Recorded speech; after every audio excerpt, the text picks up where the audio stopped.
to improve both the YouTube audio stream and hopefully hearing in the room as well. Just two matters before we go to you. There's, as is always the case as you're a commissioner, you think of questions that actually were important to ask overnight when you're not asleep, and you should be. And probably this is one that Mr. Cleese should probably hear and as well, but I'll cover it with him. And then I must admit, I haven't been back to the provision, but there was, and it's for Miss Elford actually. And if I'm quite happy to have the answer as part of the reply rather than necessarily off the cuff, but it is about the provisions. And if you recall the conversation with Mr. Christie, we were talking about the sort of implementation of super lots and things like that. And I know from other plan changes that we have specifically put provisions in there in terms of subdivision to provide for that scenario where, particularly where you're dealing with medium density. And I just wasn't sure whether the provisions anticipated that and whether there was appropriate framework to deal with that within consenting the development in that manner. And I don't think there is, but I haven't actually been back. So it's just a matter of like you, quite happy to have it a reply, quite happy to hear from Mr. Cleese on it, obviously, but it's something I meant to ask yesterday. So I'm not sure I need to reply now. Okay.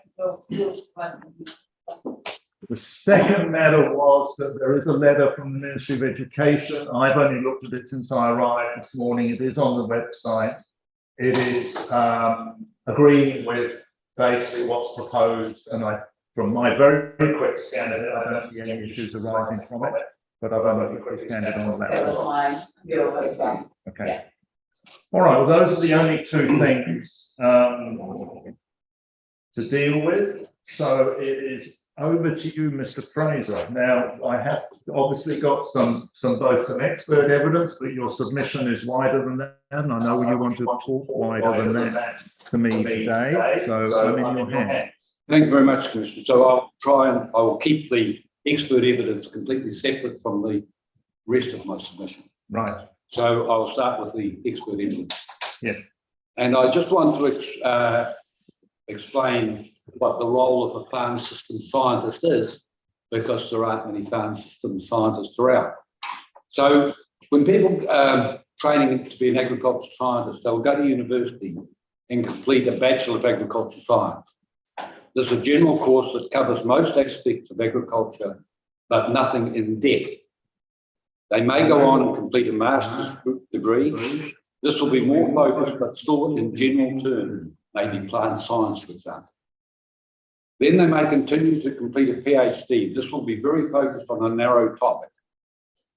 On the completion of their studies, they will have a very good knowledge in a very narrow topic. It might be moisture uptake of lucerne plant growing on a Templeton soil. So it's a very, very narrow topic.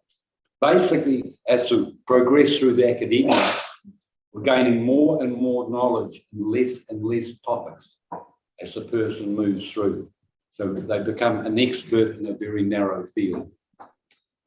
So the role of a farm system scientist is to take that research and identify where it may fit into an individual farmer's system.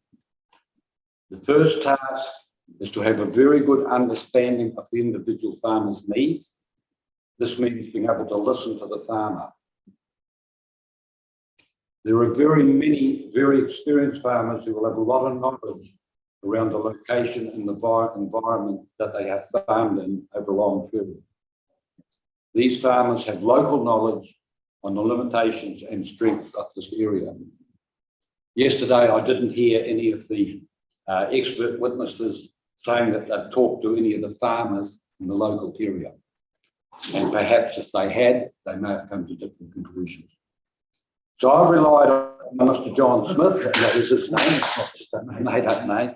John Smith and his family farmed in the area around, within PC79 site and around the area for almost 100 years, and John himself has farmed there for 60 years and still farms on the adjacent land to the west. I've spoken extensively with them and have been able to achieve important decisions arising from those conversations that I've had with John Smith.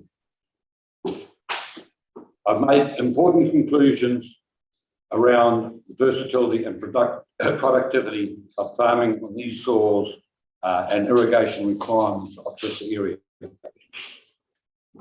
I've also been on the property, our property, 198 Birches Road, for over 50 years, so I have a very good knowledge of what these soils are capable of growing. The main role of a farm system scientist is to understand that they do not have all the knowledge, and they need to rely on experts, and they need to have the ability to go and seek out those experts and ask them. Then bring all this information together and transfer the information in a manner that is understandable to the client. So in some way, Commissioner, you are the systems person in here. You've heard a lot of expert evidence, and you have got to try and sort all that out and come up with your conclusions. That's right. So the scope of my evidence covers those 5 topics, and I'm only going to cover them off quite briefly because a lot of them were covered off yesterday by Mr. Everest and Mr. Mathea. And I'm really going to reply to some of the comments that they made yesterday. So there was mention made of the wetness of the soil, and I've referred to it as being the drainage, being how ability to drain. I accept that wetness can be used in describing soil physical subclasses, but I just prefer to use soil drainage as it better describes the soil's ability to be productive. We all agree that all soils within PC79 are classified as Class 1 or Class 2, predominantly about 90% in Class 2.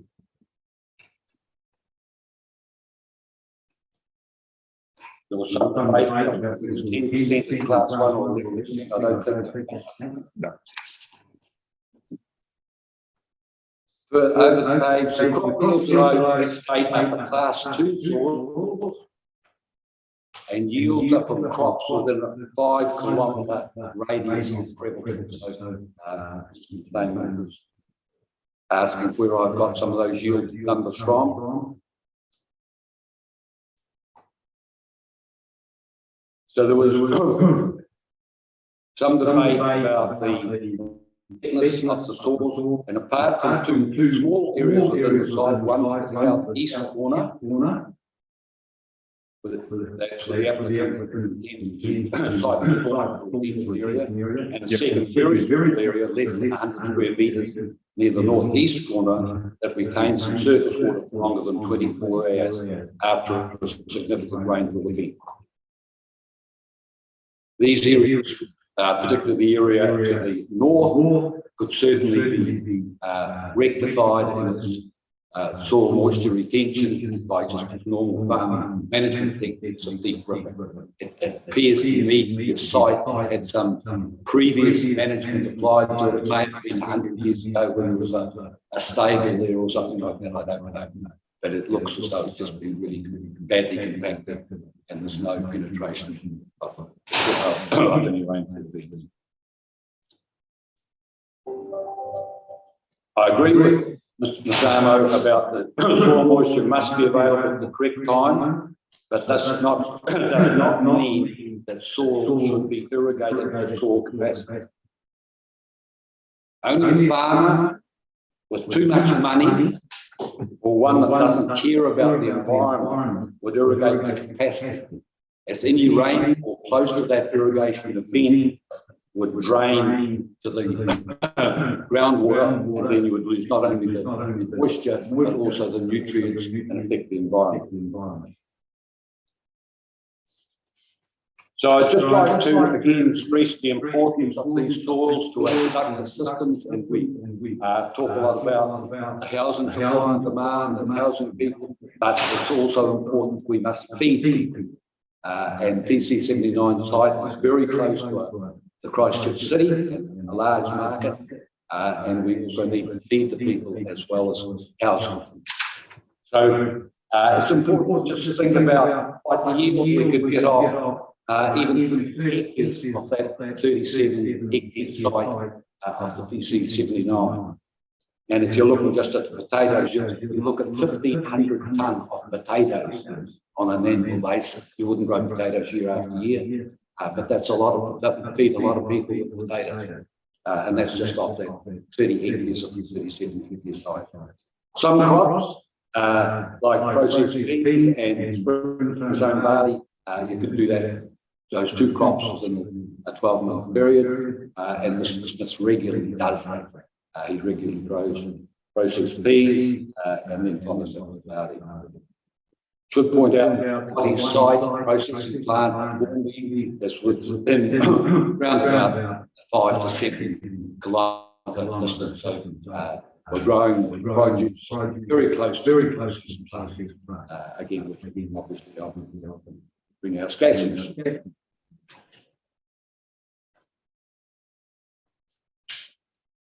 The only other thing I want to mention on the soils is that there's some mention of, came up yesterday about some ear soils.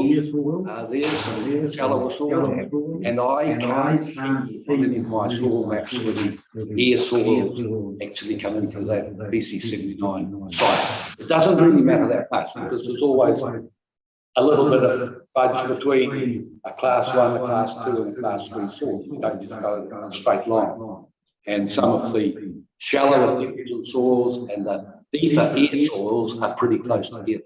But predominantly all soil maps, all soil experts would agree that PC79 is around about 90% class 2 chemical soils and 10% Whanganui class 1 soils. In the locality that we're talking about here, the class 2 soils are probably, or not probably, are more versatile than the class 1 soils because they are fully drained and easier to use.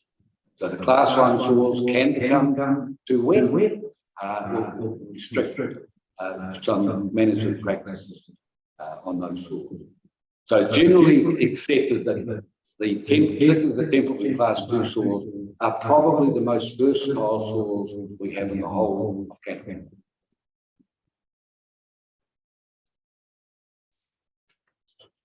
Quite a lot of discussion on irrigation and availability of irrigation.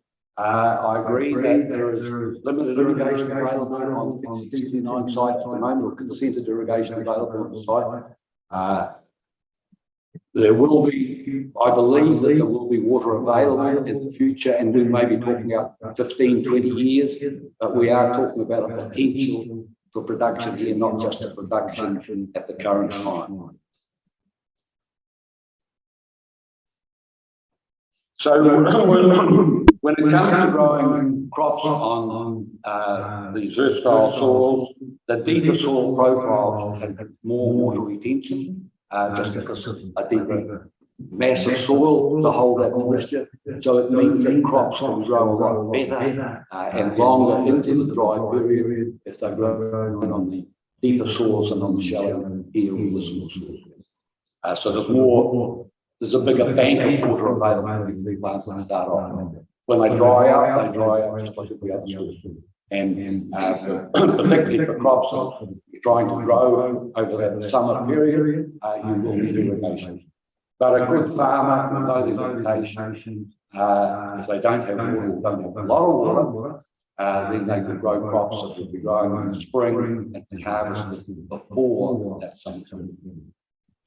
And Mr. Smith mainly only uses between 75 and 125 millimetres of water on an annual basis because he can tap into the water ground already available.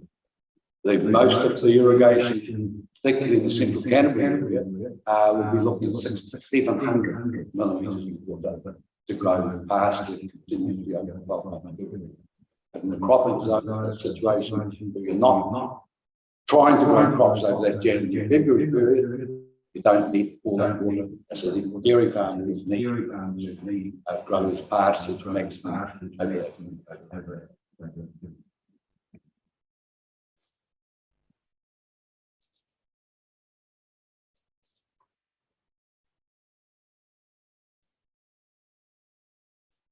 So,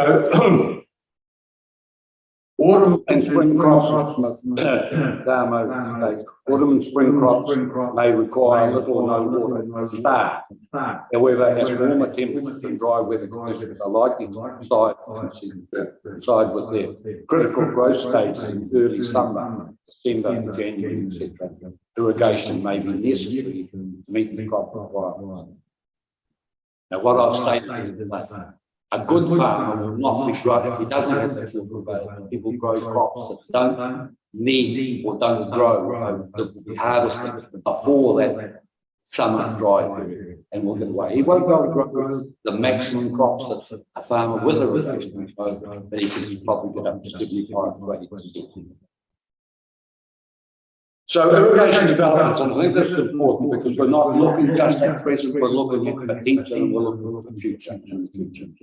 There's been massive advances in Canterbury or in New Zealand and over the world in irrigation efficiencies over the last 60 or 70 years. In Canterbury, we are not short of water. We have plenty of water in Canterbury. Most of it goes out to sea. We are very poor at harvesting water. A good example of what can happen is the Central Plains Water Scheme that has just come into effect starting in 2020. It's quite recent, but it is now irrigating up to 63,000 hectares of the Central Canterbury Plains. A lot of that land, some of that land has been irrigated before from groundwater. The farmers are extracting the groundwater now. The cottages to extract that. It's coming out of Lake Coleridge, down the Rakaia River into a pipe system and being applied onto farms. So what's happened is that farmers aren't taking that groundwater now, which is replenishing the groundwater in the Central Canterbury area. And in actual fact, they're probably putting more water into the ground than is happening under nature, because they're taking the water that normally flowed down the Rakaia River and harvesting that water and applying it. So the advances in irrigation technology are massive, and I'm quite sure in the next 10 to 20 years, we're going to see further advances in that, and it will make water more available for high production crops, which is going to be important to feed not only New Zealand but the world. I don't want to interrupt you, but I just want to understand the implications of what you're saying. So what you're saying is that while this area is not within the Central Plains scheme, the fact that Central Plains users are not using groundwater is helping recharge the bigger picture groundwater system, and therefore there'll be, in your view, there'll be more groundwater available over time to areas that are not in the scheme. Is that what you're saying? Yes, I think what's going to happen, well, logically what will happen is that groundwater, because it's not being extracted, the groundwater supply is going to increase, and if anything, it's going to increase at a greater rate than it would be under normal situations. Yeah. And we're actually already seeing some results of that. Some of the wells down towards Lakeside, which is towards Lake Ellesmere, at the very low end, close to sea level, their water tables are already starting to come up. Mm-hmm. Thank you.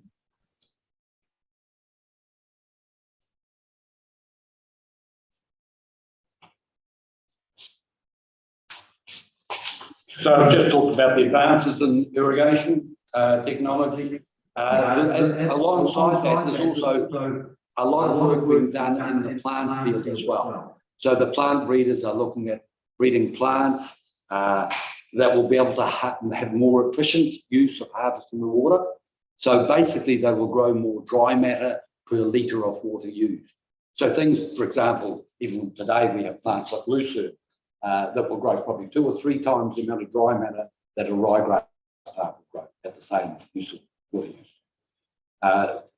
The plant breeders understand worldwide water is critical, because water is short, not like it is in Canterbury. We have plenty of water, we're just not using it properly.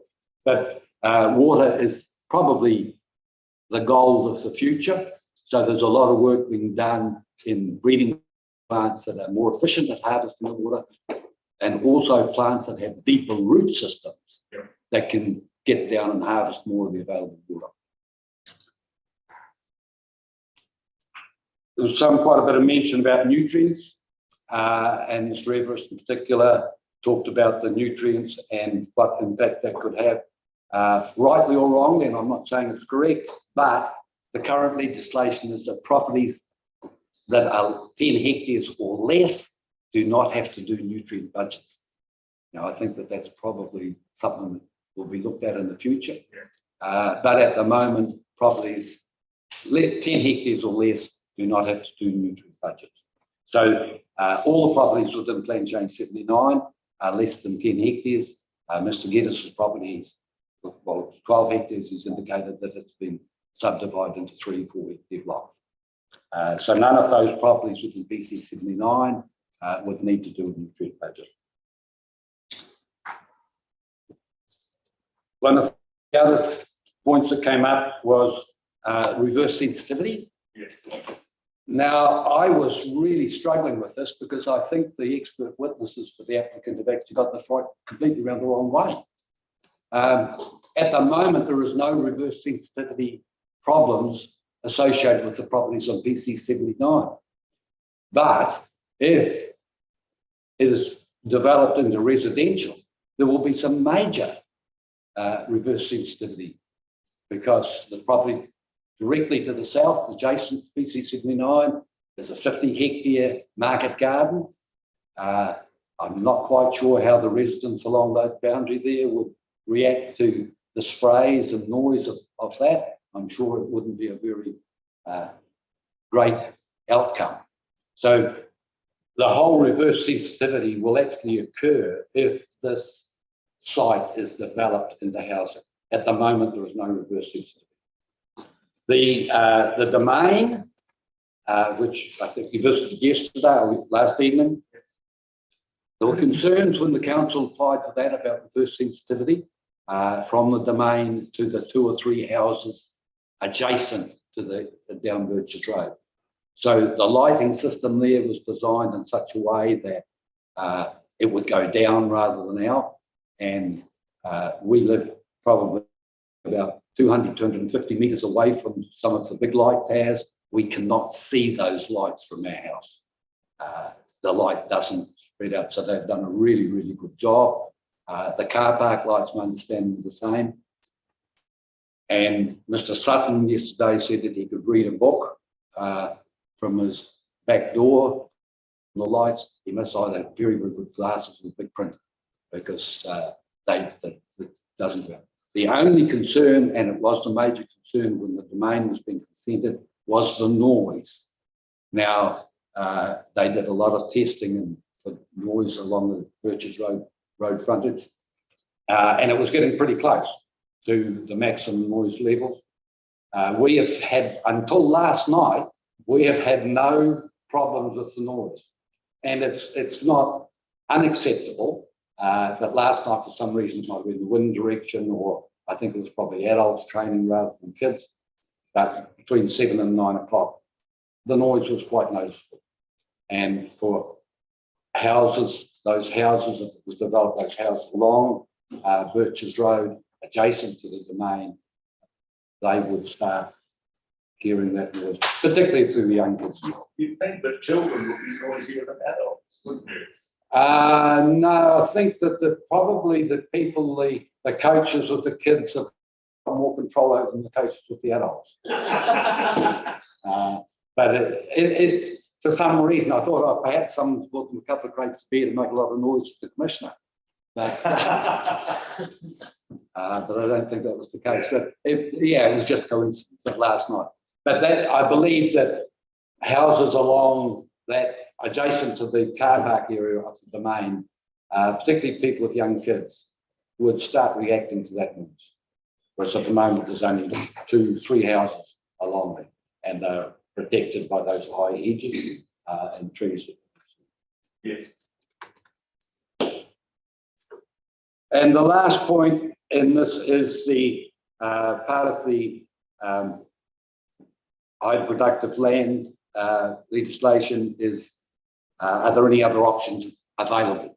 If we do need extra capacity for housing around Prebbleton, are there any other options, land options available? And I believe there are. I believe that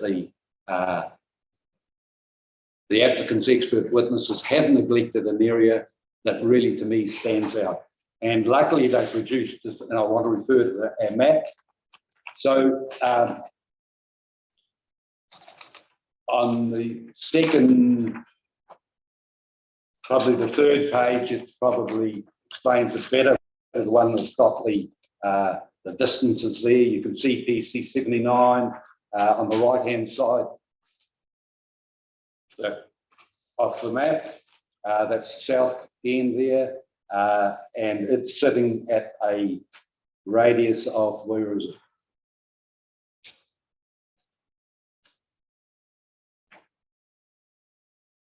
1,500 meters, is it? That's a bit more than that. You can see those lines going around the map. Well, the area I'm looking at as the alternative area is the area west of Shands Road. So this is an area between Hamptons and Blake's Road and west of Shands Road. This is a large area. It's probably in excess of 200 hectares between there and the motorway. It is in quite a lot of small holdings. Historically, and in this application, they've stated that Shands Road forms a boundary. Now, that's a historical thing. The reason that that was put in place was that Shands Road was an arterial route to get to Christchurch, and they didn't want to clog that up. In recent times, there's been a roundabout at Shands, Blake's Road corner, and there's, I think in this next year or the year after, a district plan, there's a roundabout at Hampton's Shands Road corner. Yes. So this will make that area very, very accessible to the motorway, because they just go straight down the motorway. The traffic wouldn't go through Prebbleton. And I'll bring that up in my own other submissions later on, traffic in Prebbleton. So it would take all that traffic away from Prebbleton, directly onto the motorway or directly into Wollaston or Lincoln. The other advantage with that's the site that I'm talking about, west of Shands Road, is that it is class 2 and class 3 soils. Now, there's about 40% of the area is class 2 and about 60% class 3, while class 3 is still classified as a versatile soil. It is less versatile. The other problem with farming, high productive farming in that area, is that the soil is very strippy. What I mean by strippy is that there are strips of Templeton soils quite closely connected to strips of air soils or class 3 soils. And that makes them extremely difficult to farm because of the moisture retention of those different soils. So while they are still classified as highly productive soils, because of the strippiness nature and the majority of it is class 3 soils, then I believe that while it's still taking versatile soils, it is not taking the same degree of productivity of versatile soils that PC79 would be taking. So just while we're on there, the attachment to Mr. Armo's evidence has those soil maps and attachment 4 that looks like that one. Yes. That shows that area of less than greater than class 3. There's a grey area in there. That's not. Is that No, the grey area is basically built out on now already. There might be a wee bit of that goes up west of Shands. It goes beyond Shands. I don't quite know how that grey area it's got in there, because soil is always classified as something. It's basically saying that that soil is not classified at all. So this is the area west of Shands Road. Yes. And there's not, I don't think, and from memory, there's not a lot of that showing up on that map. No, not a lot. No.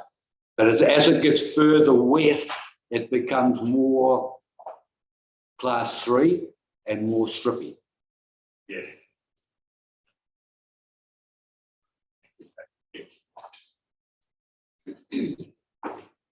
So if that area west of Shands Road was developed into residential, the closest sections on that block of land would be closer to the Prebbleton Primary School than any section on PC79.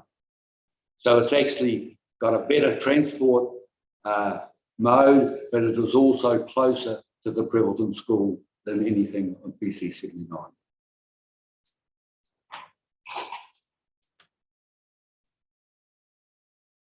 Should also be mentioned that there is a proposed cycleway being built between Prebbleton and Templeton, so you would get connectivity along that cycleway back into Prebbleton. That cycleway will certainly go up Lakes Road.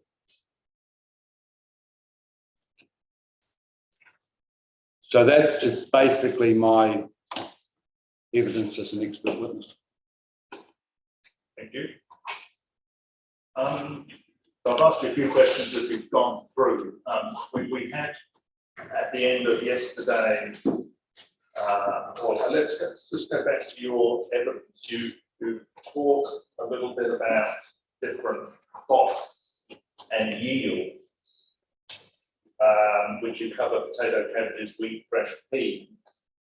And then you spoke today a little bit about, if you like, the cropping season factor, Yes. and water, and wanting you to take the crop off before you got to the dry period if you're restricted on your water. Yes, you grow a crop that's going to mature before that period. Which ones of those crops suit that regime? Broad beans, processed peas, the other ones in particular. I mean, if you're looking at past forage crops, you're looking at things like lucerne, and I say near that Mr. Smith has taken 4 cuts of lucerne this year without irrigation, and we had a pretty dry December, January. So, you know, there are those deep-rooted crops that it's not suited. Unirrigated land in Canterbury is not suited to ryegrass, to a conventional pasture system. That's why dairy farmers have to irrigate all year round. Yeah. Because ryegrass wasn't open systems. And we heard at the end of yesterday, another Mr. Smith talking about his cropping of salad crops closer here to Lincoln, Yes. but on similar soils, as I understood it. And, Yes. And he clearly would answer the question about water and said, yes, he needs to use water, but he talked about a range of different type of more expensive herbs, salad crops, microgreens, etc. How would you see those in terms of their potential in the PC79 area? Well, if the potential with water, they would be very, very high. I mean, we're talking about the best soils in Canterbury, and probably some of the best soils in New Zealand. I was recently contracted to the Hawke's Bay Regional Council to look at their problems that they've got there, and it made me very aware of just how good our soils are here. So a lot of their class 1 soils in Hawke's Bay up the East Valley are all beautiful class 1 soils, but flood prone. The class 2 soils that we're talking about in PC79 are not flood prone. So we don't, you know, there are class 1 soils and class 1 soils. Yeah. You've got to look at the environment, and we have some of the best. So if you're looking at small vegetables, that'd be, yeah, great. To get maximum production off that, you would need irrigation, but you would probably get 75 to 80% production without irrigation. Okay.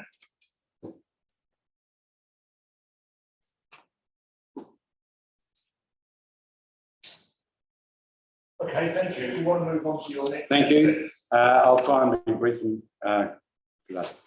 So, as I said, we've been on our property for over 50 years. We bought the property to stay there. We bought it, it was a bare block of land. So everything that we've done on the property, building the house, all the trees, everything else, it is ours. And we've looked around at where we could go for in our retirement, but we've clearly decided, quite conclusively decided, that there's nowhere better than we are. We can have a look out to the west to Mount Hutt and the foothills. We can look out to the east to the Port Hills. We're built back off the road. We don't have traffic noises. When we first came there, we grew a lot of crops. We had a sheep stud, and we leased land around us, and we had quite a big, financially successful sheep stud.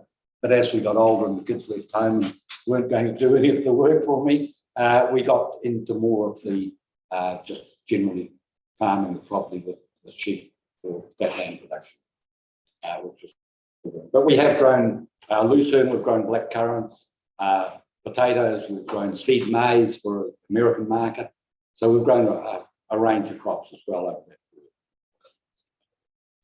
that. We do have a lot of mature trees on our property. I think one of the expert witnesses in their statement said that there were no trees over 15 metres high. We would probably have at least 100 trees on our property alone that are over 15 metres high. And of course, if you take them all out, which the development would do, then you're losing that carbon sink. We basically find it incomprehensible that someone can apply to subdivide our land without our permission. It just doesn't make sense. But it is law. It can be done. They can apply, but they can't do it. That's the difference. You are the property owner who control the use of your land. But the way the law works is I can apply for a consent to do something on your land, but of course they could do it, they would say so. It's just the way it works. But it does have quite major impacts if they do apply. Yeah. And we're seeing some of that, and I'll mention some more of them later. So I'm not going to go through the supply and demand because the experts will argue about that, and I'll let them do it. But just to say that with the two PC68 and 72, there's a lot of sections coming on stream at the moment.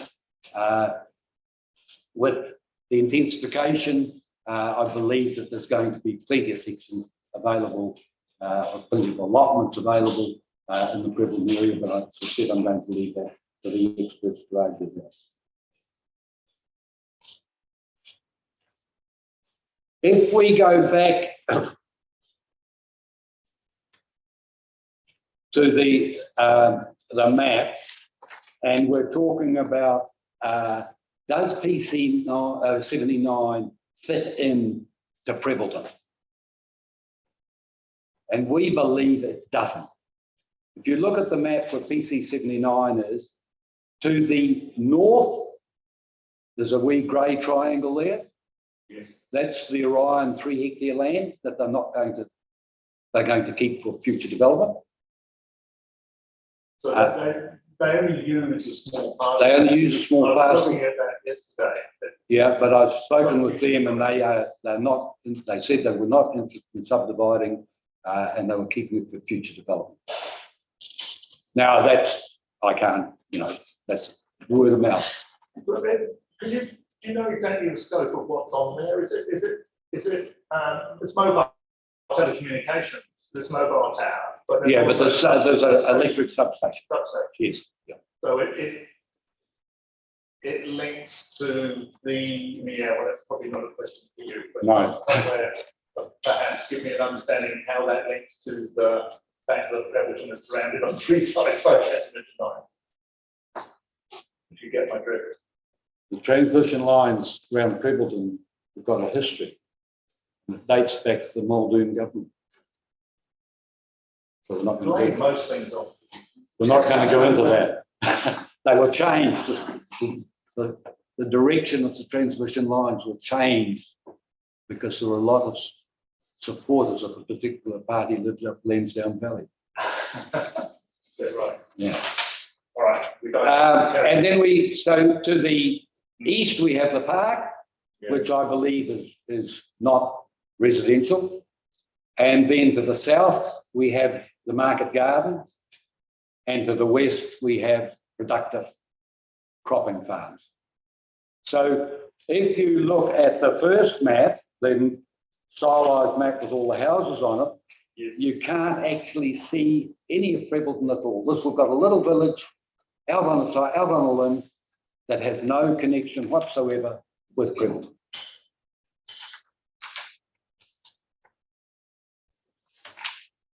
And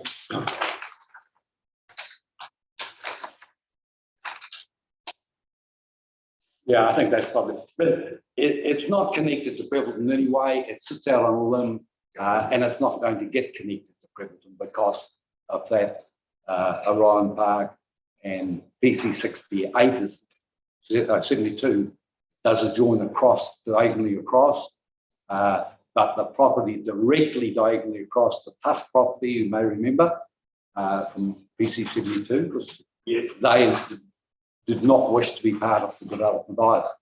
So you've got that little straight across the, diagonally across the road, Birches Road, it's not going to become a dense residential property either. So I just stated there that the boundary length of PC79 covers just over 2,300 metres. Around about 120 metres is directly across Hamptons Road, and that's the Orion Park, 5%. 500 metres is the domain, and the remaining 75% of the diameter of the boundary of PC79 is zoned in a plains.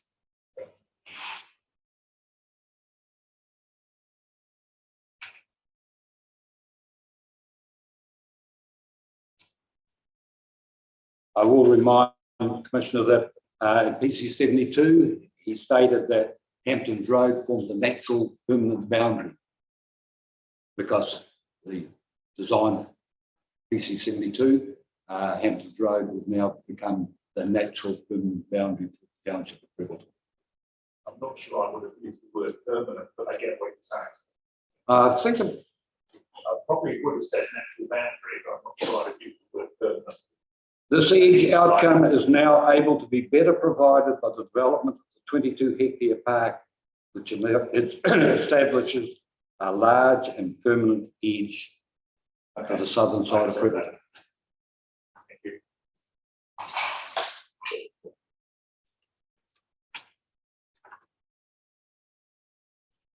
Just a couple of comments, and as I said, I'll leave the supply and demand to the experts, a couple of comments on there.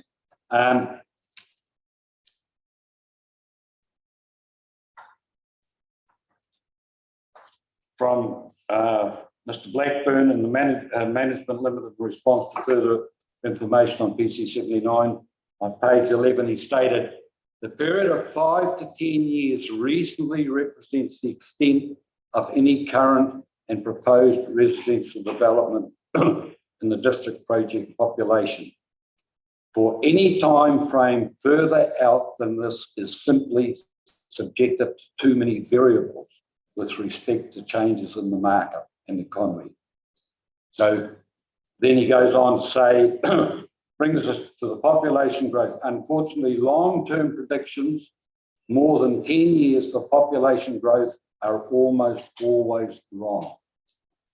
So even the experts say that we can't predict further out than 8 to 10 years. And I think what we're seeing in today, at the present time, is that 2 years ago there was a massive demand, and now we've gone through this. And it was stated in the original application that there were no sections available in Prebbleton. There's been no more development has taken place, but there are now quite a number of sections available in Prebbleton. And on Trade Me a week ago, there was one section advertised at $40,000 below government valuation. So that gives me an indication that they're struggling to sell. And then Fraser Colgrave in the Inside Economics response for further information, Appendix 4. Current and future demand for housing in Prebbleton The economic assessment lodged with the plan change application projects demand for an additional 450 houses to 228, or around about 65 dwellings a year. So relying on that expert witness, we're looking at about 65 dwellings a year for people. So over a 10-year period, that would be 650.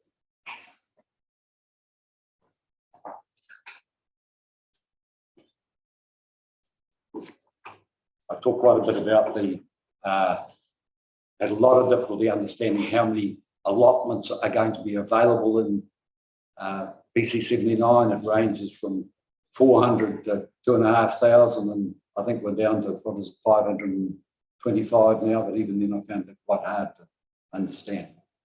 So Yes, it is confusing for everyone, I think, and it's partly, it is the direct result of the government directed changes to medium density, which is why I was asking Mr. Christie quite a lot about, you know, their model of development. yes, Which is reflected in the visual image that we have.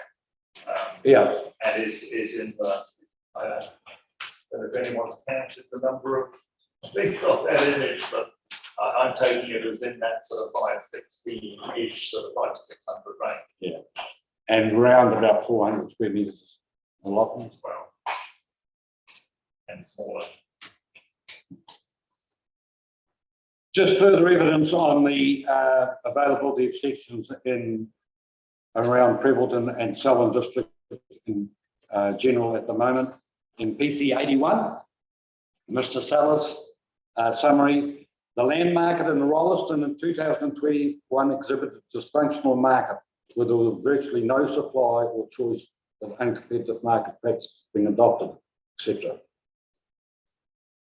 Developers and real estate agents report there is now a reduced inquiry with marketability poor for all but titled lots.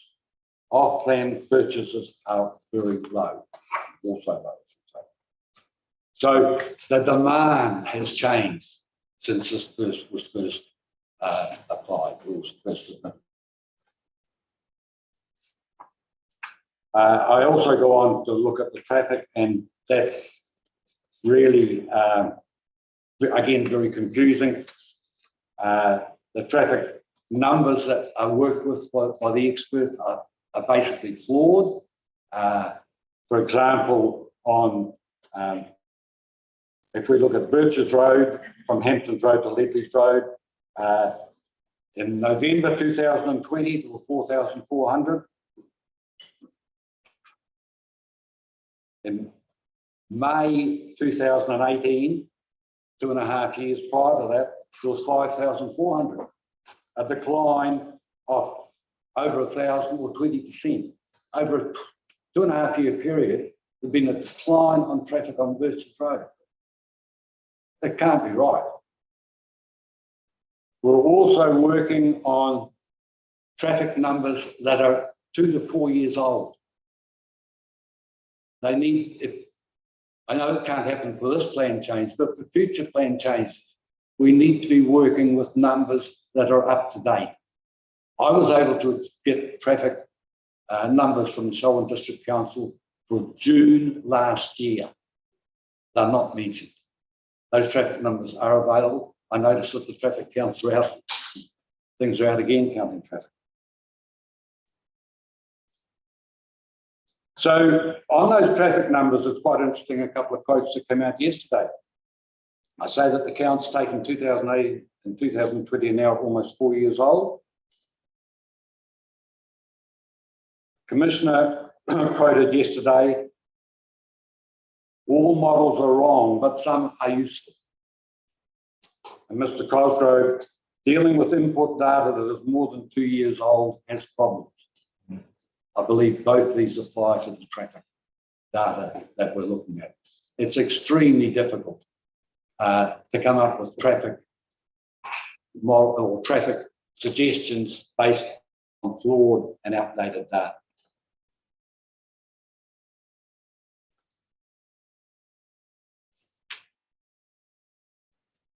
The road, Birches Road and Ledley's Road are becoming extremely congested.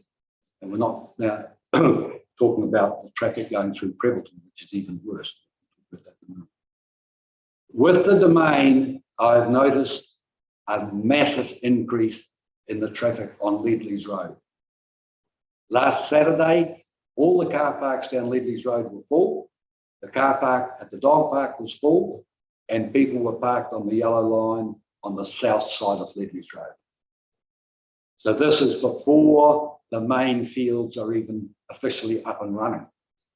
But those car parks. Now, the main car park has not opened yet, but that's just indicating the massive increase in traffic numbers down Ledley's Road and hence on that Birch Road, Ledley's Road corner.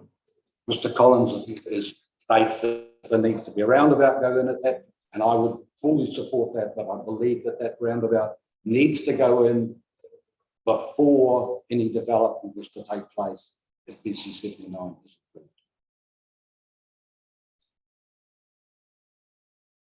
The traffic through Prebbleton is absolutely diabolical.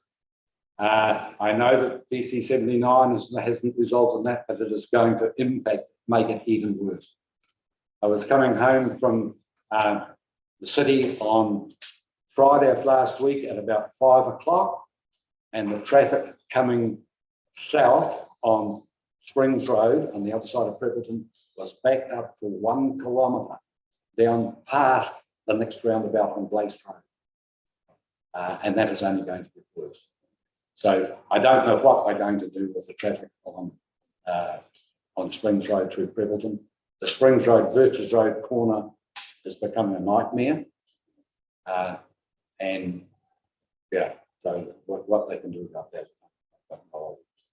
But if we do develop PC79, we're only going to make that worse, that traffic a lot worse. And that is one of the other reasons that I suggest that there is extra supply required that go on that block of land west of Shams Road, and it would take all that traffic away from Prebbleton.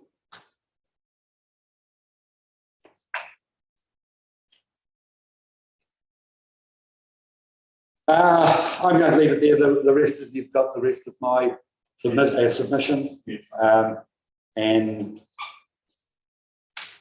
to save time so we don't run too late and get plenty of time for afternoon tea.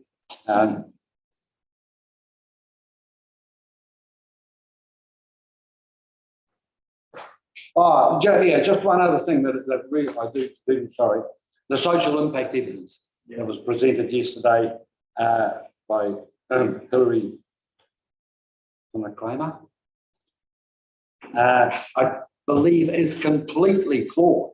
I could not believe that a social scientist would actually present this. She has only, by her own profession, only read the statements from the applicant. She has not read any of the submissions.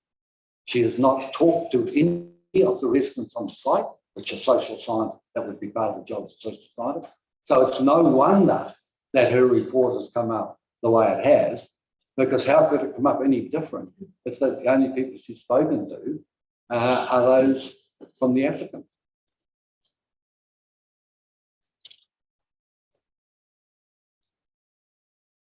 And the assessments that she used are from an email that she received, which we don't know who it was from and we haven't cited. So we don't actually know what was in that email. And basically, nearly everything that she states in that email was about the current use of the land on PC79 is wrong. And I use an example there, and it happens to be Mr. Geddes' property, where she says a few sheep have been run on there as to save forest. That property has been taken for silage, good silage for the last 5 years, and up to 100 lambs have been finished on that property between autumn and spring.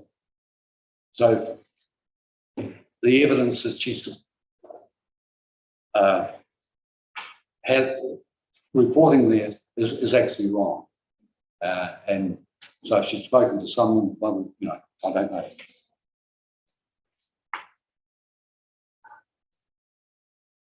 Thank you. Excellent, thank you very much. Mr. Fraser, that's very helpful. I think I've covered the things I wanted to cover with you. So thanks very much indeed. Good.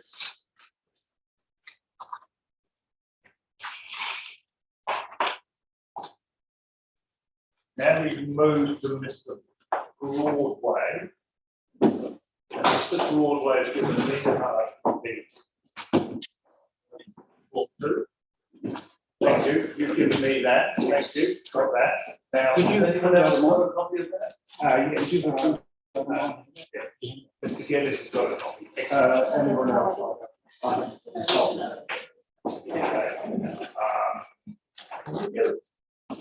You got a copy of that? No, this is Fraser's, but I have to look over Submission, and I think it's for it. your Yes, file. so this is what. Okay. Can you, are you able to get a few copies of Mr. Broadway? You want me to Have do it? you received a copy that I can go down to the office? Do you want to Uh, sit down? Mr. Gillis,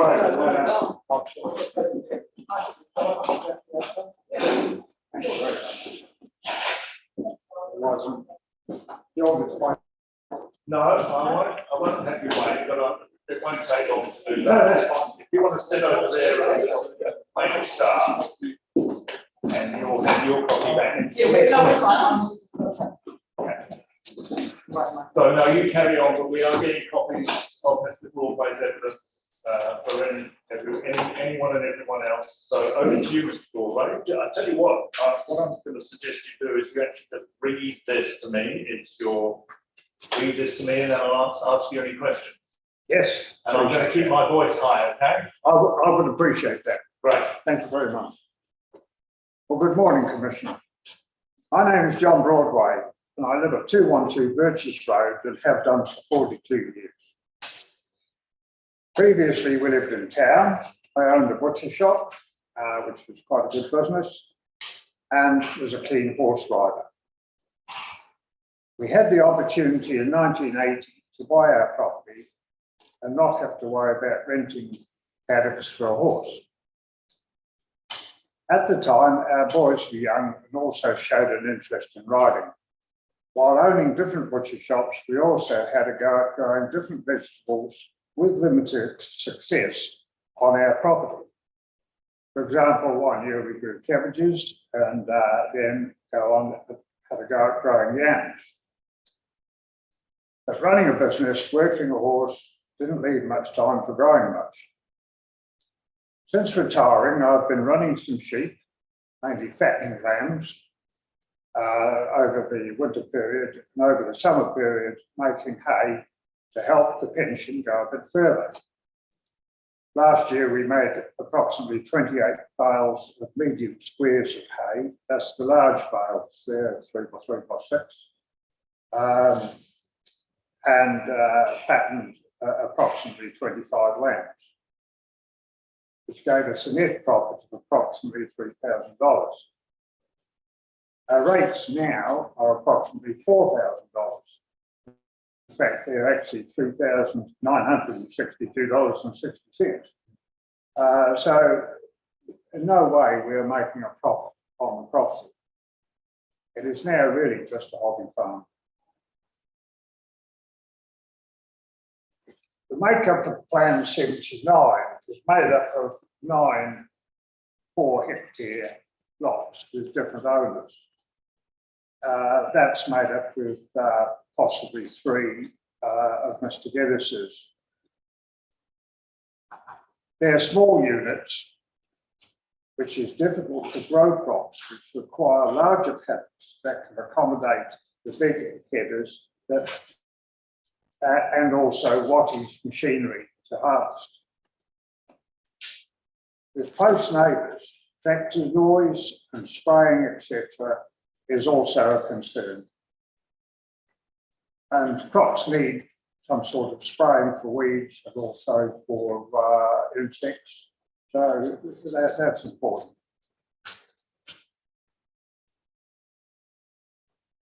All these small blocks that make up Plan 79 have houses, gardens, driveways, sheds, etc., which all reduce the area available to farm, probably down to somewhere around 3 hectares per unit.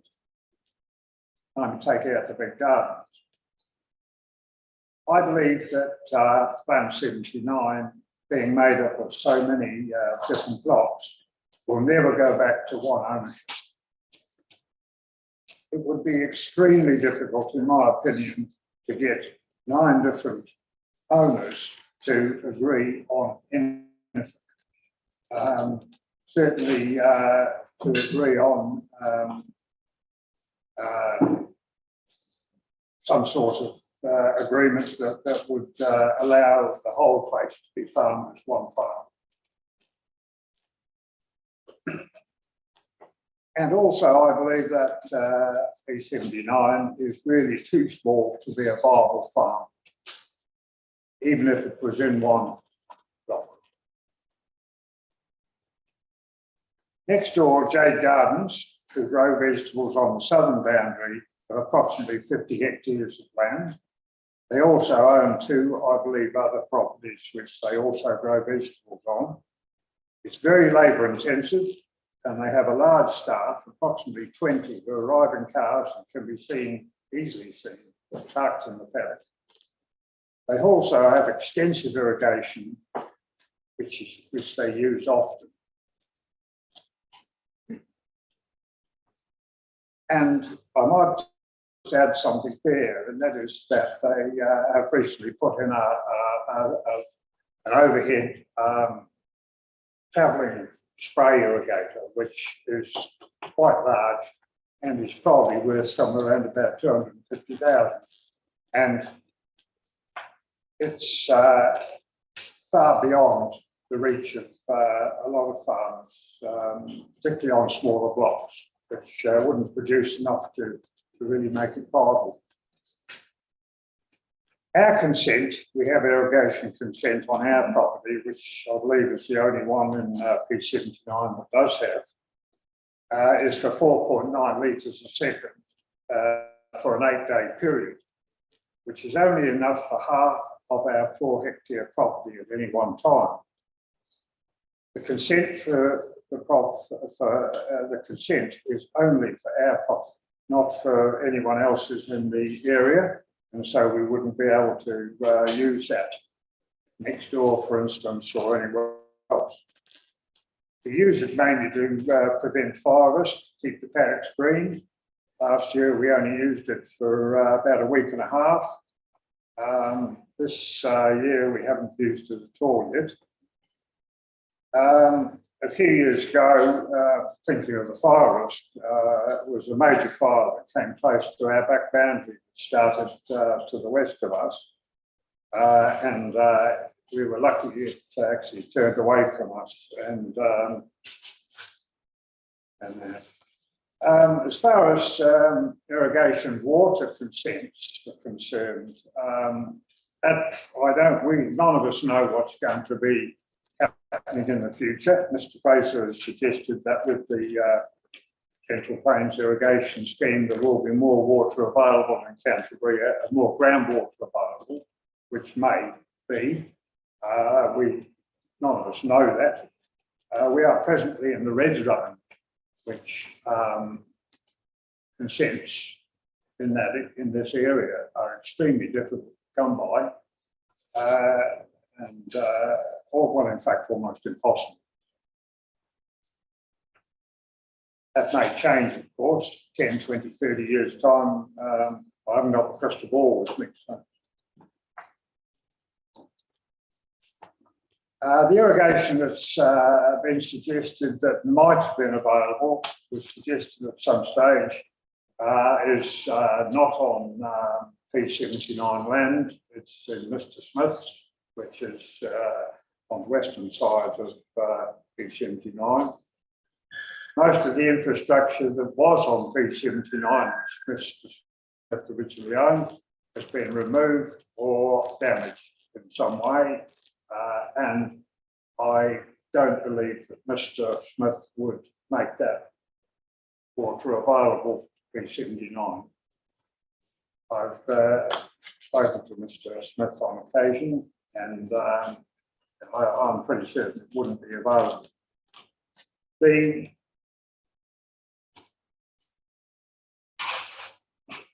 Also, the cost of setting up some sort of irrigation scheme to irrigate, as Mr. Fraser has suggested, 30 hectares, which is close to the amount of land that's proposed for housing. Whether or not the small landholders, such as myself, would agree to contributing toward the cost of that infrastructure being put in place. And also to agree on what we're going to grow and when we're going to grow it. Each of those landholders will have something that they want to do on their land themselves as well, such as keep ponies, alpacas, or some other stock, which they will require some land themselves as well. So that 3 hectares on each block would be again reduced to maybe 2 hectares, or with, depending on how it works.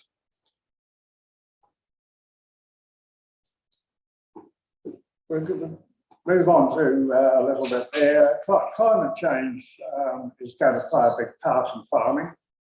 And we're being told by experts that the East Coast is going to get warmer and drier. And that will, of course, increase the need for irrigation. Transport, Birches Road is a main road with a cycleway, a very good cycleway, and a bus route running along it. The cycleway has become even more popular since the park has started to take shape. I have a grandson who regularly bikes to school, goes to school at high school at Lincoln, and with his mates rides his bike along Birches Road from Trevelton to Lincoln. The new park is very popular, but has created a lot more traffic, which I cannot deny. With people coming from Horswell, Lincoln, and Trevelton to use the dog park, which we know of some people that do that. We've counted 30 odd cars in the dog park car alone, and the sporting fields are very popular, particularly on the weekend and training days during the week. Mr. Fraser has said about the lighting, and that has been no problem to us. We live next door to Mr. Fraser. The lights have been adjusted so they're facing downwards, not outwards, and that is absolutely no problem at all. The park is really only partially complete, well, half completed at this stage, or not even half. The road being so busy, it's getting a little bit difficult to take the tractor or the horse float out the gate with the traffic.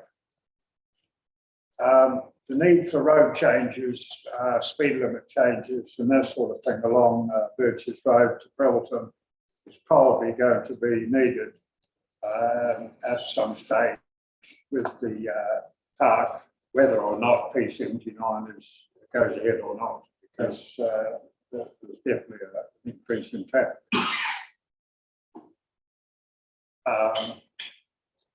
I also would like to talk about the earthquake, which we had a few years ago, 2011, I believe. I believe that the land on P79 is good land for housing. In both major earthquakes, we had no liquefaction on our land and very minimal damage to our house. Just a few minor bits of damage. And I also believe that would have been the case on other lots, on most other lots on P79.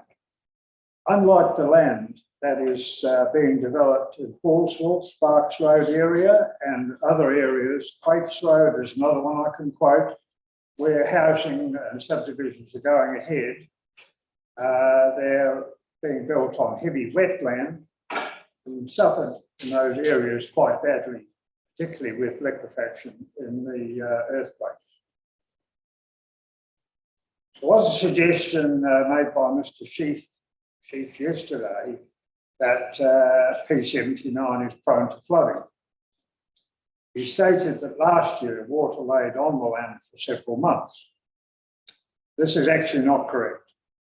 In fact, it was more like 2 to 3 weeks after the rain had stopped, and it, I might add, was a significant rain event with a cyclone sitting off the east coast and stayed there for several days. The land in question is a 5.7 hectare block of land on the southern boundary, which is not part of P79. It's a bit low lying. We own that with part ownership of one of our sons. The reason for the flooding was that the ditch on the neighbouring property had fallen into disrepair and the culvert under Birch's Road had become blocked, which resulted in the ditch overflowing onto our land. Previous to that, the previous 7 years that we'd owned that piece of property, with my son, we've had no flooding at all. And the flooding that was on that block of land, that 5.7 hectares, didn't encroach onto P79 at all. And to my knowledge, there was no flooding on P79 area at all. Mr. Grant Miller from the Selwyn District Council can confirm this.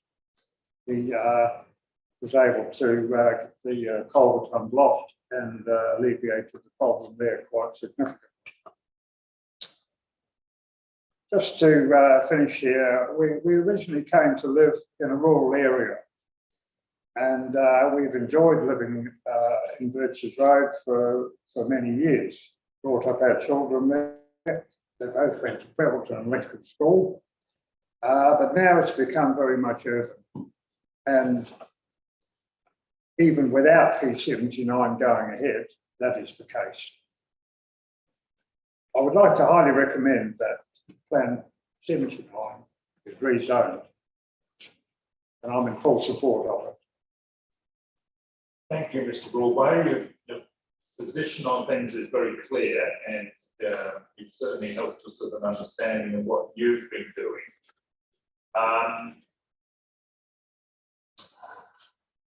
When you, in your little section on unsuitable to farm, you refer to what is machinery and big headers. Are you talking about sort of cropping Yes. harvesters? Yes, cropping harvesters, headers, yeah, used for cropping wheat, barley, Yeah, cereal crops, cereal crops. which are quite large and require reasonable sized paddocks to get round in. Our little paddocks would be suitable. Yeah.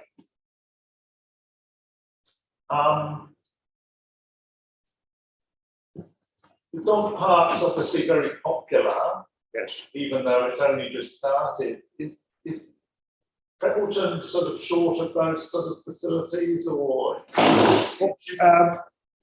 There's no dog park in Prebbleton that I know of. The Domain is the other area in Prebbleton, which is sports fields, and I believe that that's more rugby now, and they've moved soccer to Birch's Road.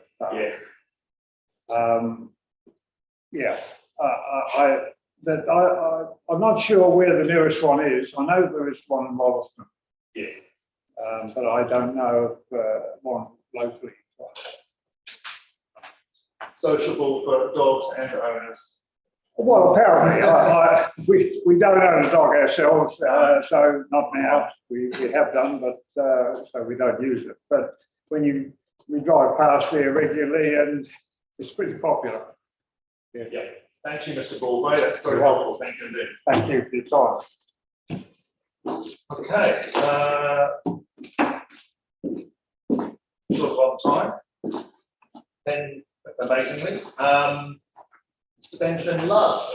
Thank you very much. Come forward now. You filed something. Oh yeah, I've got more I've got some handouts which are extended as well. So it's Okay. My book's only got like 10 copies to give out, so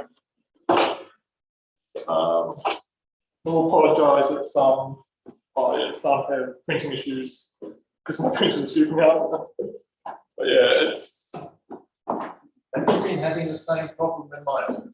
yeah, but we're not web designers.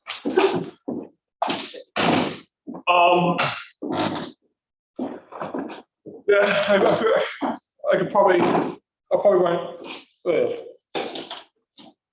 Before it ends to me speaking half an hour, probably want a bit more do a conversation, and Yeah. I can all be willing to accept questions from audience members as well on that. Yes, through me only. So, For you only? yeah. Okay. For you only. Should we begin or? Yes, please. Okay. Look, I oppose the PC79. Look, it's mainly from a lot of the climate aspects, as well as also from the soil farming stuff. But Mr. Fraser's already gone to that, so I won't bother putting in that.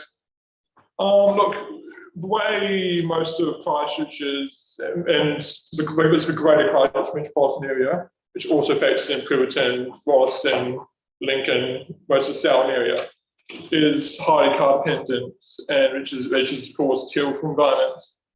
And it's often because of our low density nature, and building another low density suburb is not going to help it. So if you look at these, about 3.7 times higher, the car usage is about 3.7 times higher in low density areas than in high density areas. And that of course means 3.7 times more emissions. I've got academic references listed on another page if you want. But the way we plan our places in cities, they're basically people just were forced to drive through, which is terrible for both the economy, society, and the environment.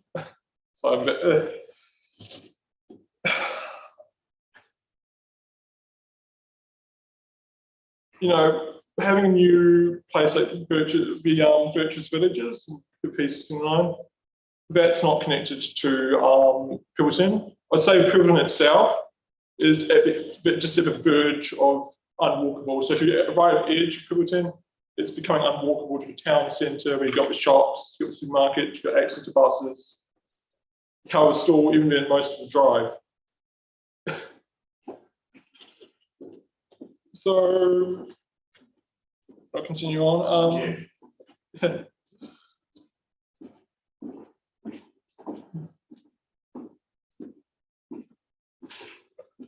So if we look at the average New Zealand communities paying for personal transportation, the average community is a car driver, and there's 2015 figures that have gone up, of course, with fuel prices and stuff. This is 2015 figures. This is when fuel prices, I believe, is still under $2 a litre.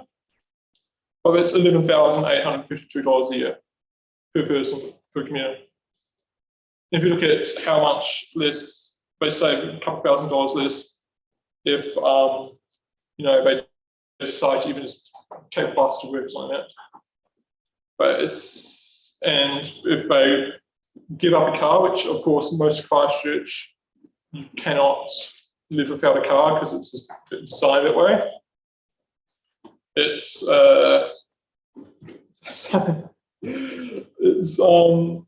only about $1,879 a year. And I did math the other week, got the exact figure, but if we can't half price fares, if you take the bus, and bus only if you're getting around Christchurch, it's only like $600 a year. Because it's, even if double price is, it's only $1,200, which is phenomenal. Not cheap. Oh my gosh, my printer's really stuffed that one up. So sorry if you've got a really dodgy print one out. I can email them later on if you want.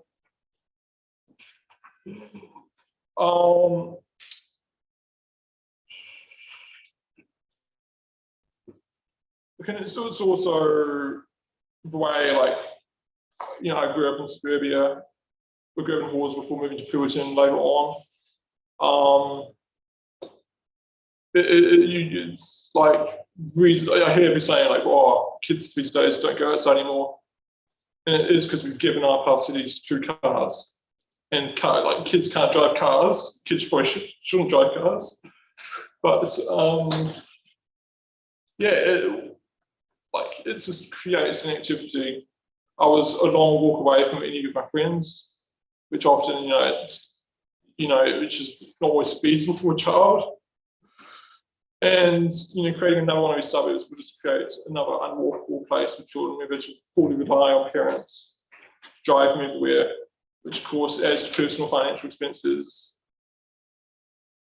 time, and it just strips like the children of freedom a lot. And of course, it's like having a suburb which is fully reliant on cars does strip our people for infant mobility. I'm fortunate enough to drive, I'm fortunate enough to can afford to drive. But those, who've got disability, have to fully rely on other people, too young, too old, who've got an aging population. Sorry. Yeah, it's stripping people in from mobility. And I work in, I'm basically it's like a tier public speaking bit, but I'm a transport consultant, so mainly for rail, but and I can tell you now that providing public transportation does give people more mobility, especially if you're those with disabilities. Rail even higher, but obviously it's unfeasible. The other ways, but I won't go into them. But most people living in Birches Village, I doubt would walk to bus. They'll probably just hop in the car, drive straight into town to Christchurch to shops. Of course, low density areas, it's more infrastructure, piping, water, electricity, etc. Of course, I know we started by those who will be subdivision pay for a lot of it initially, but over time it will form council, that will form ratepayers, and it is uneconomically sustainable if you want higher rates, full sprawl. Yeah. The next page for me is really stuffed up, but oh well.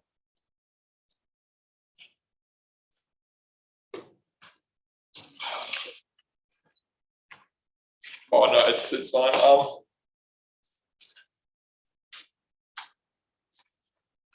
But yeah, this is turn to this back page here, modal share. Yes. I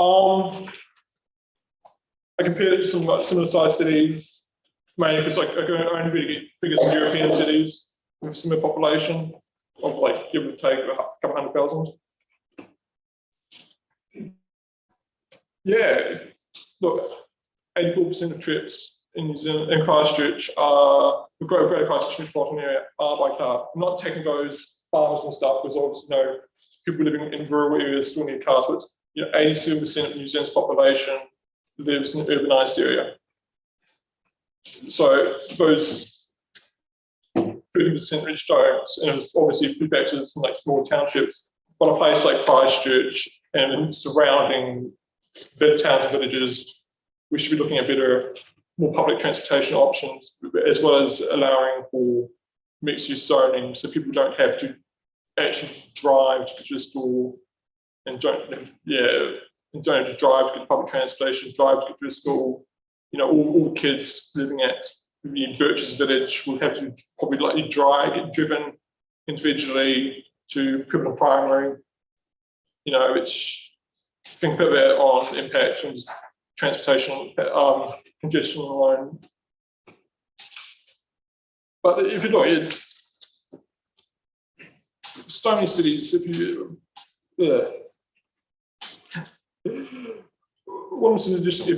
want to actually increase housing, if you want to meet climate emissions targets, if you want to have some bit of economy long term, So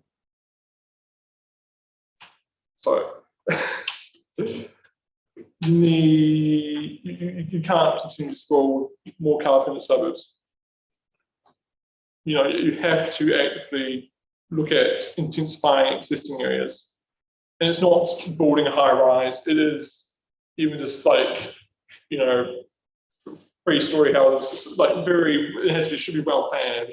Everyone have willy-nilly, I'm going to stick up my 3-story house in a completely unwalkable area.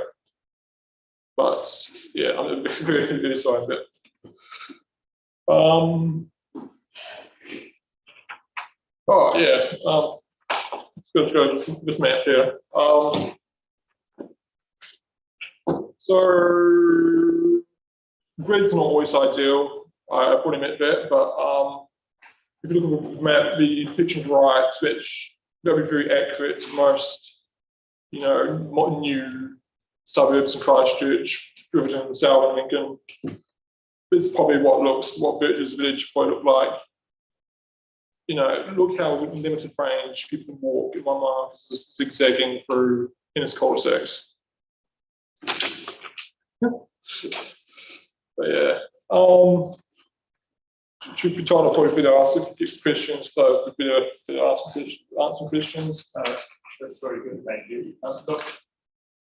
Look, if you're a transport consultant, I'm very junior, but it's still. yeah, okay. So public transport. So I get what you're saying, that density, high density is important. Now, what's being proposed here, and of course, what has been put in place with medium density residential standards is all about kind of intensification of existing areas. This is obviously a greenfield area. It's fully greenfield, and that's going to like just increase carbon. It's not going to help meet any climate targets. What I understand you're saying, what I would say to you is that the density proposed is somewhat dramatically more than if you look at Bevelton and its existing density of residential areas. But I think what you're saying is that's all very well, it's in the wrong place. Is that right? Yeah, it should be existing areas. Once again, because it is, you know, this is high productive soils. Yeah. But also because it's, you know, we've already got existing areas which are really low density. If you think about, you know, new developments around Riverton Township, we've got the new stores and stuff there. As much as I attack them for like, okay, we just bought around a giant car, well, we're not very big, but it bought around a car park. You know, instead of like actually, okay, we're going to put some, you know, denser housing around that, we just stuck tiny little, you know, single family homes around, which is silly. It's silly, and it's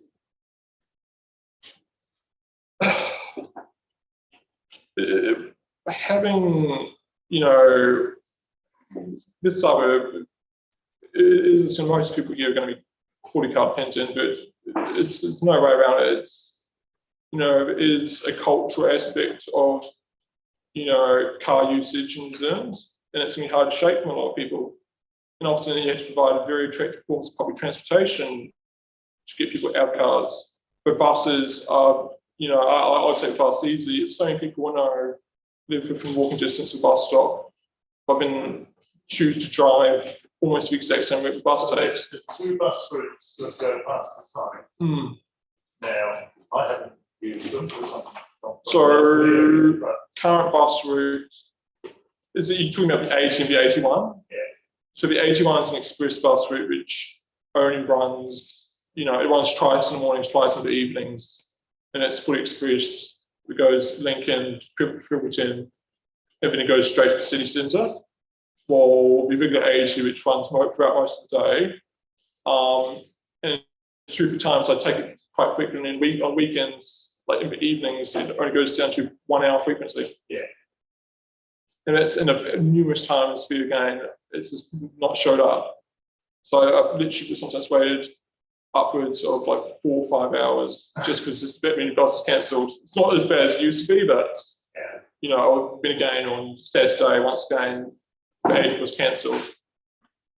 But I know it's not, it's what you can, it's all that kind of thing. Yeah.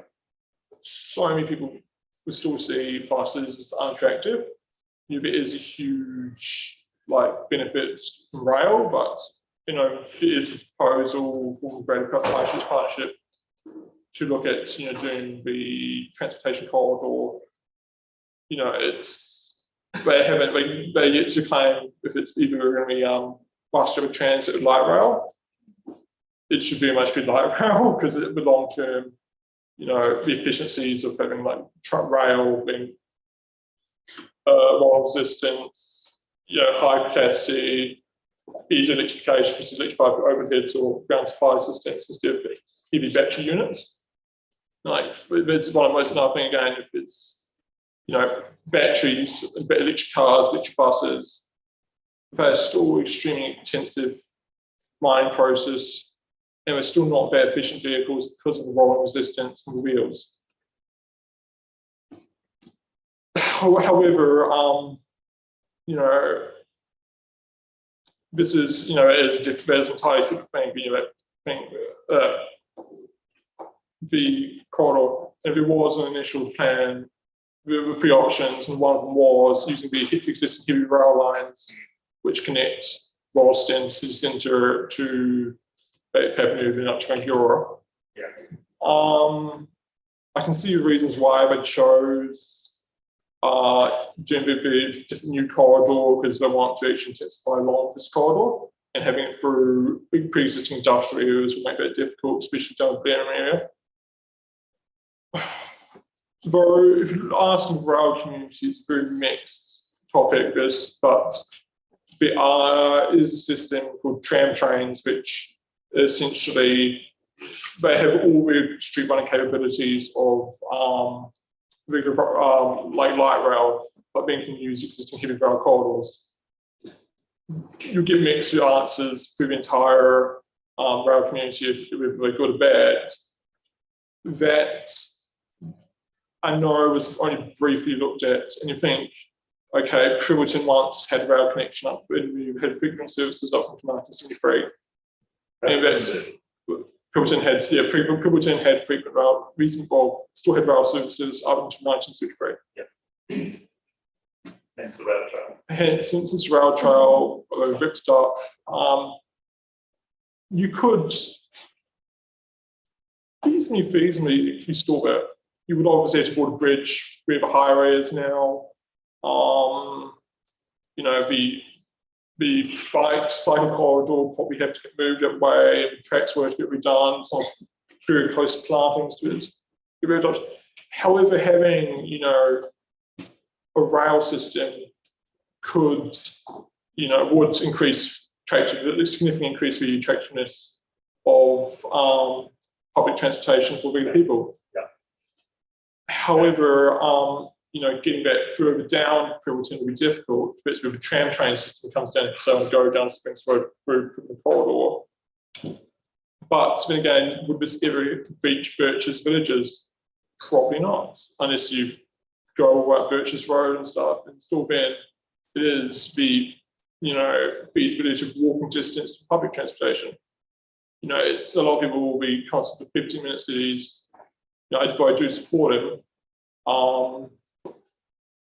15 minutes is still an ask for a lot of people, surprisingly, to walk 50 minutes to get to public transportation, which will save you X amount of money per year, as well as provide you don't have to drive, you don't have to wait in congestion. But you're more actually looking around, a lot of people around 5 to 10 minutes walking distance, which is not much. And to have alternate value land capture during the intensification around public transportation sites. But then, having a new suburb, does not support that. Yeah. And what you're saying. Thank you very much. I was, planning to listen to the meeting yesterday. Yeah. It was streamed, but the audio was so bad, so I kind of gave up. But it's. Yep, no, I think I've got where you're coming from. Thank you very much. Is there a time or? Yep, that's very good. Thank Is that my 40 minutes? Or? Well, if you want to say anything else. Oh, I will say anything else. I'll try to use my full 30 minutes. I don't know what time you started, but I'll say I started. just if you want to wrap up anything else you want to say quickly. Then. Oh, I'll go for another 5 minutes because I started about 4:15. Yeah, sorry, but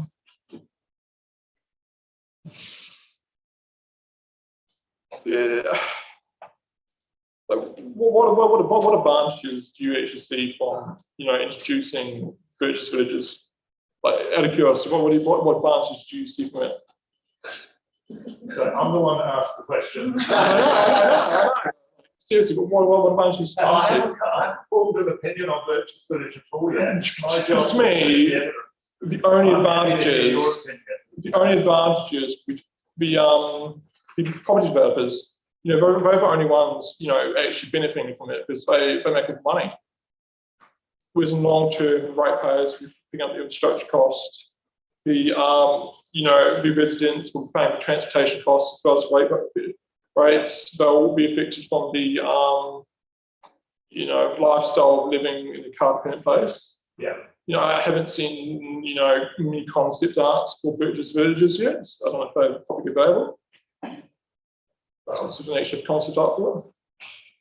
Most, in terms of design concept, the most detailed indicative master plan. I don't please take it here.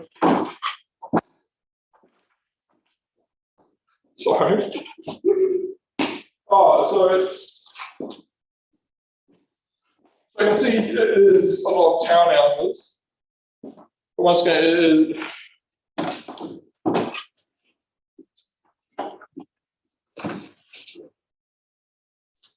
townhouses, this is going to stop single family here as well. There's definitely not that many trees, I'll tell you that now. But look, it is,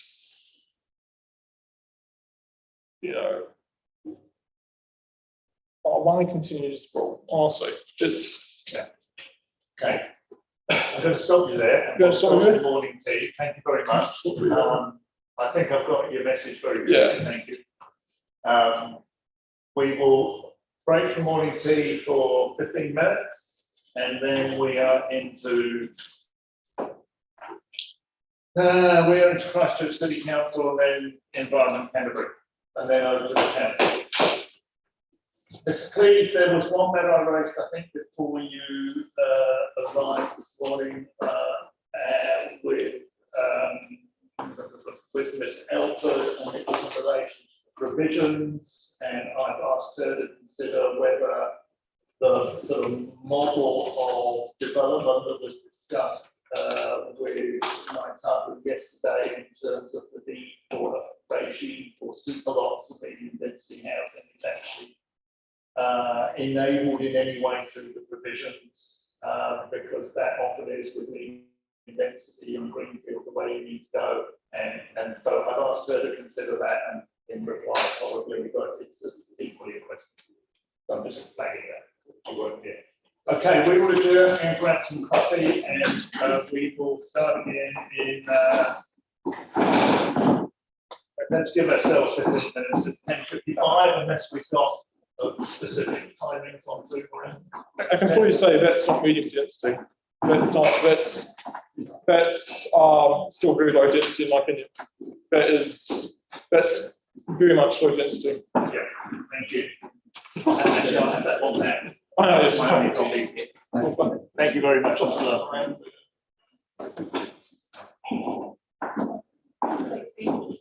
Sorry, No, it's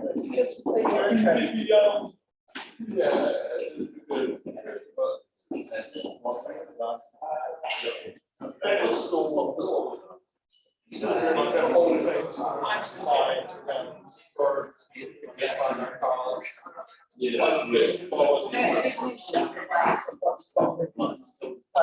It's not a shift. Like, look at some of the it's more like Europe. Yeah. Look at what stuff there. 3 times that.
And I suspect we have Mr. Lightbody here, do we? Correct. Welcome. And we suspect we're going to have Mr. Wakefield We've kept this positive. on food. Oh, Oh, no, it's not. It's this Skivich. yeah. Mike Welcome. is COVID. Mike has COVID. Yeah, well, there's not many left. Depends on who's a no, but who's not had COVID. Well done. Yeah, that's a few. Oh, really? It's an interesting sample, isn't it? Yeah, I got it.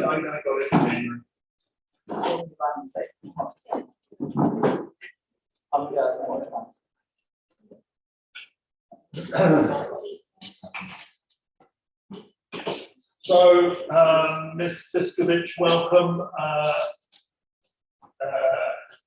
Your name is on those submissions anyway, so that's all absolutely fine. Over to you. Thank you very much. I hope you can hear me okay. Just checking you can hear me. We've just got to get you audio. You're looking great, but we can't hear you. Oh, no. You can hear us, can you? I can hear you, yes. You're starting to come through. Okay. That's great. Hopefully it improves. Shall I continue? So obviously I'm Kat Viskovich. I'm councillor for Christchurch City Council, who is a submitter on Plan Change 79. Kirk Lightbody is in the room. He is the council's planning expert. We have filed legal submissions, which I heard you just referred to. So I understand that those will have been read already. Correct. And Mr. Lightbody has filed planning evidence as well. Our team did try and watch parts of the hearing yesterday. We did find the sound quality quite hard to follow at points. So but we did pick up on a few things that I'd just like to touch on, if that's okay, before answering any questions, if the Commissioner is so obliged. Yes. Yes. So the Council's interest in PC79 comes from its membership on the Greater Christchurch Partnership, in part at least. And that is a voluntary coalition of local government, mana whenua and government agencies who work collaboratively to address strategic challenges and opportunities for Greater Christchurch. And this includes the approach to urban form. As a member of that partnership, the Council is keen to ensure that urban growth within Greater Christchurch is enabled in a strategic and planned way that makes best use of existing and planned infrastructure and meets the directives of higher order documents, including the National Policy Statements for Urban Development and Highly Productive Land and the Canterbury Regional Policy Statement. Proposed Plan Change 79 does not fall within the planned development areas identified or otherwise required by the higher order planning documents. And as discussed by Mr. Lightbody in his evidence, there is no capacity shortfall which requires the urban development of the PC79 land. Furthermore, as it is located on LUC 1 and 2 soils and is zoned for a rural use, for the reasons set out in the written submissions for the Council, in my submission, the PC79 land cannot meet the exemptions required for rezoning as provided in the NPS HPL. And the NPS HPL here, I would just note, is extremely directive in that development of highly productive soils for urban growth is really to be avoided. Those soils are to be protected. And here in particular, I'm referring to Policy 5. We are aware that Council for the applicant has called into question whether the rural inner plain zoning should be considered to be akin to a general residential zone. For the reasons set out in our written submissions and the detailed analysis that was provided by DLA and Adelaide Head in the context of the PDP, In my submission, the zoning should be considered as a general rural zone. I note that there was some discussion in the applicant's submissions as to the reference in the planning standard zone descriptions to areas used predominantly for particular purposes. I don't think that this invites an inquiry into the predominant use of a particular site or a particular piece of land within a zone. The current use of that could have been enabled through, in particular, a non-complying resource consent, which means that the land use doesn't fall within the generally anticipated or intended use of the land within that zone. And I think that is the case here. In my submission, what this requires is consideration of the predominant use of the zone as a whole and how it is, and its policy intent. Artificially only looking at the PC79 site without considering the broader land use intended by the inner plains zone that surrounds it and the predominant use of that zone as a whole in my submission is incorrect. I therefore disagree with the applicant's counsel's statements on the application and the relevance of the NPS HPL. As I noted earlier, ultimately the NPS HPL is intended to prevent the further loss of highly productive soils. Clause 3.5 provides for interim protection in a broad way that essentially draws the line in the sand to enable further work to occur and to consider the potential for urban growth in the future in a more strategic way. I'm happy to answer any questions. Thank you very much. I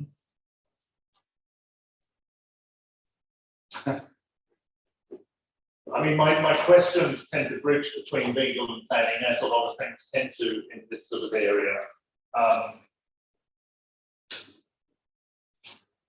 But I'll separately ask them sort of from a legal angle and maybe cover the same.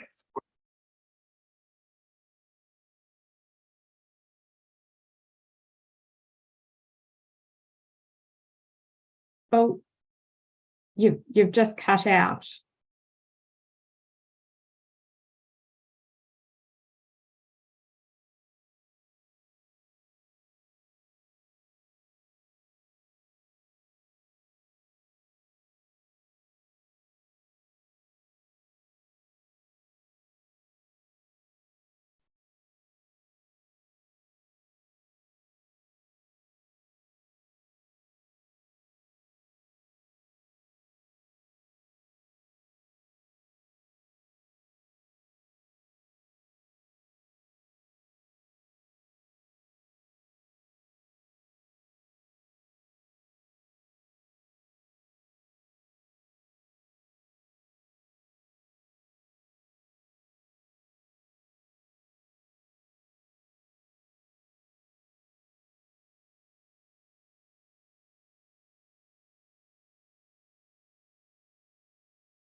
I'm not sure if you can still see or hear me, but okay, I've just seen the message. Thank you.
on screen. So we are on to ECAN with very similar scope of topic and evidence and legal submissions and so on from the City Council.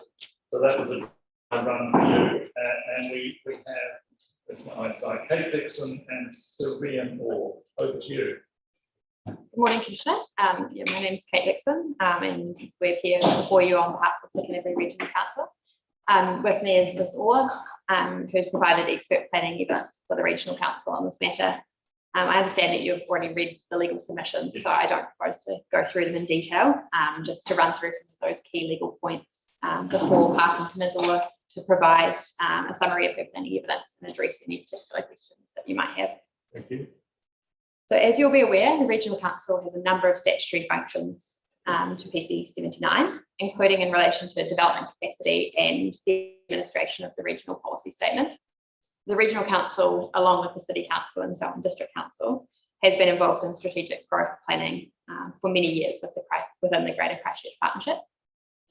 One of the outcomes of the partnership work was a change to Chapter 6 of the Regional Policy Statement to identify areas for future development in line with the capacity required in Greater Christchurch. So this change was made operative in July 2021, which was after the National Policy Statement for Urban Development had been released. In light of this, the Regional Council lodged a submission in opposition to PC79 on the basis that it's out of sequence with planned infrastructure and development in Greater Christchurch, and that it does not contribute to a well-functioning urban environment as required by the NPSUD. The National Policy Statement for Highly Productive Land was subsequently released, as you'll be aware. So the Regional Council's view in terms of the NPSUD is that the requirements of Policy H of the NPSUD are not met.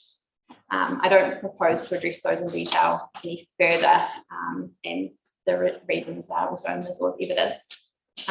But I will address the interaction with the National Policy Statement for Highly Productive Land as well.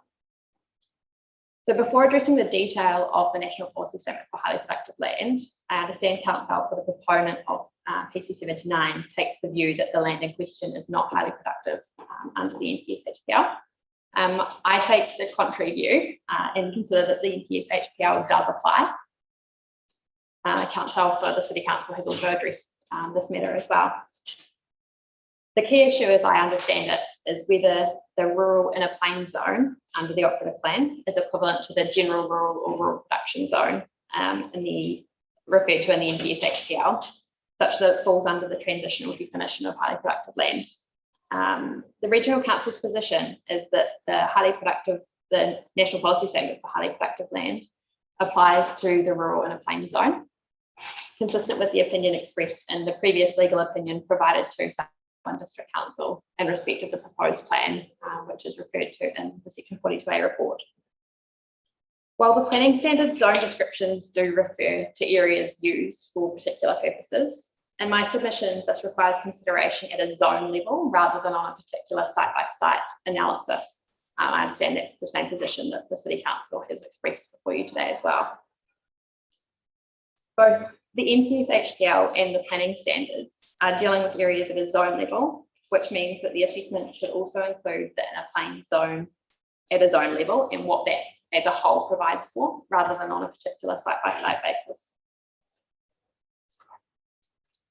This assessment is similar to that under the HPL in respect of the inherent productivity of the site, and that just because the current owner does not use the site for productive purposes does not mean that it is not within an area generally used for primary production. I also submit that the intention behind including a transitional definition of highly productive land is consistent with the NPS HPL, taking a deliberately protective approach to avoid land being further developed before it can be mapped through the Regional Council's mapping exercise. So in my opinion, it's appropriate to consider this at a relatively broad scale. This deliberate holding position has also been recognised by the Environment Court recently in the case cited in my legal submissions of Balmoral Developments. I do have copies of that case as well, if that would assist. While not determinative of the issue, as it obviously does not have immediate legal effect, I also note that in the proposed cell and district plan, the PC79 site, as I understand it, is zoned as general rural. In my submission, this also demonstrates the intention under the operative plan that the rural in a plain zone is equivalent to a general rural zone rather than a rural lifestyle, as the council did have the opportunity to notify this as a rural lifestyle zone if that was intended at the time of promulgating the proposed plan. So consistent with the Regional Council's position that the NPS HPL does apply to the subject site, it also considers that clause 3.6 of the NPS HPL contains requirements that are not met by PC79. That's addressed further in Ms. Hall's evidence in that respect. In this case, in my submission, based on the evidence, the urban rezoning is not required to provide sufficient development capacity, particularly in light of the regional policy statement having been amended following the introduction of the NPSUD. And it's also not been demonstrated that there are no other reasonably practicable and feasible options for providing the capacity in the same locality and market. One of the key points that I would like to draw your attention to is clause 3.6, subclause 5 of the NPS HPL. So this clause is directive, and it states that territorial authorities must take measures to ensure that the spatial extent of any urban zone on highly productive land is the minimum necessary to provide the relevant required development capacity. So in my submission, this is important when we are looking at reconciling the policy direction and the NPS for urban development and the national policy statement for highly productive land. So given that the NPS HPL has been introduced into an environment where the NPSUD was already in existence, the terminology across the two documents is relatively consistent, which assists with reconciling the two documents.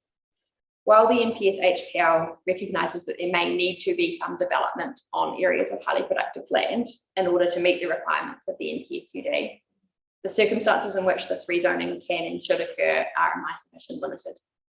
I think there's three key points in terms of how we can read the two documents together for consistency. First, that the NPSUD requires sufficient development capacity to be provided. The NPSUD enables out-of-sequence development where this adds significantly to that required capacity in limited circumstances. But then the NPS HPL limits where this out-of-sequence development may be able to occur.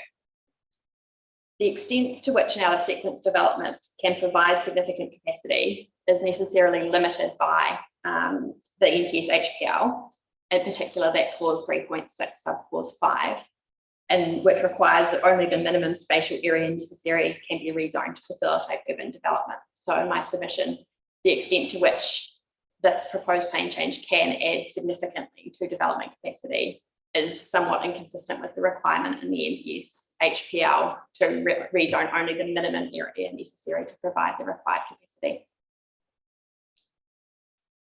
In terms of the RPS, one other matter that I just wanted to address is the weight that should be placed on the RPS in light of these higher order planning documents. The RPS does remain a document that the district plan must give effect to, along with the national policy statements. The recent change to the RPS in light of the NPSUD, in my submission, increases the weight that can be placed on the RPS and its directions. The RPS reflects the strategic planning for growth undertaken by all of the Greater Christchurch Partnership authorities in light of the NPSUD, and is the most recent expression of the outcomes sought for further development in Greater Christchurch.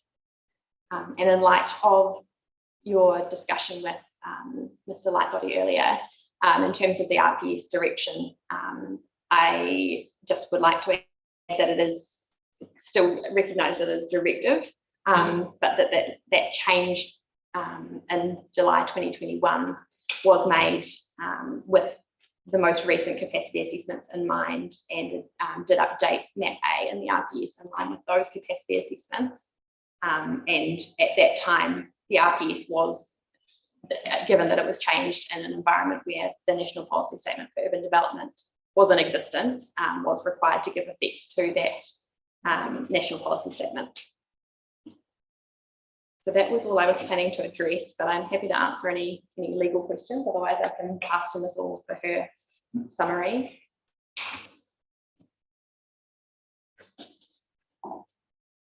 I'll ask one obvious question, but you wouldn't necessarily be responsible for the decision.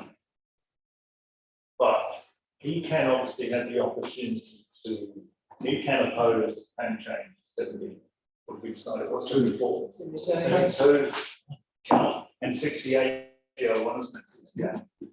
Great. Had the opportunity to appeal those decisions. Of course, I'd have been mortally offended as the commissioner of one of them, but be that as it may, a decision, well, ECAN didn't appeal them. Why was that?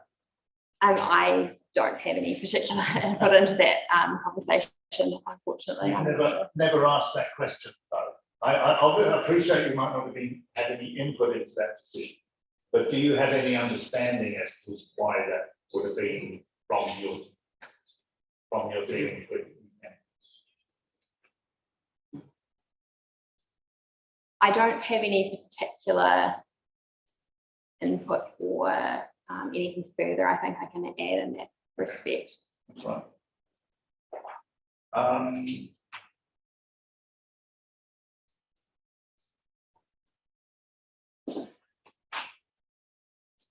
The other point I was making earlier was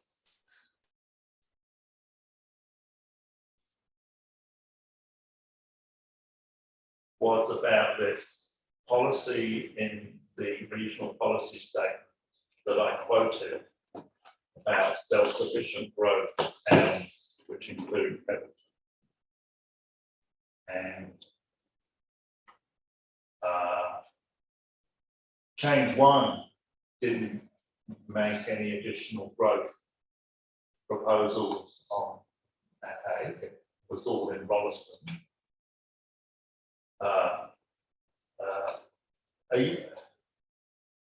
And you have just said, in your opinion, legal opinion, that the regional policy statement is not only is consistent with the NPSUD, so it's obviously a relationship there between development capacity required to be provided and a function of the regional council.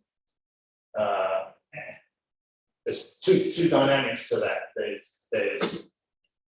I'm questioning whether, in fact, the regional policy statement is delivering on the NPSUD, but then is it almost also delivering on its own policies in the RPS?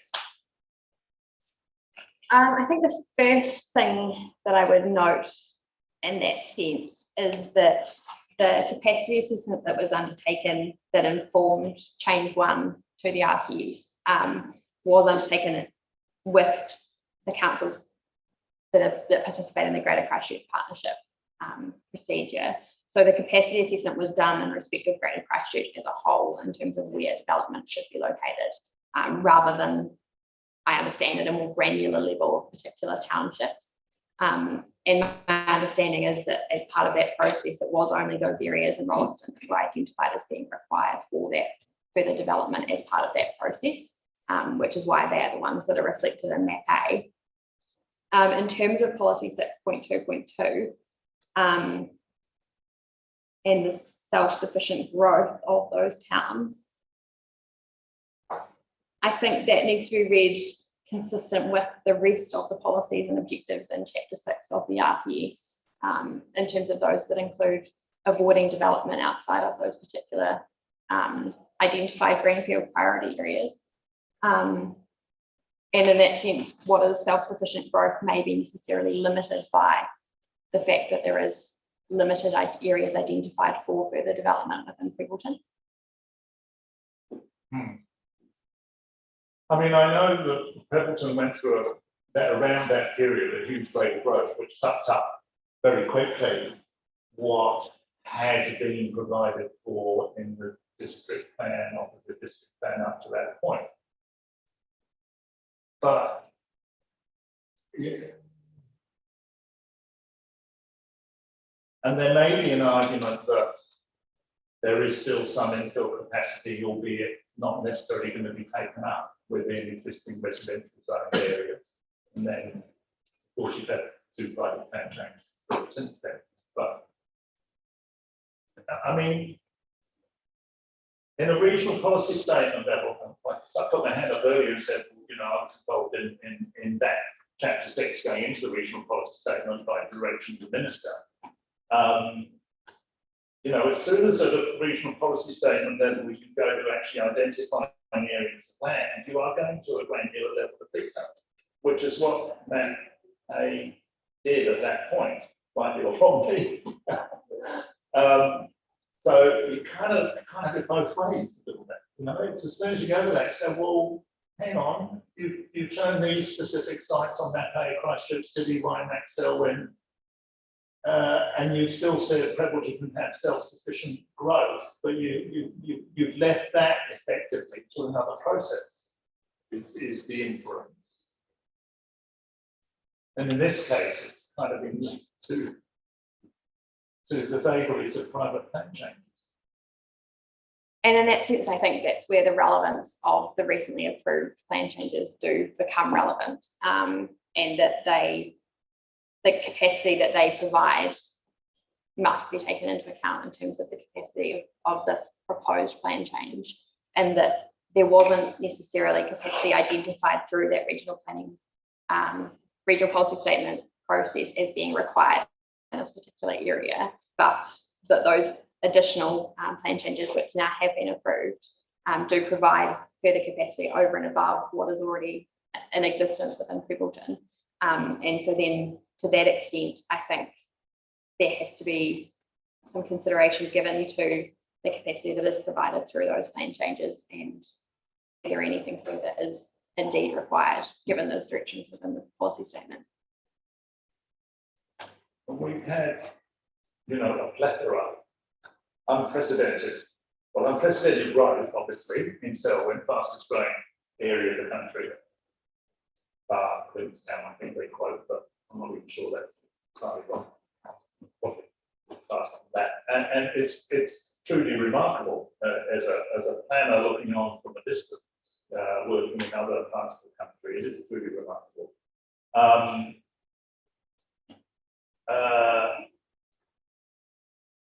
And we've had this plethora of private plan changes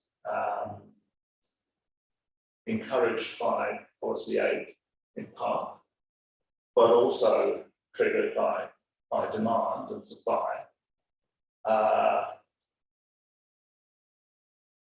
Where am I going with this? What's my train of thought?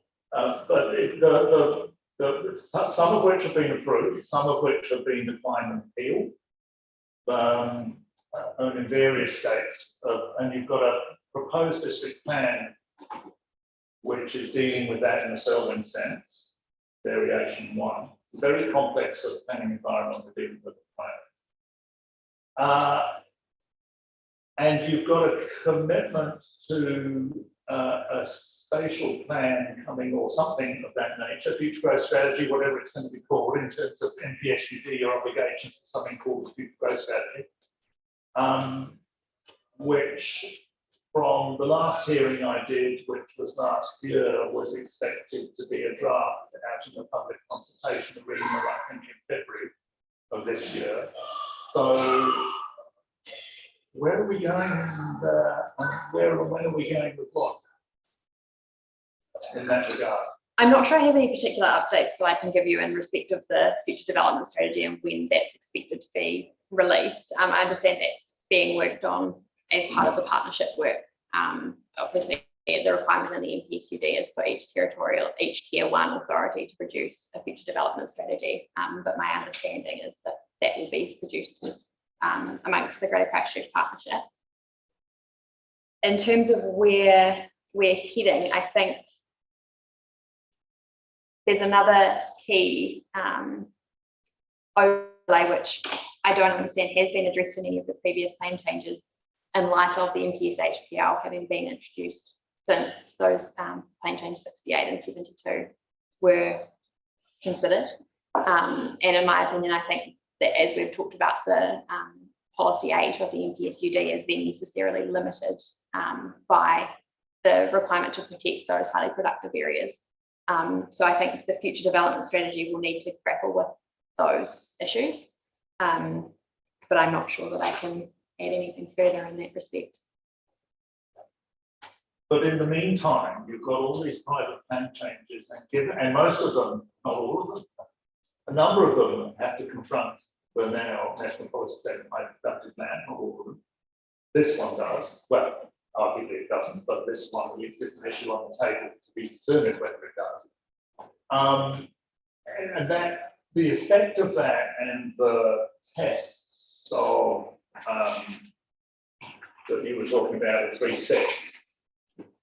And it's well illustrated by the work of Nicole Einstein on, if you like, the broader growth opportunities and directions, and that she put out on one of the maps here, that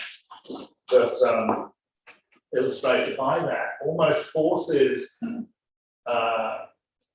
arguably right, rather than wrongly, I would say, but it forces someone wishing to advance a proposal like a private plan change, which is obviously not enabled by a plan, into that strategic assessment of options, which you could argue Section 32 requires anyway, but in a much broader sense than just, hey, we've got this bit of land, it's got potential.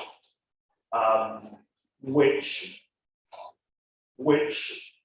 you know, arguably is a lead planning role for the authorities with responsibility for that.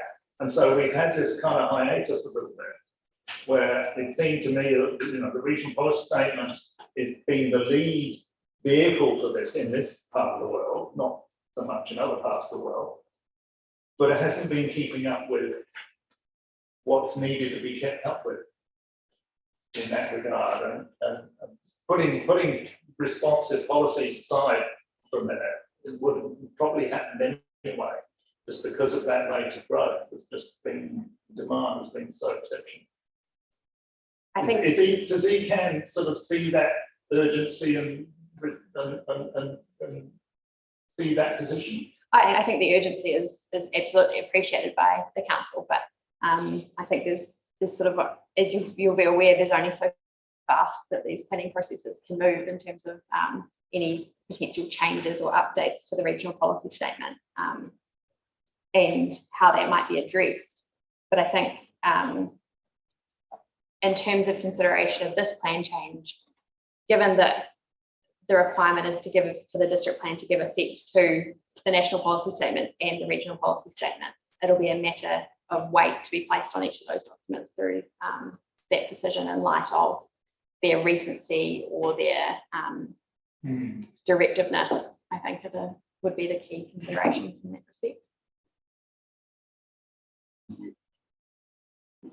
Now, we've neglected Ms. Ford a little bit in that conversation. I feel I should stop that discussion and give you a chance to talk to your evidence. I appreciate they overlap obviously a lot. But you may also have a view as a planner on some of that conversation rather than from the legal side, which overlap. But what would you like to say to me? I have a summary statement here. Oh, to good. read for you. I'd like to understand. Perfect. Is there one I can have? I do have a copy. Okay. Maybe we'll run a bit some. It's pretty much what my evidence says in the first bit. Those are the cases that I referred to. Oh, yes, I would like those cases. Thank you. You familiar with those? I've read the case, yeah. Okay. There are multiple copies. There's not.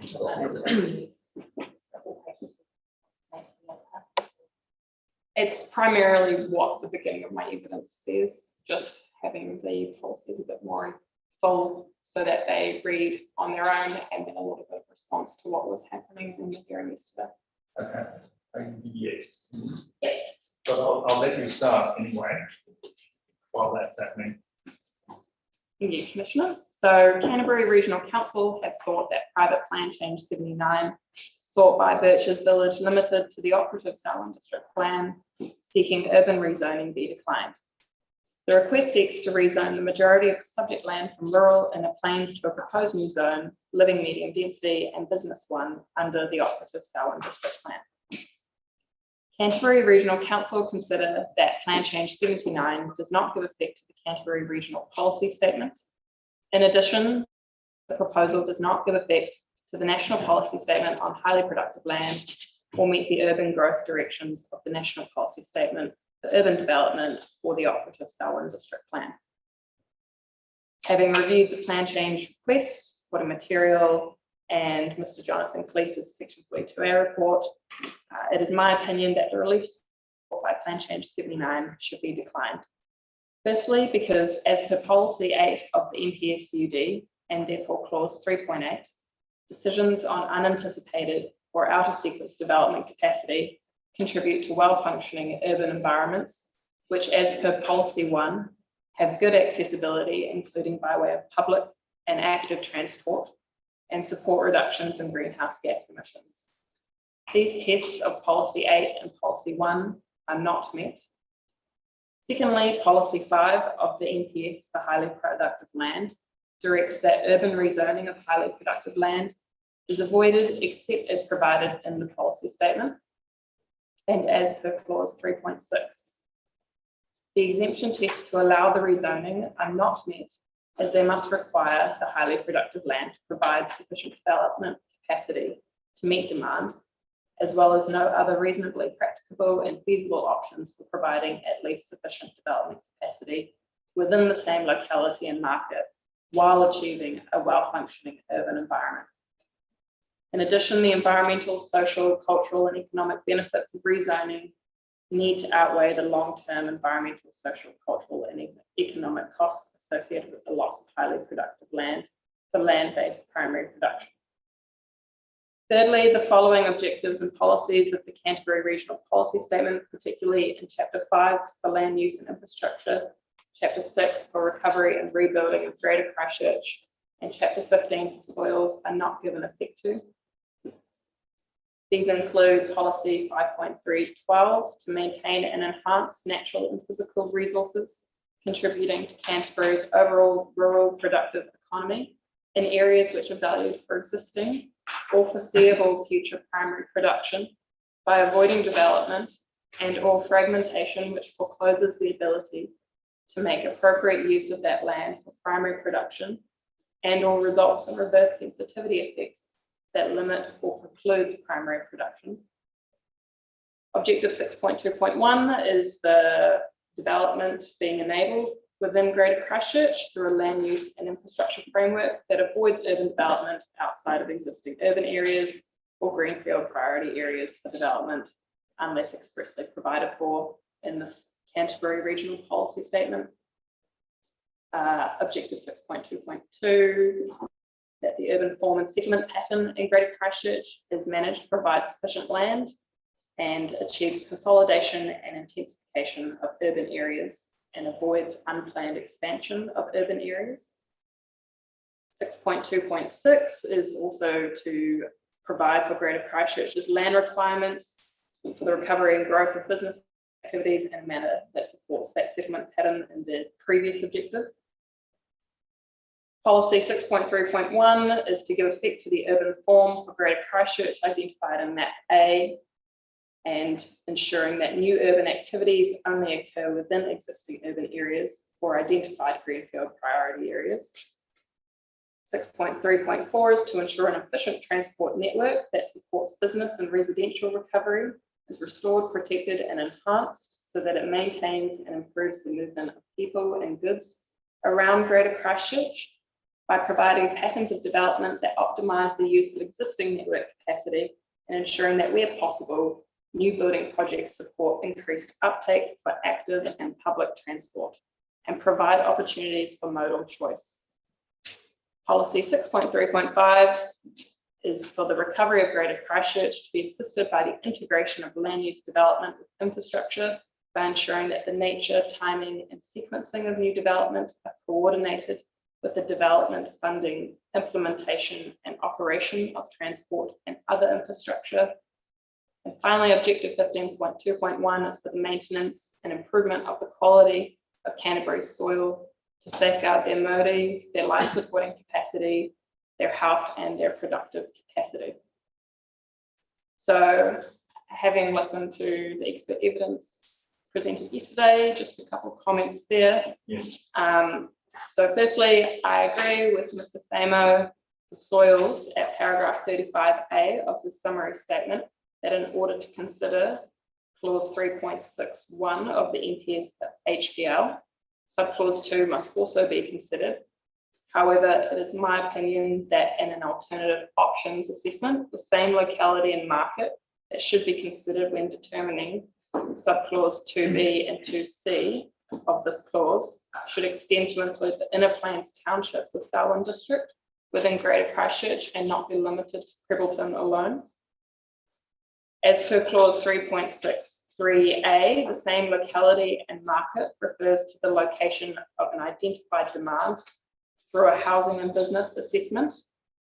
The Greater Christchurch Housing Development Capacity Assessment of 2021 and the Housing Bottom Lines objective at 6.2.1A of the Canterbury Regional Policy Statement identifies Selwyn as the relevant market and locality. I also note that in determining reasonably practicable and feasible options, the clauses in 3.62 are conjunctive and must all be considered, and greater intensification in existing urban areas does not seem to have been considered to such an extent. Secondly, I agree with Mr. Fiorelli at paragraph 25 of his summary statement that the policy wording does not construct an avoidance of greenhouse gas emissions. And again, with yourself, Commissioner, that support is a loose term. I would like to note, however, the intention behind this policy, as per the Section 32 report for the National Policy Statement for Urban Development, reads that policies are expected to result in an overall reduction in emissions from transport due to increased density of urban development.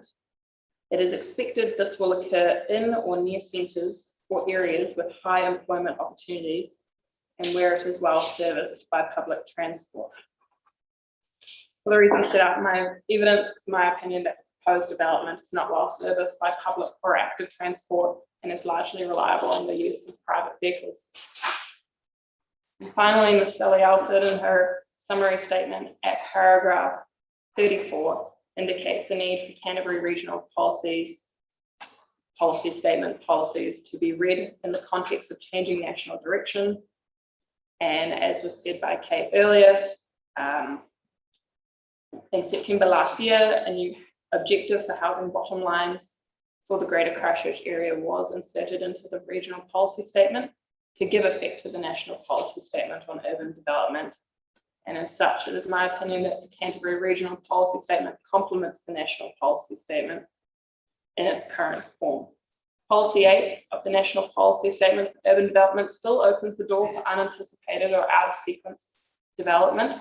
However, as per the formative report, already approved plan changes within Selwyn and the introduction of the medium density residential standards, is my view that there is no shortfall in development capacity to meet demand in the short to medium term. Happy to take any questions. Thank you very much. I'm just looking back at NPS HPL 3.6.3, which is this bit about development capacity within the same locality and market. And then A is if it is in a or close to a location where a demand for additional development capacity has been identified.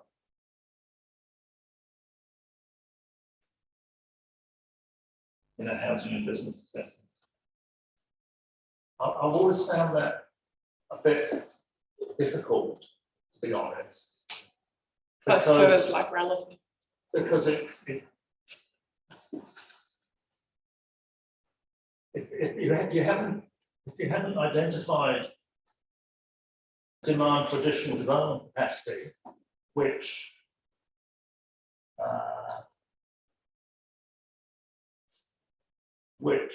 the latest assessments haven't, then you don't have a locality and market to assess it against. I'd be interested in any further legal interpretation of that, because it doesn't make sense, actually. I don't. It's again, it's conjunctive. You've got to meet A and B. And it brings everything back to a house and business assessment, which is, which is only as good as it is. As I said, it's a model, and it can always be improved. But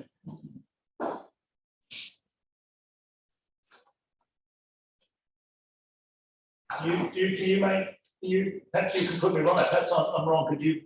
It's covered in your D1 in the middle there. Am I being thick on this, or? So in terms of demand, I suppose you just earlier you said that while there is demand, we're saying the demand does exist. However, there is supply to meet that demand. So you can identify demand, but through the already approved plan changes, and you extend the locality and market to include the inner plain townships of Selwyn, rather than just look at Cribbleton. But it's that link between A and B there, isn't it? It's A says you've got to pass the fact that you're not providing enough capacity. So if you do that, as Mr. Colgrave would argue, you need another 200, 500 or whatever medium, short, medium term. Then you go to B about your options, but your options can only relate to any market and locality where there's been found to be a shortfall in a housing capacity assessment, not in Mr. Colgrave's assessment, in a housing capacity assessment, which of course there isn't. God. I think you're finding a number of things that don't. Well, it's match up in those key. It's key to passing these tests. It's absolutely key to the methodology of assessment and decision making for me in passing these tests. I welcome any contribution. I think to come and sit here and be able to listen as well. I was just going to add, just from a legal perspective, I think I appreciate that there is a challenge in that sense in interpreting those policies and provisions. I think the only assistance that can be provided is through that housing and business capacity assessment, which has been done in 2021 and is required by the NPSUD to be done every 3 years. But otherwise, I agree that the framing of the provisions is particularly difficult, but perhaps that is consistent with the intention of the NPSHPL to protect those areas of land that are so key to the highly productive soils. Yeah. Yeah, I mean, I think you have to read it in the purpose, the broader purpose of the policy statement. It's probably, yeah. Not sure methodologically how it works.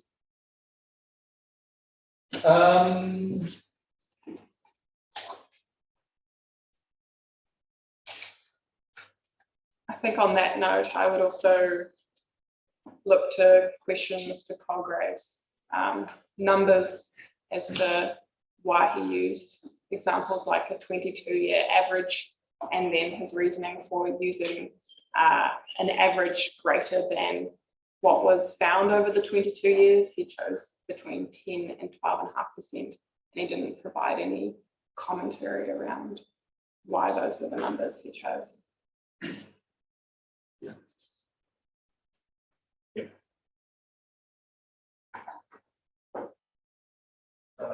The only other thing, I appreciate you put your housing bottom lines into the RPS, which is based on your 2021 housing capacity assessment.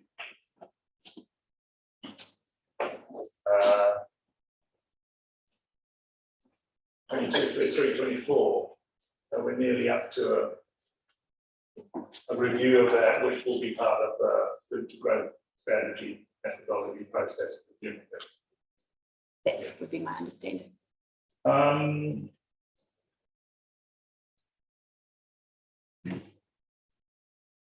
Just on the emission.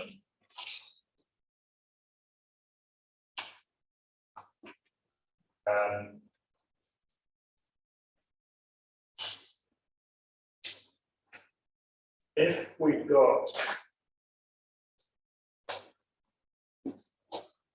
an area like Prebbleton that doesn't have a lot of employment, therefore you could argue, as you said, the increased density of urban extensions areas with high employment opportunities. You said that just at the bottom of your second page. But at the same time, we have in policy 3 a requirement in the last bit, which is the bit I talked about with the city council a little bit, to enable urban development commensurate with relative demand for housing and business use in that location. Is there potentially just a direct conflict between those two policy directions? Because one's saying ignore employment, ignore what might be an increase in emissions because there's a high demand in that location you've got to provide for.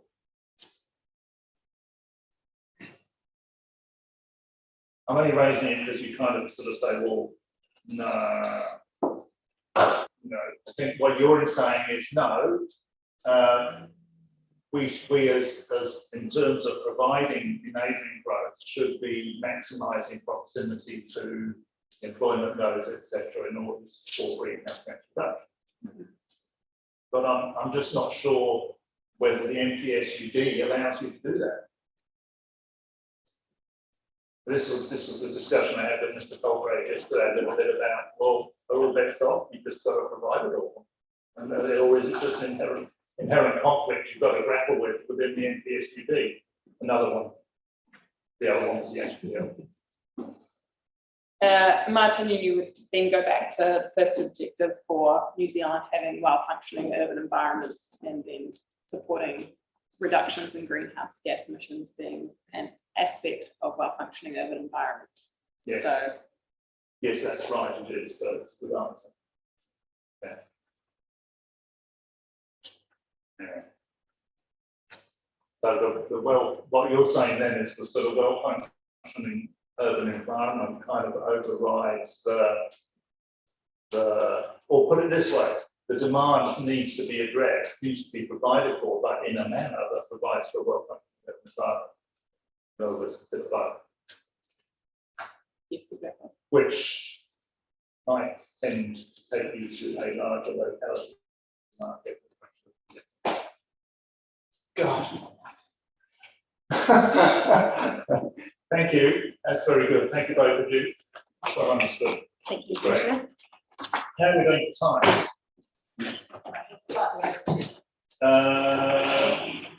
The Commissioner's brain needs a rest. It's going to. Okay. We are halfway through lunch. Hope you've been enjoying it. We will break for half an hour because it was 10 minutes yesterday. I didn't quite work today. Half an hour, okay? So it's now 12:16, so 12:45. Reconvene.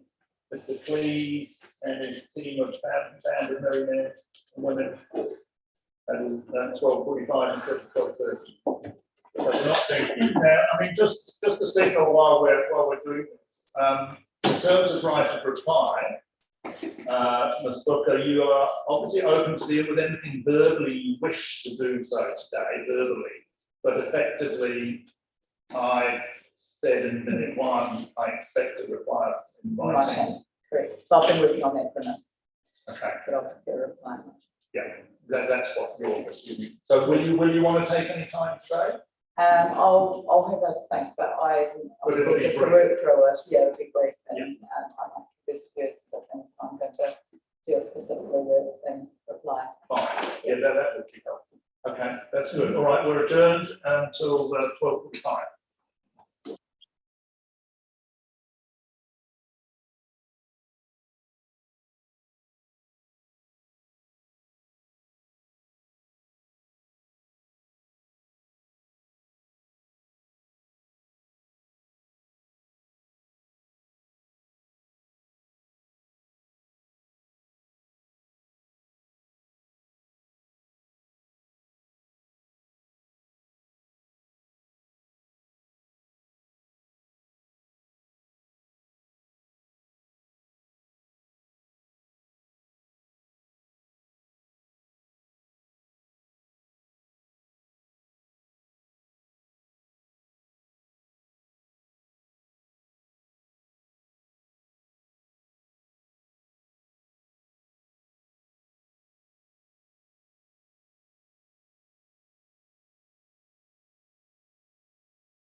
Now, whether that's been consented and developed, I can. But that sort of authorises that lower density rural residential. Yep. In the zone there, at least partly answers your question. Yeah, so it is known about, it. Yes. It's on the cards. Yeah. Yeah, that's another big area. That's, yeah. Okay, sorry, I caused a bit of a late start. My bagel was very, very slow. And very, very quick to eat. So, over to you, Mr. Please. Very good. If it's okay with you all, I'd like to sort of rejig the pecking order a little. So propose to start with Matt Collins. Yes. We're going to talk about transport. It sounds like that's sort of largely been resolved. I certainly made good progress in that area. So I'll start with Matt. I'll then go to Hugh Blake Manson, who is Three Waters, and Matt Hugh rather will be joining us online. Yes, sir. And then Rodney Yeoman from Formative, who will also be joining us online. Then Hugh Nicholson to my left on urban design, and then I'll try and tidy things up at the end. So you'll tidy up the mess, mate. I'll try and tie up loose ends. What few remain. So we've each produced a summary statement, Good. which is available online, I understand. So It's online now. So it should be up on the website for those that have got. I printed off sort of 4 or 5 copies of each statement for people here who don't have a computer handy. So there is a hard copy as well that Rachel will pass around. Thank you. So yes, so then happy to sort of start with Matt and take from there. Yep, good afternoon, Mr. Collins, over to you. Yeah, good afternoon, Commissioner. If it works for you, I'll just start from section 3 of my statement. Absolutely. So section 3 is summary of transport matters. I've reviewed the following statements of evidence from the applicant. So Ms. Williams for transport, including her summary statement that she read through yesterday.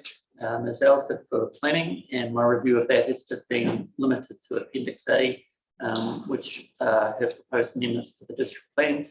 And Ms. Valenstein for urban design, again, my review was limited to Appendix 4 for the ODP narrative. Sorry, Matt, if we could just get the table to switch around a little bit so that that's here. Just the same to Yes. I'm hearing clearly, but it's quite hard to hear in the background. I'll try and speak up a little bit.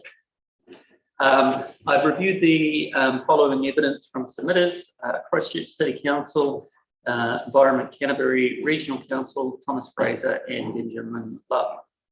I consider that matters identified in my transportation hearing report have been resolved through evidence from the applicant's experts. I discussed the recommendations of my transport hearing report in the following sections of my summary statement. Just reading ahead, Commissioner, I've split it out into section 4, which deals with the statement of evidence from Ms. Williams, and then section 5, which deals with her summary statement, which she tabled Before yesterday. you go on, Mr. and Mrs. Sheehy, Mr. Fraser, if you want to come forward and sit here, it's up to you, but it's cozy. It's cozy. It's like, well, it's just a matter of hearing stuff. There's nothing more frustrating than not being able to kind of know what people are saying. Carry on, Mr. Bond, thank you.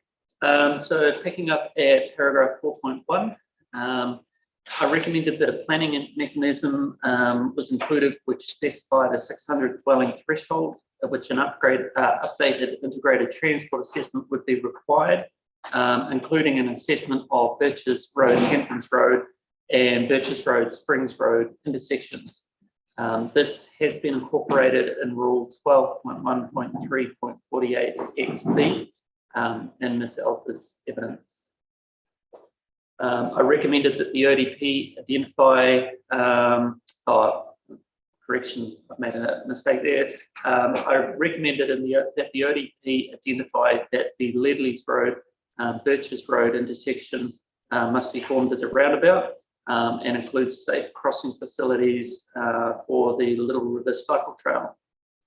This has also been incorporated in Rule 12.1.3.48 XC and Ms. Alford's evidence again. Mitigation measures such as speed limit reduction or turning restrictions will be required to ensure the primary road intersection with Hamptons Road can operate safely. It's the new intersection on the northern side of the lane change area. I recommended that the ODP narrative identify that further assessment of the safe intersection site distance is required. This has been adopted in the revised ODP narrative contained in Ms. Lowenstein's evidence. I recommended that the ODP narrative identify that Birches Road and Hamptons Road frontages would need to be upgraded to an urban standard. This has been adopted in the revised ODP narrative.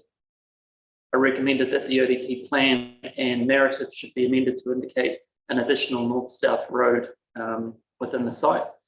Ms. Williams discusses this in paragraphs 17 and 18 of her evidence, including a revised alignment for the north-south road. I do not have any concerns about the amended alignment for the north-south road shown on the updated ODP. I recommended that road cross sections were removed from the ODP or otherwise amended to comply with section 13 of Council's Engineering Code of Practice. In paragraph 19 of her evidence, Ms. Williams explains that the road cross sections were indicative and not intended to replace Council's engineering design standards. I recommended that the ODP should be amended to require that walking and cycling facilities must be provided on primary roads and be separated from general traffic. I'm comfortable that the revised ODP plan and narrative addresses these matters. So section 5 is further recommendations from our hearing report that weren't addressed or that were in contention with Ms. Williams' statement of evidence, but Ms. Williams and I had several conversations between then and yesterday and have resolved those issues. So I've separated them off as because these specifically relate to her summary of evidence. So the first matter was the Springs Road, Hamptons Road intersection upgrade. I had recommended that this intersection should be upgraded to a roundabout prior to any development within Plan Change 79.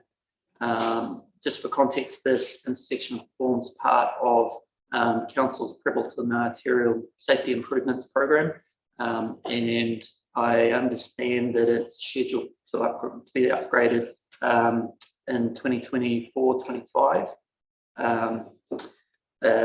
However, Council sometimes has to adjust or reallocate funding away from committed projects. Further, this project relies on contribution from Waka Kotahi, and again, Waka Kotahi, their funding can be subject to changes depending on priorities from central government.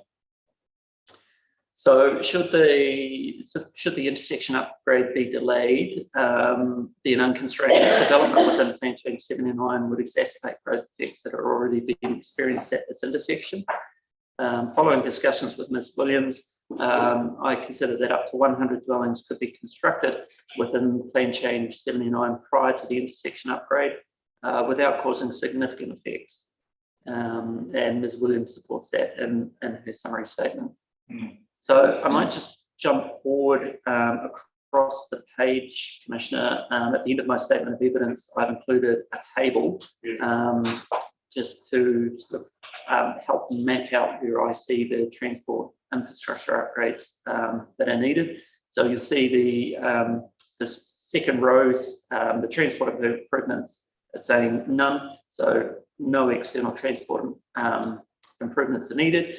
And my view is that a maximum of 100 dwellings can be developed within the site, and that aligns with the upgrade for Springs Road, Hamptons Road intersection. That might make a bit more sense, but once I jump through these other two sections as well. Yeah, but that's where that's slotting into that table. Correct. Gotcha. So the next matter was the Ledley's Road seal widening. I'd recommended that the carriageway seal widening on Ellesmere Road and Ledley's Road was undertaken on the formation of the roundabout at the Birches Road, Ledley's Road, Primary Road intersection, which is the new one of the new key access points into PC79. Following discussions with Ms. Williams, I considered that up to an additional 155 dwellings could be constructed prior to, and again, there's an error in my summary statement there. Paragraph 5.6 should read, following discussions with Ms. Williams, I considered that an additional 155 dwellings could be constructed. No, sorry, I have got it right. I've just written it in a rather convoluted and complex way. I'll paraphrase here. What I discussed with Ms. Williams was my concern about development occurring prior to the upgrade of the Springs Road, Hamptons Road roundabout was that there would be more traffic that would likely use Ledley's Road because the congestion at the Springs Road, Hamptons Road. So Ledley's Road is currently has a carriageway of about 5.8 metres wide, so it's quite narrow, not really fit for purpose for sort of higher vehicle volumes. So Ms. Williams and I discussed that enabling up to 255 dwellings within the site could occur without the Springs Hamptons roundabout upgrade, but only if Ledley's Road and Ledley's Road was widened. So again, this is why I've tabulated it to try and sort of make it a little bit clearer, because it's an either-or situation in terms of sort of development scenarios for the site. So the final issue was the Ellesmere Road seal widening. So council currently has funding to undertake carriageway seal widening on Ellesmere Road between Edward Street in Lincoln through to Knight Stream Bridge at its northern extent.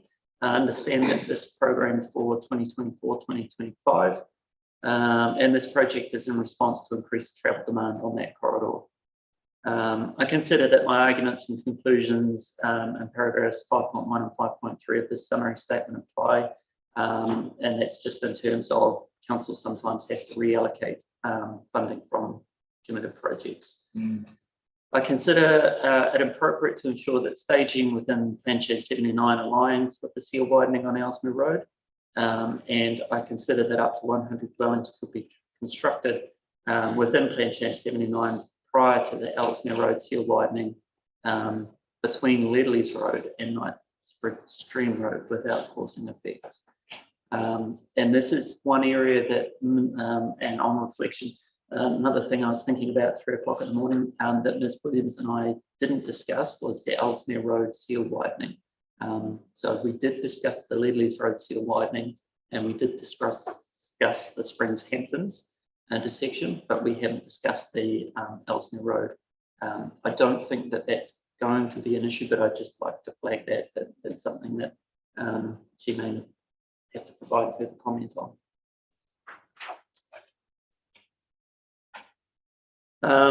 So I'll just skip over to paragraph 5.11. So in table 1, I've summarised my recommended staging of transport improvements, including those already identified in the statements of evidence of the applicant's experts. So my purpose here was just to try and consolidate it all into one place. I noticed yesterday, Commissioner, you had a couple of questions around some of the timing of some transport investments. So I've tried to provide some clarity in that table, and I'll talk my way through it, and feel free to jump in at any point if you have any questions. So yeah, so the first row is saying that no external transportation improvements are needed to support up to 100 dwellings within the plan change area.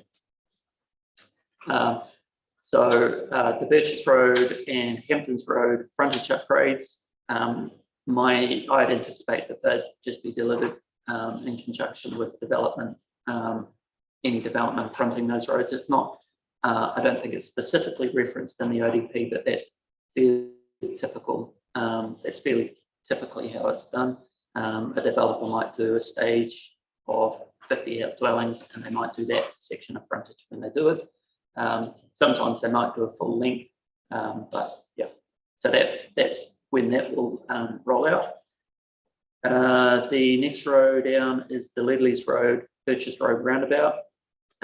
So the timing of that would be upon the formation of the primary east-west road that would form the fourth leg of that intersection. Yes. And that's covered in Rule 12.1.3.48X. The next two rows are the matters that Ms. Williams and I discussed, noting that I've added in the Ellesmere Road seal widening, which I hadn't discussed with her. Right. So what those two rows say, or what the first row is saying, is that up to 250 55 dwellings will be developed within the site.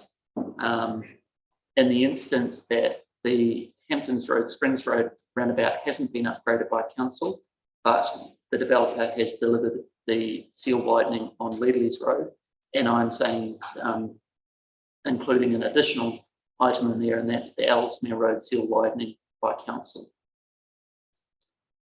The other scenario is those two upgrades, so the Ledley's Road widening and the Ellesmere Road widening. In addition, the Springs Road, Hamptons Road upgrade, and that would then allow up to 600 dwellings within the site.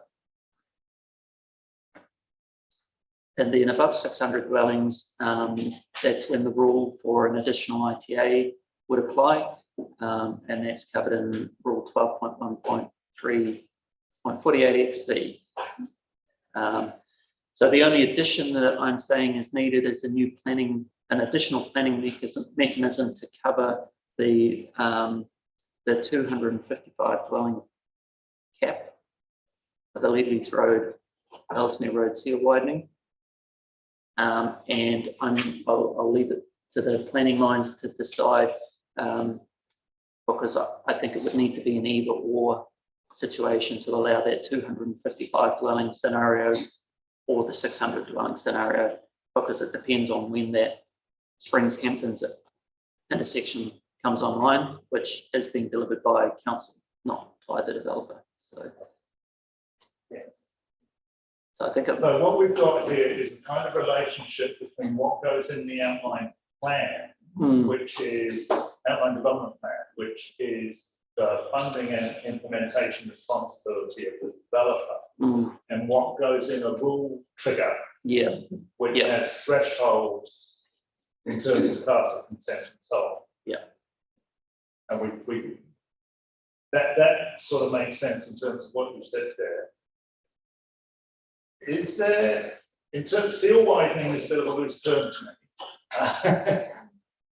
Is there a need for a cross-reference to a design standard or code of engineering or whatever? And I'm interested to know actually, just as a feeling, what is the scale of seal widening involved, or are they all different? Or no, I can give you an answer on that. So at the moment, the seal is around about 5.8 meters on Ledley's Road. That would need to be increased to 7 meters. So we can, and that's reference. The 7 meters comes from council's engineering code of practice. Yes.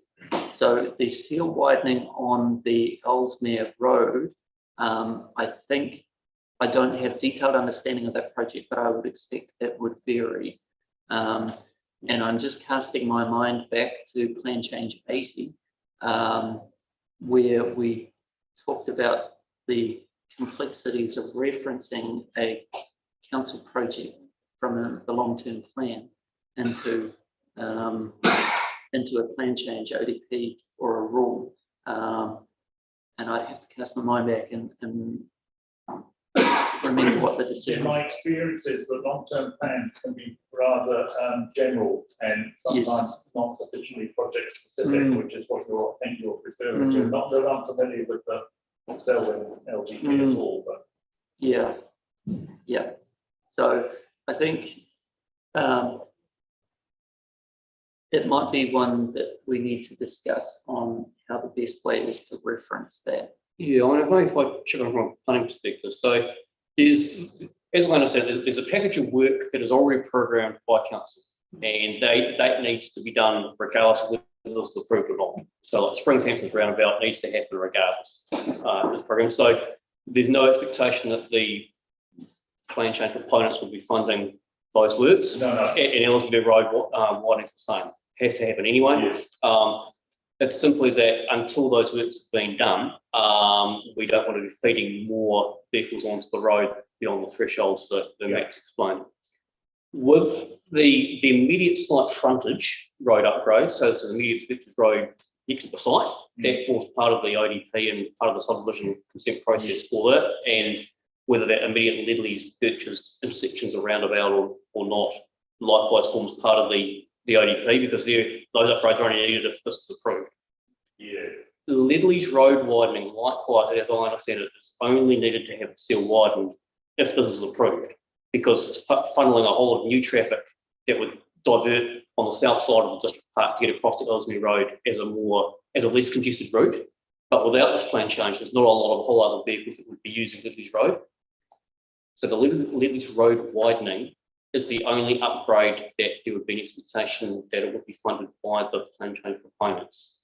So that's perhaps the one rule where I agree you perhaps need a greater degree of specificity about the design outcome. So it's sort of unambiguous as to, they don't say paying for a 10 metre extra CLW where it's only an extra 1.5 metres. So that's sort of I think the only element of the rule that needs greater specificity in terms of design outcome. Certainly the use of staging rules is reasonably common. I know PC78 had a couple of very similar staging rules for when the new roundabouts are going in on Hampton Shands and Trent Shands, and again cap the number of dwellings that can be done until those LTP program works have been undertaken. And with those, there was expectation that the developer would need to contribute, because PC68 was generating more traffic that would require 2 laning of those roundabouts rather than the single laning that would otherwise be needed. So it was sort of a project that was already sort of funded to a certain extent, or to a certain scale, and then adding in more housing needed to be sort of the scope expanded a bit. So they were paying for the sort of the value add generated by their development. So certainly the mechanisms are reasonably well established in the district plan for these sort of staging rules, where you can do up to X number of houses until Y bit of infrastructure is being delivered. Yeah, no, I don't have a problem with that, and I won't ask questions about 68 that I don't need to. I mean, obviously, development contributions are payable in terms of the nature here, and we're not in a situation where there needs to be a developer agreement to put stuff in place, because you have the LTP funding on a wider picture, which you may have had. Yeah, what I was thinking. Ledley's out to Ellesmere. I'm sorry because I haven't got a map in front of me big enough. The Knights Road, Knights Stream Bridge is a length north on Ellesmere from Ledley's Ellesmere. Correct. Just one. Yeah, and that's, it would be actually. yeah, and I think it's important that we do define that it's not the whole length of Ellesmere that needs to be widened, because I'm not sure if council may start at the northern end and work south, or they may start at the southern end and work north. I'm not too sure, but if the section from Ledley's Road north has been completed, then we don't need to worry about the section south of there. Yeah.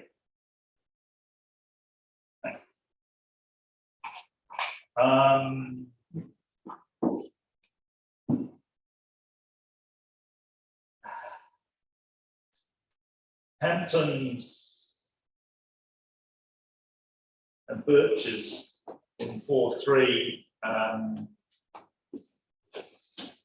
safe intersection site distance. We've got pretty flat, pretty straight roads there, but a few hedges. Is that the issue? Correct. The new primary north-south road, where it's intersecting onto Hamptons Road. It's on a vertical curve. So the sideline. The internal primary north-south road. Yes. Yeah. Yes, there is a little bit of a curve there. Yeah. So in my view, there are engineering solutions to that that we don't need to detail at this point in time. That can be worked through the resource consent process in a lodging subdivision. So yeah. All right. I wasn't in the right space, but I am now, so it's good. And in the latest version of the ODP that was tabled by the applicant, requested evidence, the cross sections had been removed. Correct. Yeah. I thought.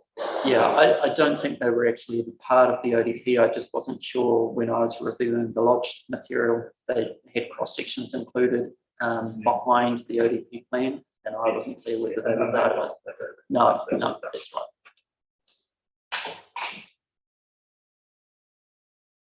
All right. Well, there's really just kind of one matter to tidy up as in terms of how it's expressed and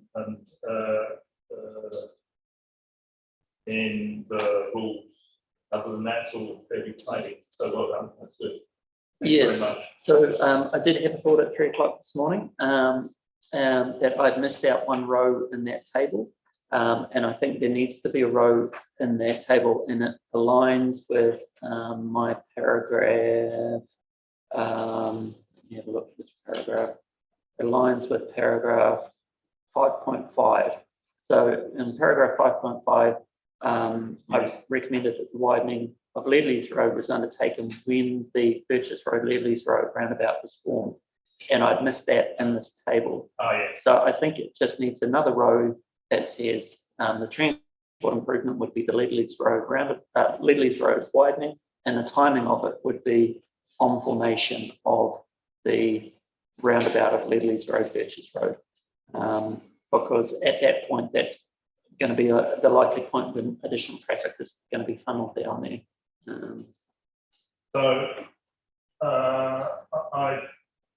There is one matter you hadn't discussed with Ms. Williams? Ms. Williams. Yeah. But other than that, we seem to be model 4.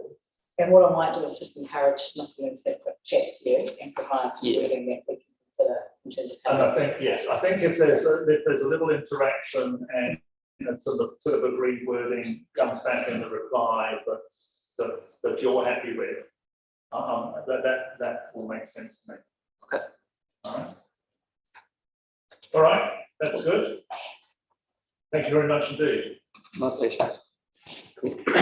Matt was wondering if it would be okay for him to slip away now. If he's not, I don't think. Well, he's been up all night, so. Yeah, 3 o'clock this morning, thinking about changes around it. Yes, absolutely fine. I can't, I'm all seriousness, I can't see any consequentials from anything else arising. So that's fine. Thank you, Commissioner. Thank you. So next is Hugh Blake Manson, who's sort of Three Waters servicing engineer. So Hugh will be joining us. So there's 2 Hughs. So it's Hugh Blake Manson, this is Three Waters, as opposed to Hugh Nicholson, who's in design. So Mr. Blake Manson is joining us online. Hello. Should have a summary statement from him as well. It's a fairly brief, sort of four pager. Oh, yeah, no, I was thinking it too. I was thinking it was almost as if it's evidence, but it's good. Welcome, Mr. Blake Manson. I don't know how much you've been listening to what's been going on, but or been listening or been able to hear. That's 2 different things. Thank you, Commissioner. I was able to listen in yesterday to Mr. Marshall's statement of evidence. So I got a bit of that, which was very useful. And I've been able to tune in from midday today to listen to and catch up. Excellent. Okay. Well, we've got your summary statement. Perhaps you could read it, take us through it from paragraph 3. Thank you, Commissioner. Yes, so water supply. The Prebbleton water supply relies on extraction of deep groundwater, which is then treated and provided to the Prebbleton community. Council's plan for additional water sources will bores, storage and pipeline infrastructure to meet the needs of the existing development areas over time. This has been identified over the next 30 years, when that lines up with the infrastructure strategy, and is based on information available at the time. Funding for foreseeable works has been included in Council's long-term plan, and this is reviewed annually. There's currently no capacity within the existing pipe network, we're going to stress pipe network, to service this proposed rezoning area. Work is required by Council, including to determine the most efficient scale, extent and timing of the works. Water network model based data should be available from May this month to determine these requirements. Compliance with the firefighting code of practice guidelines as stated in the engineering code of practice will be required should rezoning be approved. So from a drinking water point of view, there is capacity in the existing consents. It is a matter of timing, staging, infrastructure planning in a coordinated manner for water reticulation to be programmed and move out to areas such as this, should the rezoning be approved. Okay, so I'll move on to wastewater. So what you're saying is there's no, if you like, funded program to enable it. There's no funding. Oh, sorry, sir. That doesn't mean there can't be planned some funding going forward to enable it. That's right. It doesn't mean it can't be planned. I mean, the work isn't done yet to enable that to happen. That is right, and that needs to be done carefully, and it's underway. There's some, I'll call it the modelling. The research is underway to provide a program and a stage program over a number of years. The emphasis is on providing to the existing service areas and meeting the needs in those areas. That's first, and then approve plan changes, and then follow on from there. And how much? I'm interrupting you, but we'll sort of might as well take that topic. How much does the sort of intensification uncertainty cock up all that modelling, should I say, to use a term? It is, I'll answer it in two ways. It's less challenging than the wastewater, which we'll get to shortly. Yes. It really does, because so it's just not about consent capacity that's available, okay, at the points of the bores. It does, so densification does impact on the size of the pipes and where those increased pipe diameters will be installed. We need to get that right up front. But while we normally allow for nominal pipe size increases, for argument's sake, it's we go from a 150 diameter bore to a 200, and those have fairly high capacity. If the densities increases significantly, and I need to provide that more information back, that require us to go above a 200 diameter pipe, then that is a big deal. We need to plan for that now. So that the uncertainty, from my point of view, from a water network point of view, sorry, sir. Birches Grove Village, as much as the density that you may be faced with within the existing Prebbleton area, as triggered by the medium density rules. I'm sorry, I might ask you to repeat that again. I just heard some of it. I suppose what I was saying is that I think we, in this case, in this project, we've elicited a sort of indicative density that could be planned for, because Naitahu property are going to be the lead developer, and we have a concept, even though the rules would allow whatever sections developed in long term to be further developed.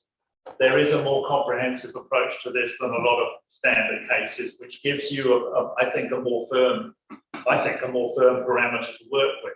But at the same time, we're in the process of enabling intensification in the rest of Prebbleton, which presents other kind of all infrastructure challenges. And how do you kind of deal with that within your modelling?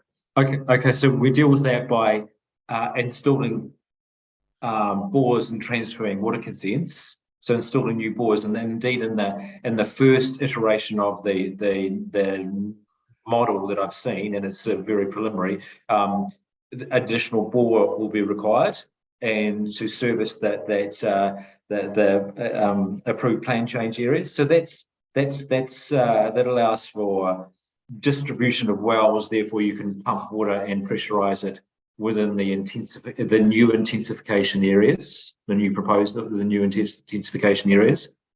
But areas such as this, as I noted earlier, need to be, that they were outside our original modelling, and outside our original area, and need to be, that's why we're working through this May period to say, well, what if that were to happen? What will we require on top of our existing program?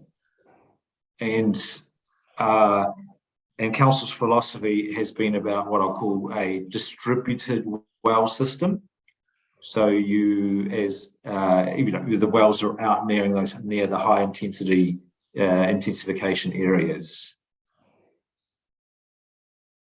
Yeah, so it's a matter of locating those additional bores, and then really it's plugging more capacity into your overall reticulated network.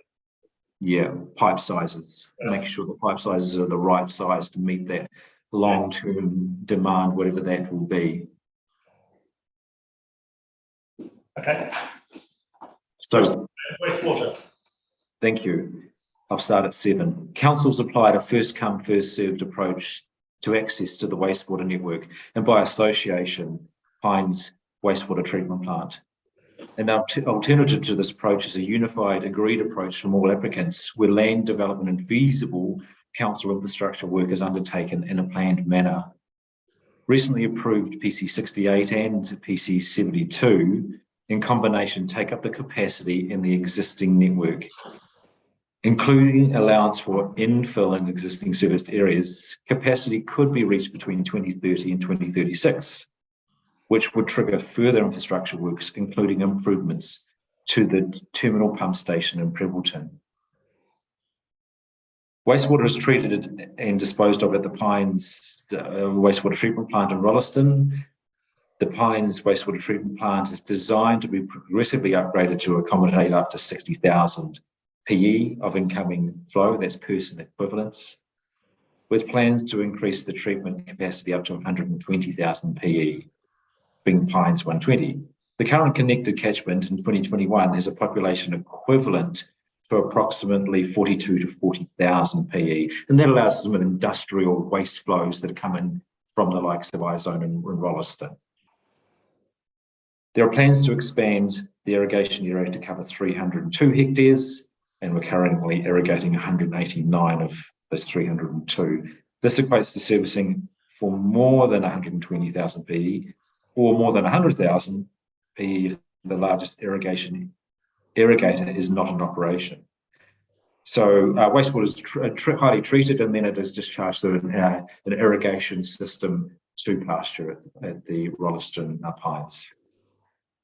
Ultimately, additional areas within the 486 hectares of land owned and consented could be developed for land-based disposal while remaining in compliance with existing resource consent conditions. There are a number of options that, with respect to wastewater storage PC79, there are a number of options that could be pursued to manage wastewater flows generated from the proposed rezoned area. Council's approach is to require gravity systems which fall to a pump station or stations. From there, conveyance is to the Pines Wastewater Treatment Plant. For the purpose of peak load shifting, approaches include household on-site local pressure storage or a large underground storage chamber within the local area. These approaches are considered to increase the complexity and inefficiency of wastewater system operation, maintenance, and renewal cost over their lifetime. So to speak to that a bit further, in a previous role, I spent, in part of that, I'd spent contract managing local pressure systems in the Christchurch city area post-earthquake, and there are a number of areas where these systems have been installed, and they were installed on the basis that it was more capital efficient to do that than replace the network with a gravity system because of the liquefaction damage. But my direct experience is the operations and maintenance costs were very high. And there's no disrespect to the suppliers of those systems. It's about the use they got and materials they were discharged into them and the need they had for regular maintenance. So my direct experience is the local pressure systems, while good from a capital point of view, and yes, have a benefit for peak load shifting, are very high operational costs, and council needs to consider the long-term costs of these systems. So I will, sorry? Just on that, on the pressure systems, is that a maintenance and operation cost falling on the council or falling on the individual landowner where the facility is located? So what I would say is there is a group of local pressure tanks already in Pribbleton. They're on 5,000 square metre sections, and they are all maintained, operated by the landowners.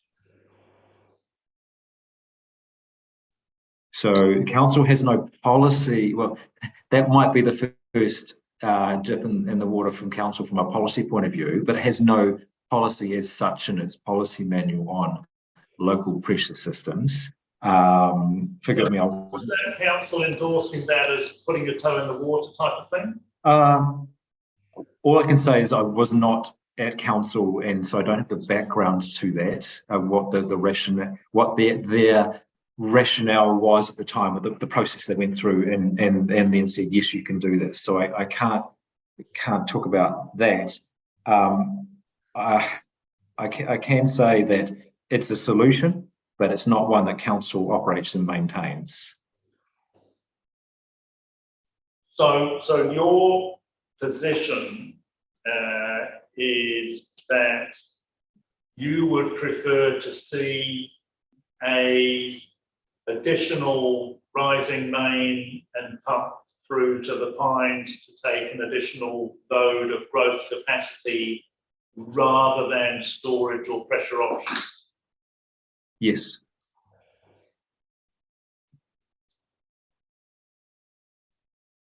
Now, Mr.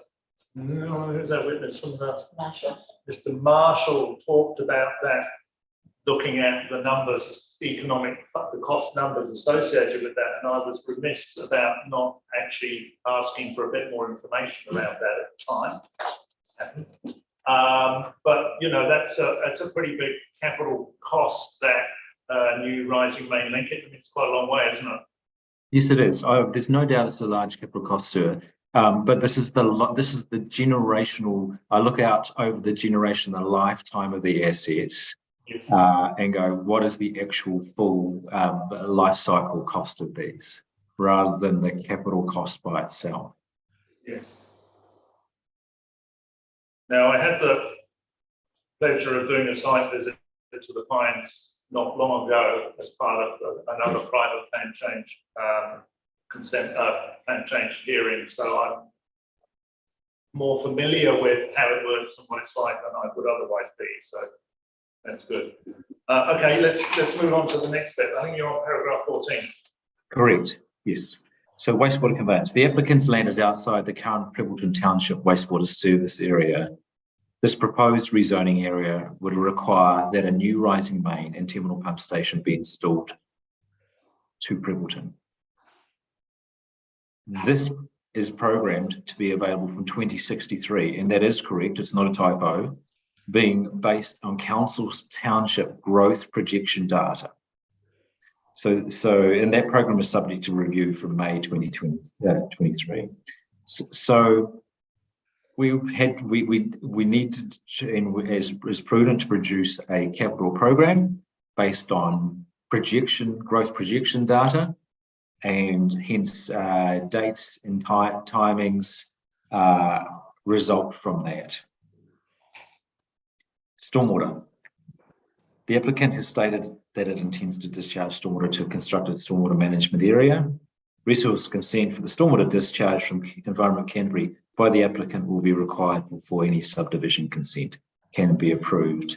So I was able to hear some of Mr. Marshall's statement delivered yesterday, and I understand and agree with the general principles.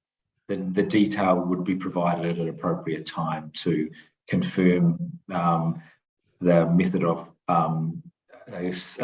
treatment and attenuation that he provided. It has been done before, and it is an acceptable method. Water races. There is a length of water race bounding the development along Birches Road. Should it changes to the location and use of the water race, of water from this water race be required, then approval will be needed from council. There are viable means to manage that water race. It is an important feature and asset, and to council, the water race, and has some environmental and ecological benefits that have been identified. Thank you. Really just one further area, and it's around the whole planning and financial process that is intended to occur a la the National Policy Statement of Urban Development. And that is, you're doing work now on modelling on various growth scenarios. I think you're about to go into an LTP type round, which is what you're doing it for. The theory is that you would have a future development strategy in front of you at this point of time, so that, or that you were, that was feeding into work on a future development strategy that then allowed an LTP to come out of that was implementing the future development strategy. But from what I've heard today, that's not likely to happen. Forgive me, I wasn't party to some of the things that you've heard today. The Environment Canterbury weren't able to give me any confidence today, although to be fair, the people weren't kind of in the loop too closely. That process which is quite fundamental, actually, that is actually in train. So I'm not sure. So what I do know is there is a detailed capital program which has been prepared by Mr. Murray England of Council, with lots of input from myself and other people, including Wastewater Networks.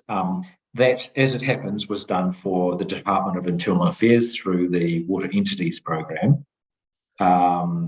Nonetheless, it is highly valid. That's just because it was prepared for that doesn't mean it's not suitable for council and any other means. So that program is available. The numbers and the dates that are provided to you, such as the 2063 rising main, are all in that capital program. But we have had to, of course, base them on growth projections that we had available at the time, and look at staged and efficient use of our existing assets, and then decide when we should install new ones. New assets being pump stations and rising mains in this case. So there is a coordinated program, and that capital program will be provided through to council, and those LTP discussions are already being managed by the appropriate council staff. So I think we do have our, in quotes, ducks in a row, but we can't predict every future, and we have to work on reasonable assumptions. And one of those, the key one in this matter, is growth projection data. And so it's pretty simple. That's from our point of view, or my point of view. Yeah, I suppose you say, well, give me the growth projection data, that's what I'll work on. What I'm concerned about is what those growth projection data are based on. And do they take into account something like Birches Village or not? Do they, what, you know, how are they dealing with infill, etc.? So it's a very complex and kind of uncertain environment that you're dealing with, as I see it. If you had a coherent future development strategy in front of you now, you'd be able to say, well, that's what the region and the distribution, and that's what Pebbleton's facing in the next, well, you know, 30 years. This is what we plan for, but I don't think you have that. No, I don't. So we have to move back to a reasonable, what we consider as a reasonable projection, and base our infrastructure program on that. Yeah, we don't. So I agree with what you're saying. Yeah. So to just finish this, so if you maintain your position, which you're entitled to as a council, and say, no, we don't want to go down the precious stuff track because we don't like that for life cycle cost. We have made provisions for a new main, but at the moment it's 2063, but that could change with our current work. But even if it's not that, but it's still some time away, that could have a big bearing on servicing this development if it was approved. Yes, good.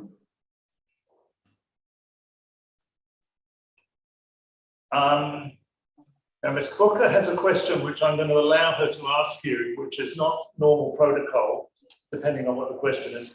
Look, they're just about a development program, which I haven't obviously seen, but I'm aware that Murray England was specifically asked by the last Clean Change Commissioner to take into account this clean change along with 68 and 72. So he went along many months ago and had provided and prepared some evidence on the premise that this could be catered for within that capacity. So I guess my question is, well, I had presumed that the analysis going on now could include our site, because that's what the work was done some time ago on. So if it's dropped off, that would be unusual. So I was just going to confirm whether or not Murray is actually taking into account the potential for this clean change, because that would make a lot of sense. So in response to that, Commissioner, what I can say is that the Mr. England's projections, including infrastructure program, are based on lower density development, as I read it. And hence this update to the modelling with the increased densities, potential densities, and what that would mean for the works program in terms of timing and staging. And just to reiterate, because it may conflict with Mr. England's previous evidence, what para 9 of this summary says is PC68 and 72 in combination take up the capacity in the existing network. On the presumption that it's highly, that would be medium density, is what. So that presuming that development will be medium density and come on board right now, so there's no capacity. Well, I have no feel for 68 at all, and I haven't read the Commission's decision, but I obviously do have a feel for 72, and I can't possibly see any way that will be medium. Correct, and you've also heard evidence from over 3 people who have said that this is staged over the course of a long period, which would enable the planning to occur. Yeah. And there to be interim capacity to the network as opposed to the systems that the experts expressed no preference for, which are still solutions. But yeah. All right. That's very helpful. Thank you. Thank you very much, Mr. Blake-Manson. Thank you. Thank you very much. I can leave now. Yes, I think that will be fine. We'll put it this way: if something really happens urgent, we'll give you a call. Yes, please. Okay, thank you for your time. Thank you very much. From one Hugh to a Hugh. No, from one Hugh to Rodney Mr. Yeoman. Yeoman. So I thought we'd do both the online people at the back. So, as I sort of mentioned yesterday, obviously Mr. Young didn't do evidence. His forward report was attached as an appendix to my evidence. Absolutely. So appreciate the opportunity for Rodney to give you a summary of his report, and he'll also to make some comments on Mr. Colgrave's evidence. Certainly appreciate your comments yesterday that I expect the applicants in their closing to be able to respond as well. I mean, it's certainly quite appropriate. So, yes, so Mr. Yeoman, as I has done a sort of a 10-page summary or so. It may be helpful if he takes you through that, I think, and then he's available for questions. Hi, Mr. Yeoman. Thank you. Yes, you will need to read this, but I'm happy for you to start at paragraph 7. Well, thank you, Mr. Commissioner. Can everyone hear me well? Great. So I've read the evidence of Mr. Colgrave dated the 17th of April 2023. The key points raised in Mr. Colgrave's statements are that the council does not appear to provide enough capacity to meet demand because it is underestimated demand and overstated supply in Prebbleton. PC79 is required to meet the capacity requirements under the NPSUD. There are no other reasonable practicable ways to provide for the same capacity, and that PC79 would generate economic benefits that outweigh the long-term economic costs. He supports the proposed development on economic grounds and considers that the development passes the 3 tests outlined in clause 3.61 of the NPS-HBL. I respond below to Mr. Colgrave's key points. So first off, 3.61A, development capacity to meet demand.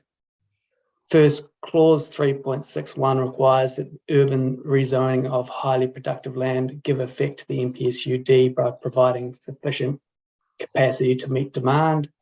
Mr. Colgrave's assessment of demand and supply focuses on the coming 10 years, which is the short medium term, and does not assess the long-term outcomes. I agree with this focus as this reflects the NPS HPL guidance. While Mr. Colgrave's evidence covers a range of issues, I focus on 2 key questions. What is the most likely housing demand in Prebbleton? And what is the capacity for housing in Prebbleton? So what is the most likely housing demand in Prebbleton? Mr. Colgrave considers that there has been and is likely to continue to be high population growth in Selwyn and by extension Prebbleton, along with associated demand for housing. I agree with Mr. Colgrave that the old projections are now out of date and that Statistics New Zealand has only recently released the updated projections in December 2022. STC also recognises this and has acted quickly to incorporate this new information, which is one of the reasons why it has commissioned and updated the demand and supply assessment, the SGM 22, that was recently completed.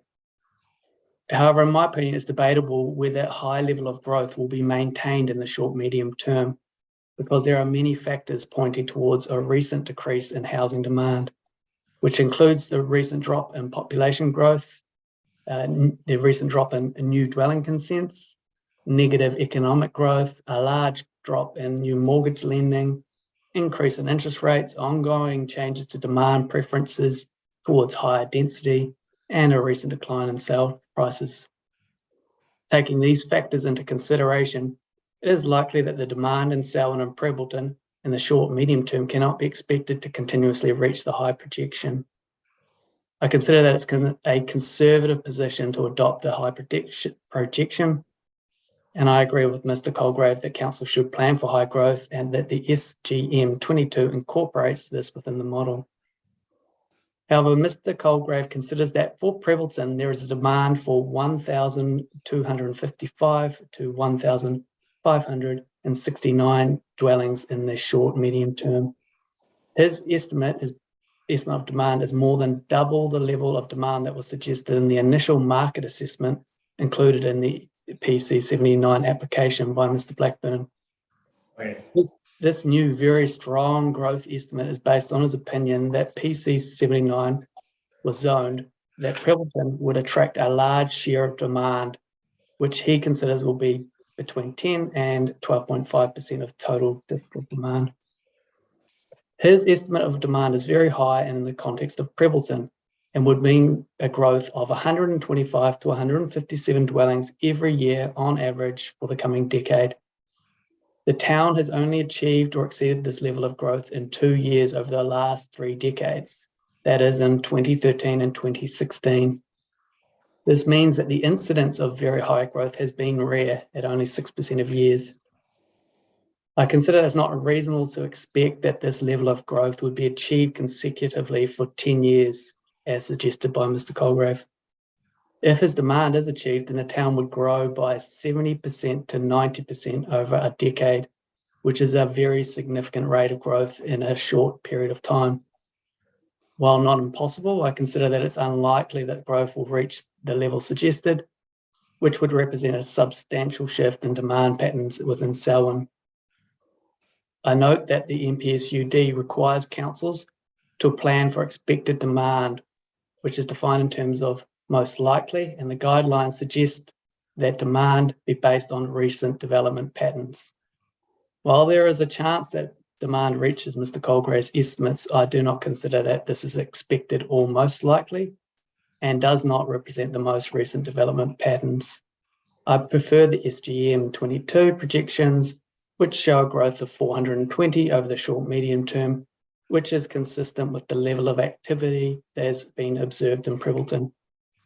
I note that this level of growth is high, which would mean that Prebbleton would grow by 24% over the decade. I acknowledge that there is uncertainty with any projection of demand.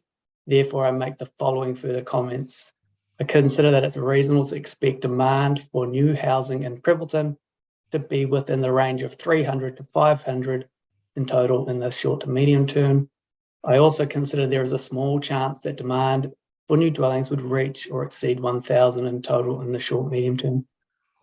The difference in demand is a key issue that is important for the findings around NPS HPL 3.61A. If demand shifts to very strong levels, as Mr. Colgrave suggests, then there will be a shortfall towards the end of the medium term. However, consider that there's a low chance that demand would reach the levels estimated by Mr. Colgrave, and that the SCGM 22 provides a reasonable estimate of most likely future demand. Also, as discussed later, even if Mr. Colgrave's very high demand eventuates, the council would have ample opportunity to act in the future. I note Mr. Cleese's statement, which shows that there are other reasonable alternative options within Prebbleton. Mr. Commissioner, would you like to take questions now, or would you on the demand aspects, or Go through this. Okay. Very long to get through it, and I'll come back with questions. Yep, fair enough. So what is the capacity for housing in Prebbleton?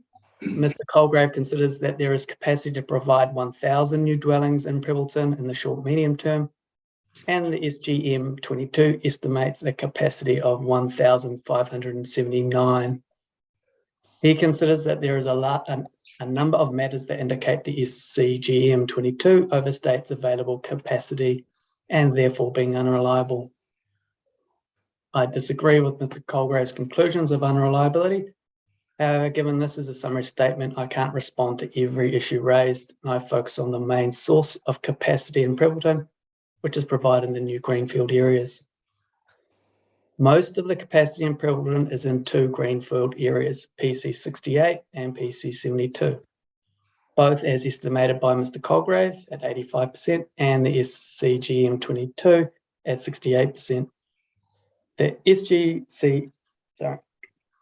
SCGM 22 estimates PC68 to have a feasible capacity of 770 dwellings and PC72 to have a capacity of 304 dwellings, which gives a total of 1,074. This compares to the stated intentions of the developers of 820 for PC68 and 330 for PC72, which gives a total of 1,150. Clearly, the developers have signalled they intend to develop 6 to 9% more dwellings than is estimated in the SCGM 22. Moreover, these development patterns may change now that the MRZ has been proposed for these two areas. Greenfield capacity in Prebbleton is likely to be higher than what is estimated in the model, which means the SCGM 22 results are conservative. Mr. Colgrave argues that only a share of the capacity in the Greenfield area would be developable in the coming decade. In his opinion, the development of these areas will take longer than 10 years in the short term, and in the short medium term, that 75% and 90% respectively of the capacity will be developed or developable. He provides no explanation of how he arrived at these scalars. His position seems to be at odds with his very high growth environment, which he expects will persist in the town over the period. I consider that scaling is not required, it's not referenced, it's not referred to in the MPSUD or the guidance documents. If the scaling was required, then the councils around the country would be required to provide much more capacity than is required in the MPSUD for their short term, medium short term.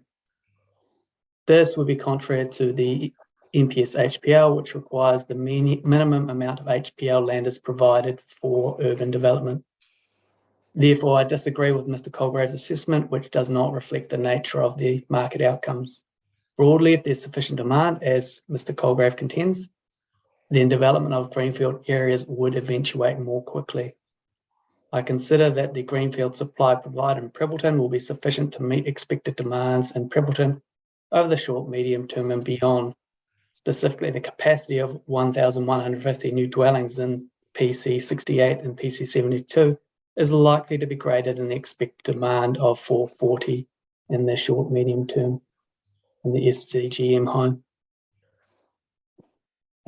Finally, if PC79 was live zone for urban activity, then it would allow a considerable increase in capacity in Prebbleton.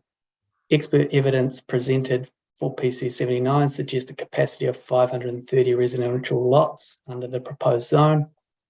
Combined, if PC79 is zoned, then there would be total greenfield capacity of over 1,600 dwellings in Prebbleton. This level of capacity would only be required if Mr. Colgrave's estimate of demand eventuates, and therefore the supply that would be enabled by PC79 is justified only because of Mr. Colgrave's assumed large shift in demand patterns. While not fundamental to the matter above, Mr. Colgrave also questions the accuracy of the estimates of the capacity in the rest of Prebbleton that SGM 22 provides. Mr. Colgrave asserts that SGM 22 estimates are overstated. He bases this conclusion on his opinion of retirement living and as an assessment of example sites, which he uses to confirm his suspicions about flaws in the model. Mr. Colgrave considers that there is a capacity for 148 additional dwellings in the existing urban parts of Prebbleton in the short medium term, which compares to the SGM model, which has an estimate of 505. I acknowledge that any model of residential development will not be able to assess the full range of outcomes, as this is an intractable problem which no algorithm or model can solve.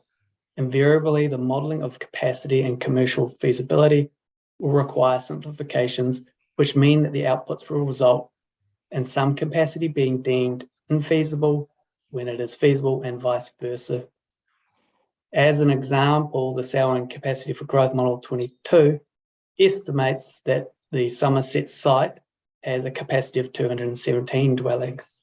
The developer is providing 290 dwellings, which is 33% more than the SGM 22. There are other examples around the district where the SGM 22 underestimates development capacity. Furthermore, I disagree with Mr. Colgrave's argument that retirement living capacity should be discounted. It is clear that this capacity will accommodate a significant and growing part of the community's needs as the population ages. Also, these facilities will result in the freeing up of other dwellings which can meet the needs of others in the community. I also note that there is no such discounting suggested in the MPSUD or associated guidelines. I acknowledge that there will be some instances where capacity is not feasible, and Mr. Colgrave has covered these instances. However, in Prebbleton and Selwyn, most capacity is located in greenfield, and the issues of overestimation are comparably small and insignificant to the overall question of sufficiency.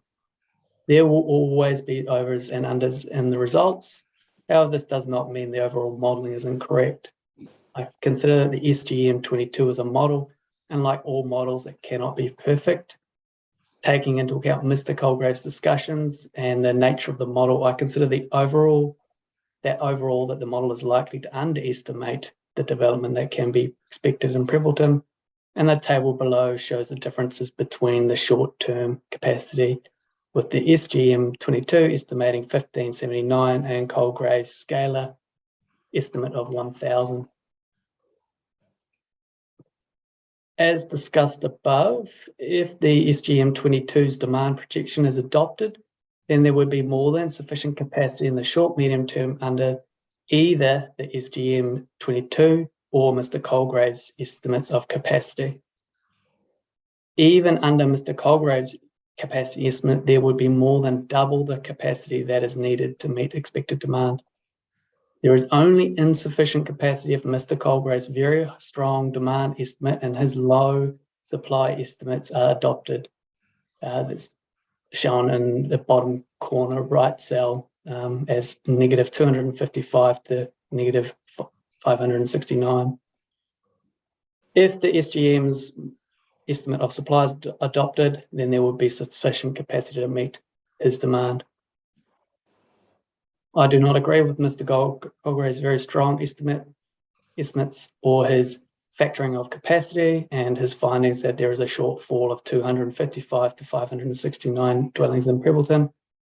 I consider that the SGM22 provides a reasonable projection of the expected demand and estimate of the capacity, and that there is, in my opinion, sufficient capacity to meet the expected demands in Prebbleton, and therefore PC79 does not pass the requirements of 3.61a. Furthermore, in the unlikely event that Mr. Colgrave's demand estimates eventuate, then dwelling capacity in PC68 and PC72 would provide capacity for many years of growth. Even under Mr. Colgrave's demand estimate and ignoring all other capacity in Prebbleton, there would be no need for more capacity until 2030 or beyond, which means that there's ample opportunity for SDC to act to rezone other reasonably practicable options. Clause 3.61b, no other reasonable, practicable and feasible options. The second clause of 3.1b requires that there be no other practical or feasible options for providing capacity within the same locality and market. Mr. Colgrave considers that Prebbleton is a unique locality and market. He considers that the fact that the SGM22 provides results for Prebbleton means that it is a single market. In my opinion, Prebbleton may be a unique location in terms of MPSUD assessment. However, this does not necessarily mean it's a single locality or market for the MPS HPL. I disagree with Mr. Colgrave's opinion that Prebbleton is its own housing market, and note that the concept of locality and market in MPS HPL will mostly be wider than location in the MPSUD. In the context of Prebbleton, I consider that locality and market extends to include other towns in Selwyn, urban environment should be. So that's Rolleston, Lincoln, West Melton, etc.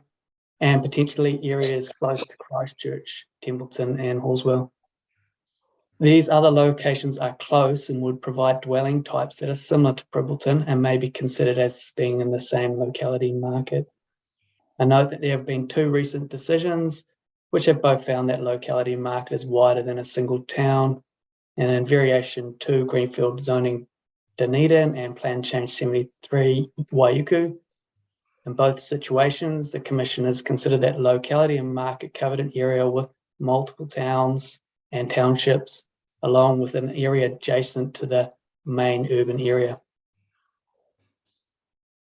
While debatable, I consider that locality and market geography within the MPS HPL is likely to be wider than Prebbleton, I do not agree with Mr. Colgrave's narrow view that Prebbleton is a unique locality and market for the purpose of 3.61B. Also, Mr. Colgrave, Mr. Cleese provides a detailed discussion of alternatives, which I consider shows that there are reasonable alternatives in Prebbleton. Moreover, I consider that the narrow locality definition used by Mr. Colgrave means that he has not assessed all reasonable alternatives. STC could provide for capacity suggested in PC79 using a combination of options, some in Prebbleton, some in other locations in the locality and market. Clause 3.61C, the benefits of urban outweigh cost of lost productive land. Mr. Colgrave assesses the economic benefits of the proposal and concludes that the economic activity stimulated by the construction activity of dwellings will be much larger than would arise from the agricultural use of the site. He also notes that the assessment should be limited to economic considerations, should not be limited, to economic considerations, and should also include social, cultural, environmental effects. I agree that the assessment should be wider than simply the economic costs and benefits. Moreover, if the assessment was limited to economic considerations, then the benefits would outweigh the cost of nearly every proposal to convert rural land to urban use because of the large upfront development activity as compared to the lower value agricultural production over many decades. I disagree with some points within his assessment in terms of quantum of economic benefits and discussion of land values, but they are not fundamental to the overall outcomes. I consider that the assessment outlined in 3.61C must be wider than Mr. Colgrave's analysis. As such, as evidence does not allow me to conclude whether PC79 passes this element of the NPS HPL. Commercial business land. The plan change includes commercial business land, which is proposed to meet local daily needs of residents without competing with the Prebbleton village, and is intended to allow local communities to purchase from local shops. Based on the revised ODP development plan, it appears that the business land would be around 1 hectare of land. Ms. Williams assumes that there will be a preschool and shops, and as such as a dairy, hairdresser or similar that service local community. Mr. Colgrave provides no assessment of the needs of the community or whether the business land provided is commensurate to those needs. He has not assessed this land use according to the NPS HPL 3.61. In my opinion, the scale of a centre of this scale would need to draw customers from a wider catchment and may compete with existing Prebbleton village. Overall, I conclude that the requested residential zoning does not pass clause 3.6 and test, and that the site should not be rezoned for urban use under the NPS HPL. I consider there is most likely to be sufficient capacity in Prebbleton to meet expected demands, and PC79 is not required in the short, medium term to meet requirements outlined in 3.61A of the NPS HPL. In my opinion, PC79 also fails 3.61B, as there is likely to be other reasonable alternatives available for providing for growth, which could be adopted to provide capacity. While PC79 may generate positive economic outcomes, this does not constitute proof that the benefits will outweigh the costs as set out in clause 3.61C. This assessment of benefits and costs should be wider than is presented in Mr. Colgrave's evidence. Finally, there's no assessment of the proposed business land in PC79, which appears to be of a scale that may be inconsistent with the intended purpose of the new centre. Also, the business land has not been assessed according to the NPS HPL 3.61A through C. Thank you. Thank you very much.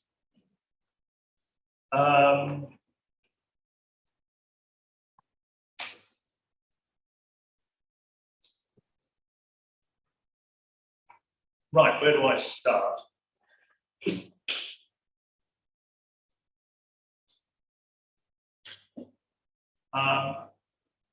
Just looking at para 18, and you talk about, you use this expression a number of times as a substantial shift, you know, while it's not impossible, I consider that this online, the scale of growth that Mr. Colgrave is picking would represent a substantial shift of demand patterns within Selwyn. Now, a lot of this is about kind of the share of growth within Selwyn district and what share of that percentage goes to Revelton and what goes elsewhere, isn't it? So what you're saying there is that it would represent something that is not consistent, if you like, with past rates of growth of Prebbleton. Yeah, that's correct. So as I said earlier, there are only 2 years in the last 30 years where there was development of dwellings to this level. So that was in 2013 and 2016. And both those years were after the earthquake. So I'd imagine some of that would have been impacted by the development that was occurring around that time.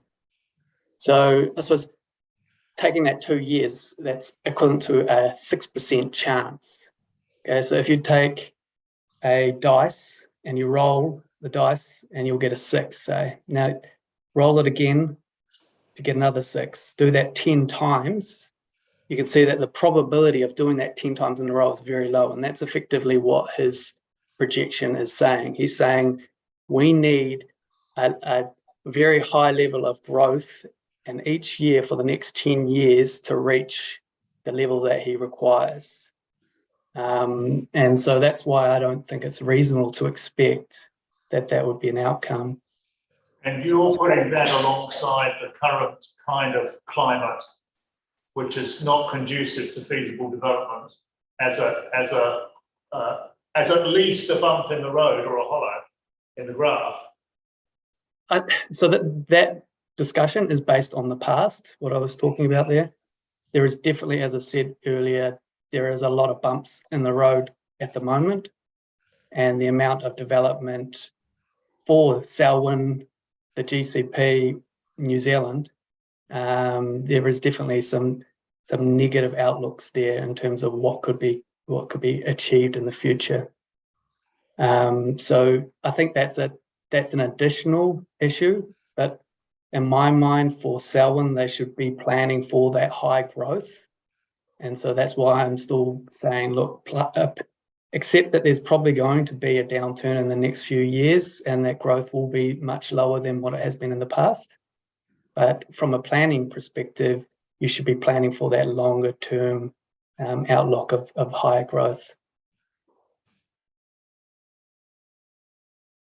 Yeah, and I mean, nationally,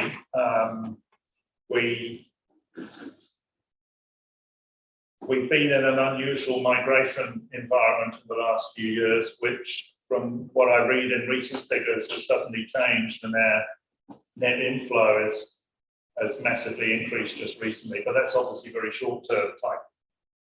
Yeah, so taking the issues with Selwyn, so during the period where we had the lockdowns and COVID, the border closures, that's where we had that massive bump of population growth into Selwyn. Yes.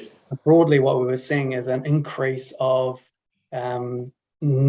internal migration because people were not able to emigrate or move into New Zealand. And what we were seeing in the larger centres, Auckland and Christchurch, you actually saw populations drop because they weren't getting in those that net migration from overseas.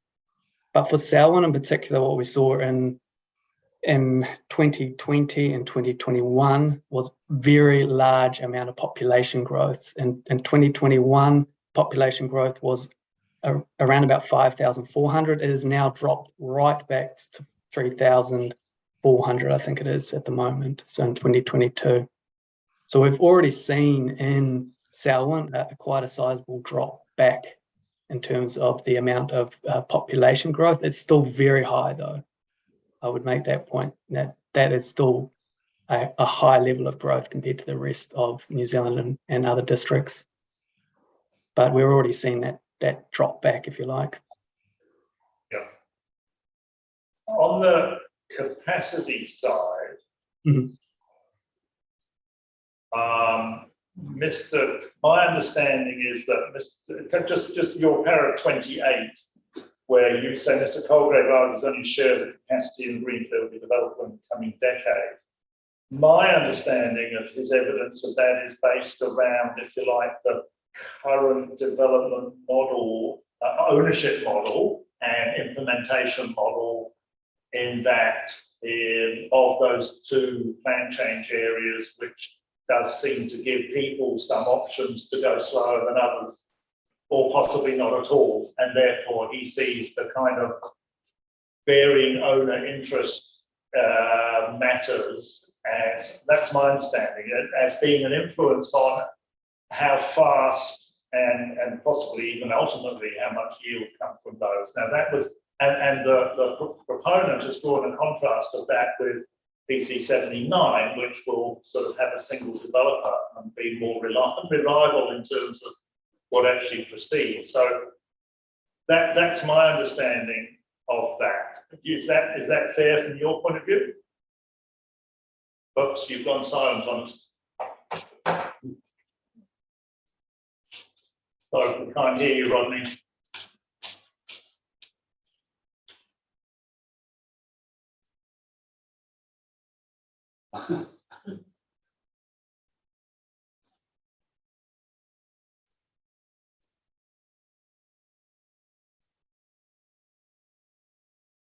Wasn't me this time, I promise.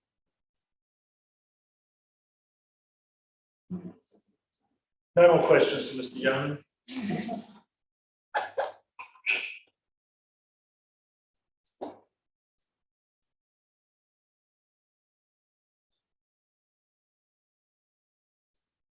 Do you hate it? This microphone is on at our end.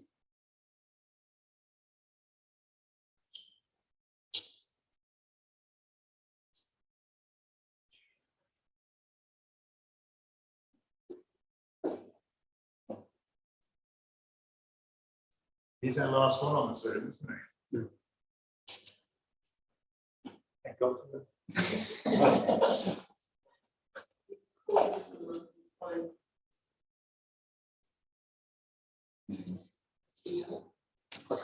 Yeah, look, there's always a speaker on the phone. It's harder for people to, I think he is ringing, he's probably ringing you, Jonathan. I get the impression he's hearing us. Oh, Rodney, yes.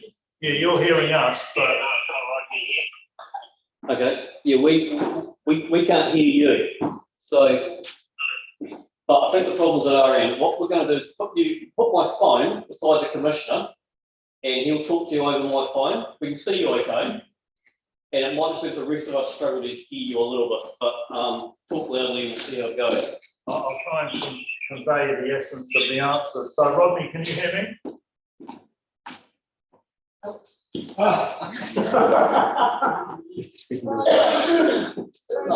to your phone, Rodney. Oh my goodness. Do you know, I am getting emails from my work about Spark outage, so that could be. Is it Spark? Are you on Spark? Yes. Yeah. So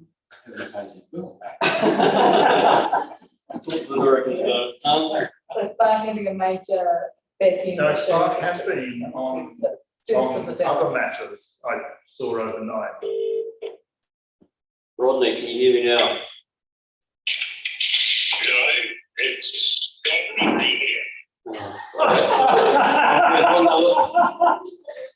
It's not. Oh, my recent calls. You just rang your bank manager. This button is here. This is. It wasn't your wallet anyway. Well, I think we just simply take Mr. Colgrave evidence as reason. That's all we do. Absolutely. Yeah. Accept that. We'll Totally. go on to that. Yeah.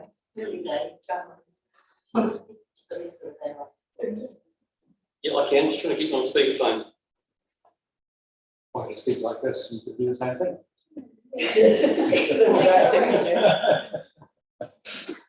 I'm so sorry, sir. I've got no idea what's going on.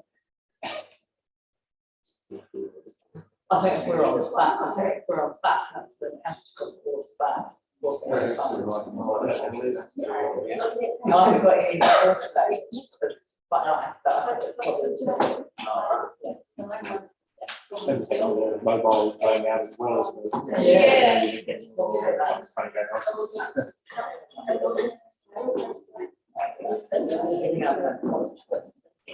Yes, can you hear? Yes. Can you hear me? Yes, I can. Okay. Rodney, it sounds like Spark had a problem,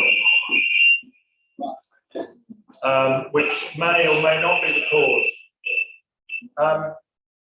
Now, we're just going to try and run you through the phone. We're just going to turn on the mic here because it's giving terrible feedback. And we won't be able to hear your reply.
That's the problem we had before.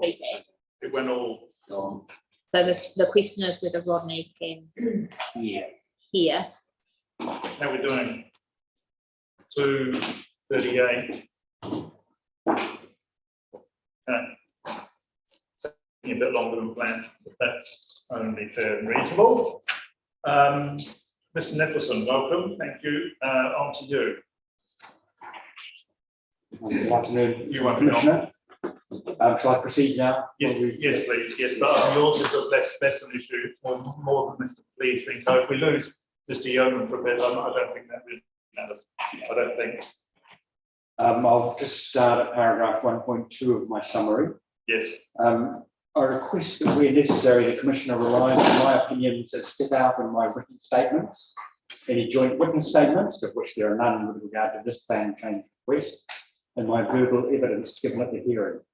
I do not agree with the statement Ms. Lowenstein has made on my behalf in her summary of evidence.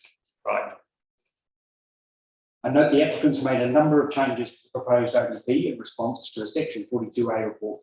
In particular, I support the redesign of the central linear park to provide a more functional space, which includes indicative stormwater treatment areas, neighbourhood reserves, and a road along one side to provide passive surveillance. A more comprehensive and connected network of primary and secondary roads and pedestrian and cycling paths and green links.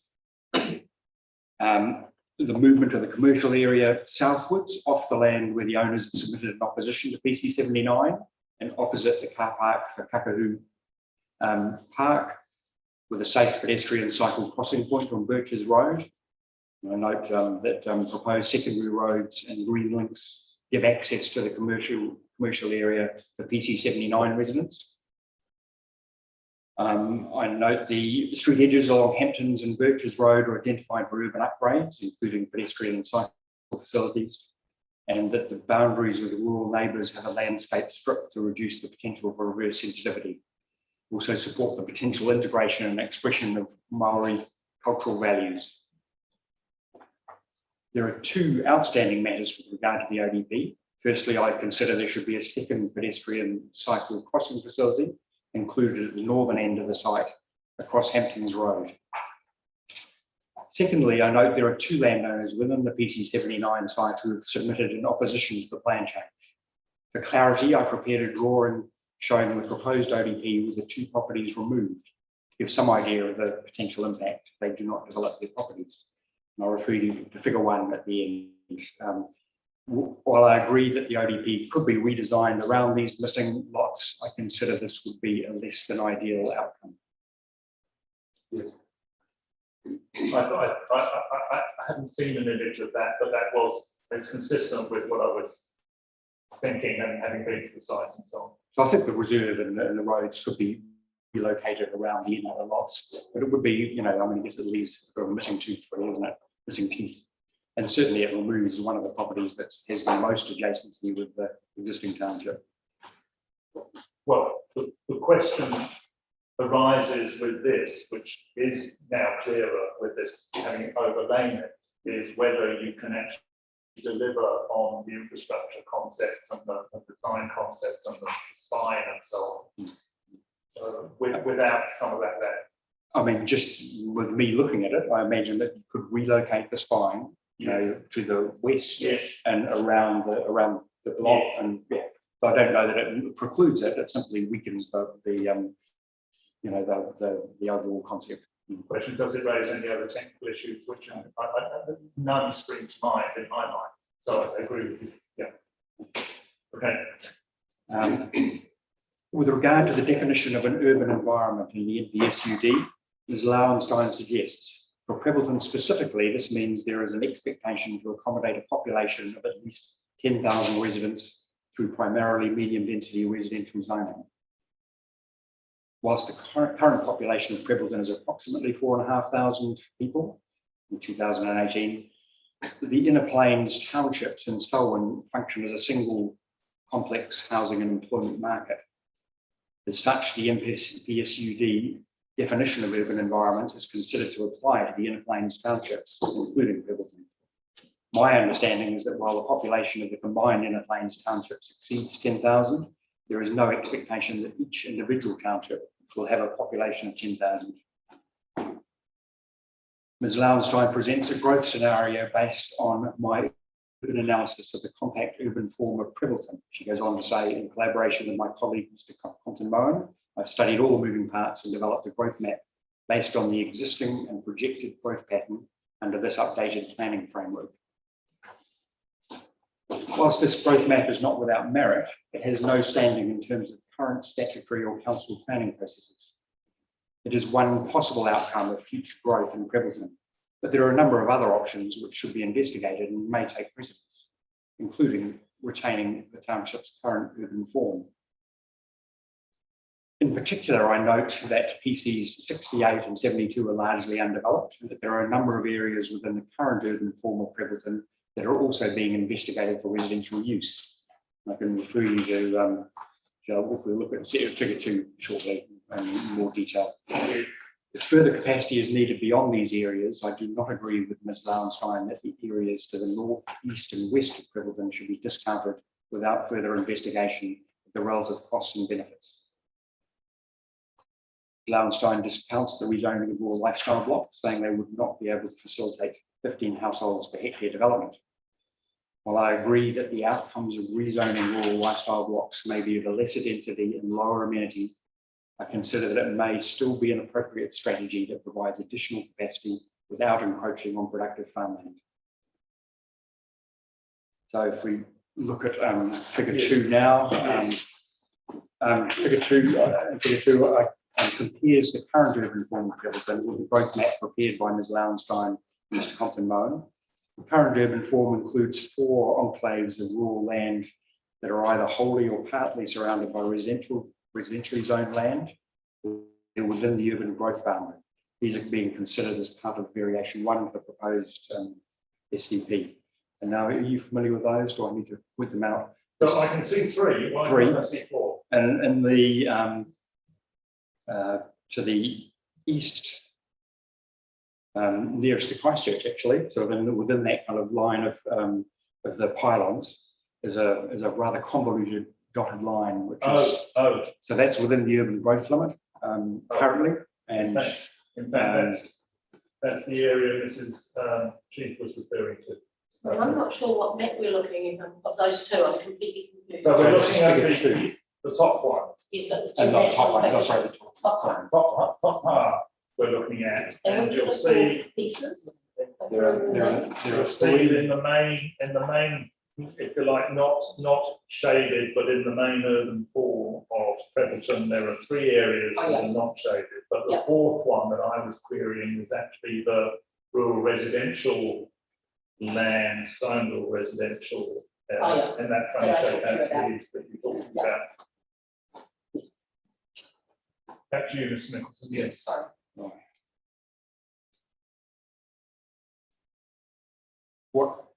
What is evident from Figure 2 is that PC79 is a residential outlier from the existing urban form that has limited adjacency with the wider township. It is only when it's considered with the rezoning of the neighbouring pieces of land that a more coherent urban form emerges. In my opinion, PC79, when considered within the scope of the plan change, does not contribute to a compact urban form for Prebbleton. Ms. Lowenstein states that Mr. Nicholson sees Prebbleton as a monocentric town. I note that my opinion is based on the definition of the township network in the proposed Selwyn District Plan, which defines Rolleston and Lincoln as district centres, and Prebbleton as a service township, along with West Melton, Leaston and Darfield. The definition goes on to say the township network provides the framework for managing the scale, function and character of each township within the whole district. My observation is that Rolleston and Lincoln are polycentric towns. They have a number of smaller centres, a town centre and a number of small centres, whereas the service townships have single commercial centres. In my opinion, the evolution of Prebbleton from a service township with a single village centre to a larger polycentric town should be part of a more considered growth strategy and spatial plan, rather than happening through ad hoc private plan changes. Kakaha Park. With regard to Kakaha Park, Ms. Lauenstein considers that the park demonstrates a change to the area, and in particular to Birches Road and Ledley's Road, from a rural area outside Prebbleton to an urban area situated within the boundaries of Prebbleton Township. She goes on to say that this idea of transitioning into rural with an urban park may on paper look like a solution, but this is not the case here. The nature of a recreational park such as Kakaha Park requires active edges and passive surveillance from urban areas. I agree that passive surveillance is an important factor in urban parks. However, I consider that there are a number of open spaces in small towns that function effectively and safely in rural environments with a low number of residential neighbours. In particular, I am familiar with Little River Domain, Osborne Park in Doyleston, and Ohoka Domain, which have limited passive surveillance but a high degree of ownership from the local community. Kakaha Park has a wider function, providing recreational opportunities for the surrounding district, and in my opinion, it is a legitimate approach to use the park as a defensible urban edge on the southern boundary of Prebbleton.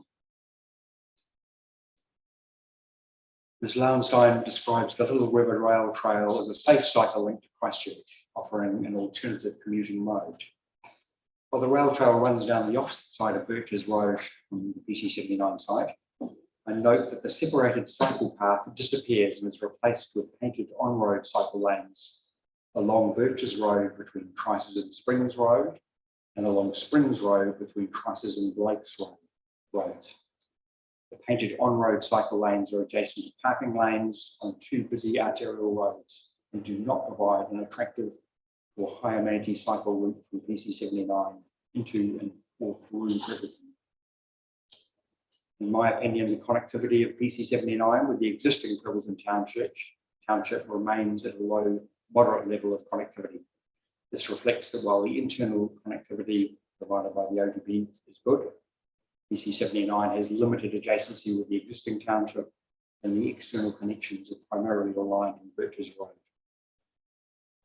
In my opinion, the accessibility of PC79 has improved to a low moderate level. This reflects the inclusion of pedestrian cycle facilities around the edge of the site, the ODP, and further resolution of the commercial centre on Birches Road.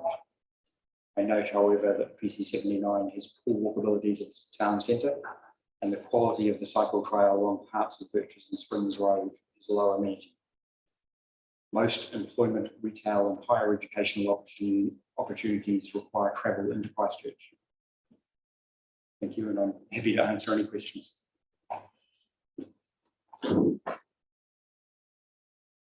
Just that very, very last sentence. Are you limiting that to tertiary education? Because we talked yesterday about some secondary school going to Christchurch, something I think we talked about. I was referring actually to I guess higher than primary schools. I mean, I think you have to travel to get to a high school or to a tertiary institute. Yeah. From here, from Prebbleton. So I might not have expressed that quite correctly. Higher We than primary. don't have evidence on the numbers, but it would appear pretty evident that there's a significant number going. Yeah. Is what I would say. Coming back to these gaps, yes. While variation one is only about context as far as I'm concerned,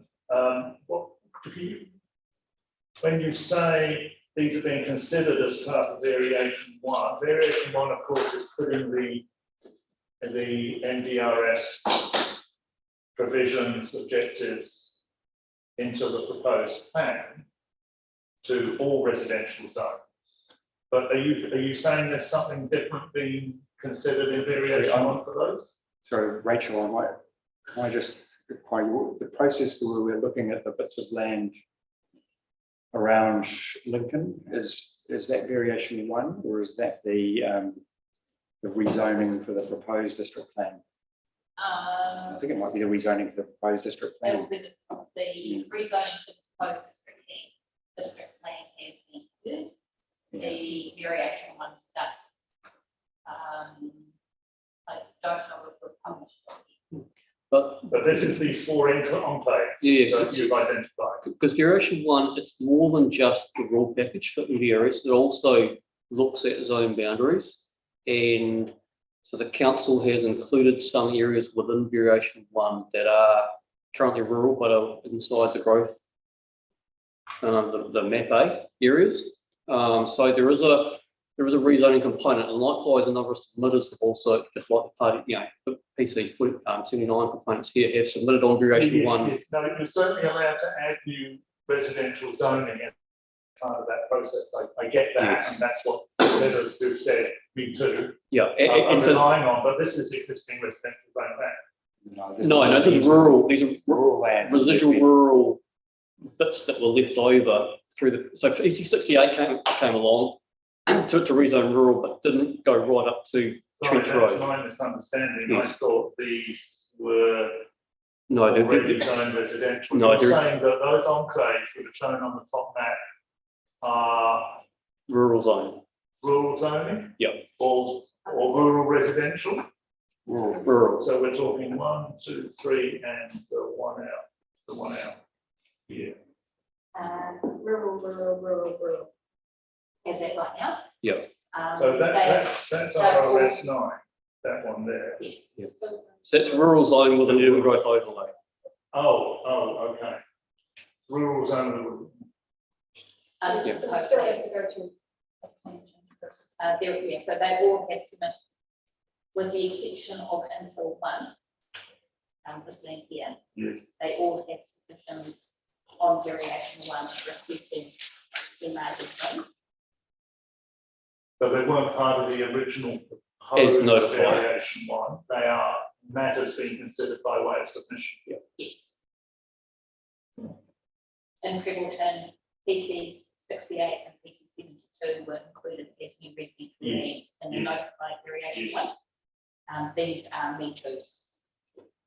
Okay, all right, that's pretty important that I understood that. I hadn't picked up those holes, if you like. Holes being addressed. Thank you, that's helpful.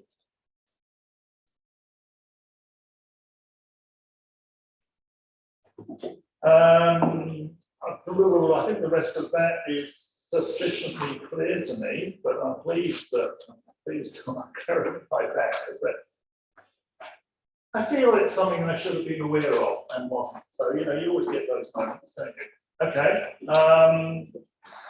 Mr. Cleese. Thank you. So you have a summary from me as well. It's a little bit longer, I'm afraid, but I'll kind of paraphrase where possible. Shall I just start reading it, para 3? Yes, and I'm happy to give a paraphrase as you see fit. Yes. So obviously at para 3, as we've heard, it's a complex and rapidly moving statutory framework, and we've heard a lot about that over the last couple of days. So as I go through, I'll try and sort of distill it and sort of simplify things down. Yesterday morning at para 4, we had a conversation about the operative plan and the proposed plan. Obviously, the operative plan, which this is seeking to amend, will be superseded in due course by the proposed plan, and the decisions on the latter are anticipated in late August. Now, decisions on variation 1 are subject to judicial review only to the High Court. However, the balance of the proposed plan has followed a standard first scheduled process, and as such is open to appeal on merit to the Environment Court. And this is where some people that have submitted on urban growth zone changes originally, and some of them have resubmitted on variation 1, some of them haven't. All gets a bit murky as to which appeal route they will go down. And as such, in my view, it is plausible that the proposed plan will not be fully settled for some time. And in the interim, the operative plan will continue to have effect. So there was that conversation yesterday about will the operative plan all be sort of null and void within 3 or 4 months. But I think it actually has some potential to sort of there's two live different on longer. concepts there, isn't there? There's the plan being operative and the plan being treated as operative, or the provisions for a particular piece of land being treated as operative in accordance with whatever clause of the Act. And that's when they're beyond challenge. The Act says, yeah, treat as operative. Now, so the variation 1 process gives a major, what I was saying is that the variation 1 process is very different to the rest of the proposed plan because of the limited, more limited scope of challenge in terms of judicial review. and the statutory timing, but well, the other decisions are going to be released at the same time. And to me, that was quite material in terms of the proposed plan for the provisions for this piece of land superseding, being treated as operative compared to the. Yeah, so the new medium density zone provisions, I agree, will be particularly beyond challenge, you know, in the near future. Because I can't see anyone JRing the zone provisions themselves. The bit that's a bit more questionable is the change in zone itself, because there are various schools of thought as to, because variation 1 was notified with a, you know, here's the zone boundary, 3MB areas. There's different schools of thought out there as to whether submitters saying need to are within scope of variation 1 or not. So that's sort of a legal question that there is a range of views on, pretty fair to say. Doesn't the enabling bill give quite a bit of room on stuff? To the commissioners, but whether they choose to sort of to go there remains to be seen. These two lines of argument are running around in the community that go out to Waimea, Southern and Christchurch. So the bill clearly gives scope to making submissions or making a decision on things that weren't met on submissions. Yes. What is more grey and what is argued either way is whether or not you're within scope to even make a submission if you were notified as part of that prevention. So the council in this case only notified plan change 68 and 72 for Prebbleton. So one argument is that nothing else can be considered. So it's the scope of the Me Too. Yeah. Yes. So that provides both. Yeah, I mean, and that's why these pieces of land have been considered, but it's still a very complex and convoluted process. Expressly authorised to zone additional land residential as part of that process. So that you're talking about the opinion from Chapman Tripay, which says that they can't. Yeah. It is. I guess. There's been no decision. There's just a bunch of legal opinions flying around. Yeah. I guess that's all I'm saying is that there's a range of things. I've been part of one decision on the Waikanae Land Company case in Kapiti, which argued that they added a 20 more restrictive provision.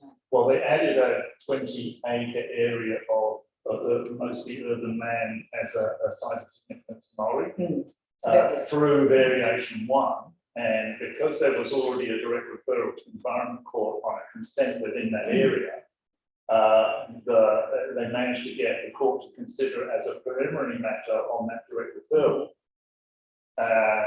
And it was found to be able to vote. But that's different again. It is, yeah. So that's whether you can make something more restrictive, and I've read the decision on where that. And also, there's a bunch of legal opinions going around for Wellington City Council intensification process, because they were obviously notified at the same time.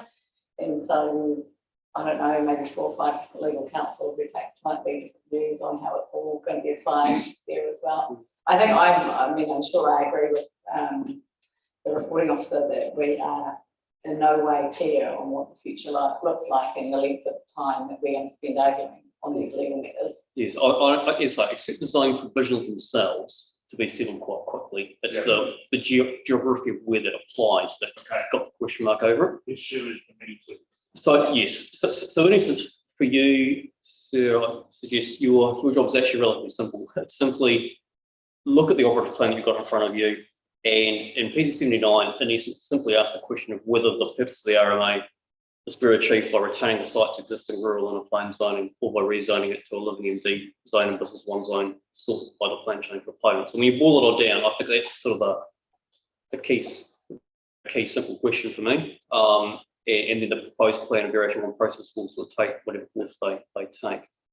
So in answering that question, which is the more appropriate zone, the key matter for me to consider is whether the proposed change in zone gives effect to 2 MPSs that we've been talking about, namely MPS UD and MPS HPL, assuming, of course, that the latter MPS is indeed applicable. In order for the proposal to pass through the policy directions set out in these 2 MPSs, it in turn, in my view, needs to demonstrate that firstly, there is a clear need for additional housing capacity in Prebbleton of some 500 dwellings over the next 10 years over and above existing supply. That, if that is indeed the case, that PC79 is then the best option geographically for delivering that capacity. That the shape, location, and design of the plan change will result in a well-functioning urban environment. And finally, that the site can be serviced for Three Waters and transport, i.e. that the capacity can actually be delivered. As set out in the conclusion to my 42A report, I'm satisfied that there are no barriers to rezoning generated by the following matters. So it's that there are no significant natural or cultural values applicable to the site. Geotech, ground conditions, and natural hazards are able to be managed. Soil contamination likewise, and still water disposal and water supply all seem likewise readily resolved. Yes, just on that, I do acknowledge there was evidence filed on geotech and contamination matters, and you did line up those witnesses, and I don't have any problem with that. Yeah, well, we're just trying to reduce the hearing time. As we've heard earlier today, Mr. Collins for council and Ms. Williams, the applicant, have made some good progress, and it appears that the transport issues can be resolved subject to staging rules and ultimately localised improvements to the road network. In terms of wastewater conveyancing, council has always operated on a first come first served basis, and I guess we're speaking of this paragraph as a planner rather than as servicing engineer. As such, my understanding is while some capacity from the pump field and pump station is currently available in the short term, this capacity will be utilised as PC78 and 72 are built out. The provision of an additional pump station for a major upgrade, plus potentially a new rising main back to Pines, are not insurmountable engineering challenges, but neither are they cheap pieces of infrastructure to deliver. Ultimately, I consider the lack of such infrastructure is not a reason in itself to decline the plan change, as design solutions appear to be available. However, it does mean that the build out of the site to 15 house density will not be possible without significant private investment and the necessary time it takes to design, consent, agree funding, and to construct such infrastructure. So it's more of a timing issue rather than a can it be done or not sort of deal breaker issue for me. Moving on to the MPSUD. As we're aware, the MPSUD reflects Parliament's concern with housing supply, amongst other matters, and is directed on the steps necessary to help resolve some of the perceived barriers to the timely provision of new dwellings. Policy 8, in my view, opens the door to consider urban growth proposals not otherwise anticipated in district and regional plans. In order to pass through the Policy 8 test out of sequence growth areas, PC79 needs to be able to demonstrate four matters. Namely, does it provide significant development capacity?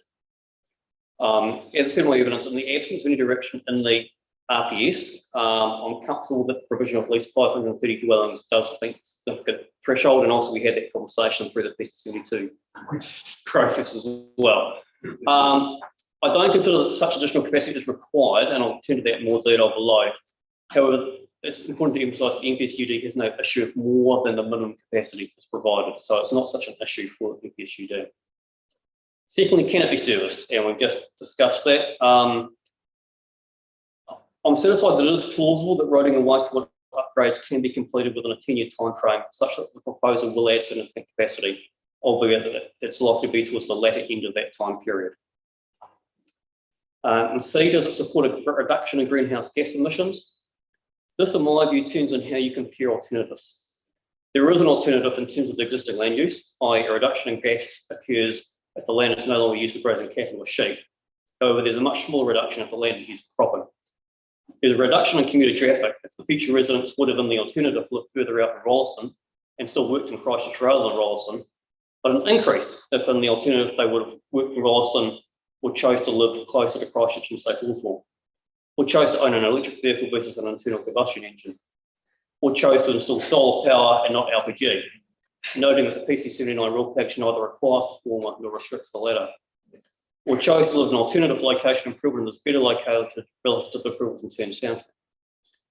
So ultimately for me, findings on this matter appear to me to be somewhat fraught based on how the comparisons are made and the degree of speculation as to future transport patterns and modes. But on balance, the site may result in a reduction in gas emissions relative to other growth locations further west in Selwyn, but would likely conversely result in an increase relative to alternatives located closer to the centre of Pilbara or in Christchurch. Ultimately, I find this matter to be finely balanced with no conclusive evidence either way.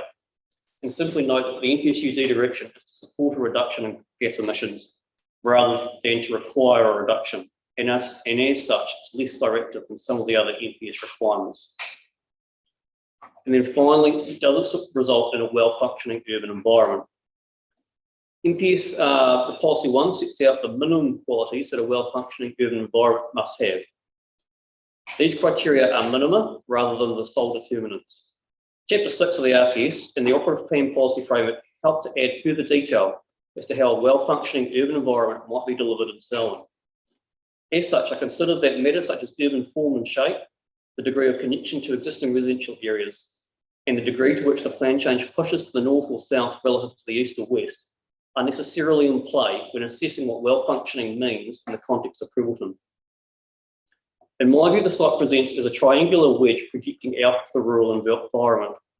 It has minimal direct connection with the existing residential edge, being bounded to the north by the 3-hectare Orion substation and a large rural residential development thereafter. Kakaha Park to the east means that the site is well located relative to public open space. I accept that a large district park is not a rural activity, but neither is it residential or urban in a landscape sense of being dominated by buildings rather than open space.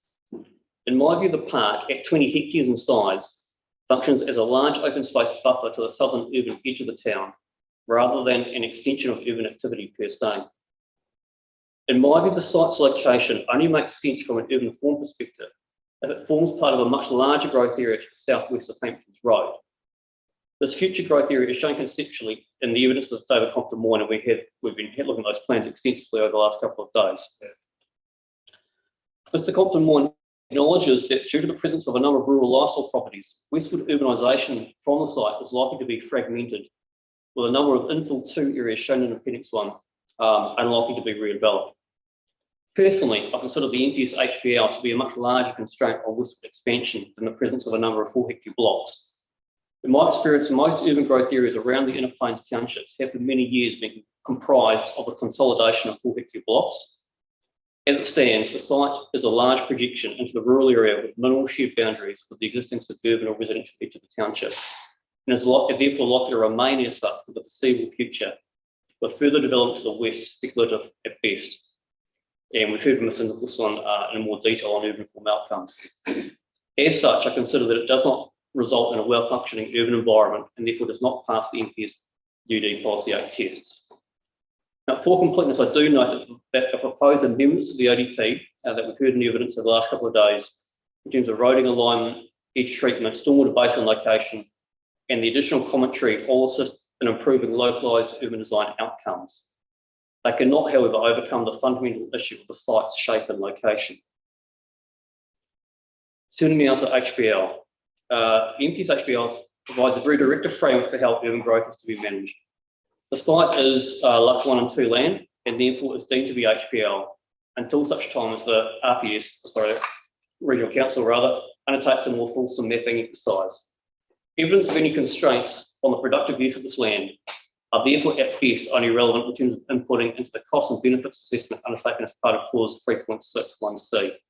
And whilst we've heard an awful lot of evidence around this, this issue, for me, for now, while we're in this transitional phase until the Regional Council undertakes the mapping exercise, it's actually quite simple. For urban growth considerations, it is deemed to be highly productive land for looking at rezoning. I note as well that there appears to be a degree of conflation between protecting the ability of HPL to be used for primary production versus whether or not any given landholder is able to operate as a fully self-contained economic farming unit. In my view, the NPS HPL is interested in the former, not the latter. And I think that's quite an important point. So we've heard a lot of commentary about is this a standalone farm, or but in my view, that's not what the NPS is driving at all. Also, in an Inner Plains context, you can often need quite large landholdings to be a wholly self-contained economic farming unit. But it's more, the NPS is more looking at not so much individual land holdings, but more the collective ability of the productive potential of the land to be maintained. As an aside, I know that both Mr. Victor Manthmo and Mr. Everest, well, the applicant, raised concerns about reverse sensitivity from the nearby district park and the limitations that such a sensitive activity might place on productive use of site for rural activities.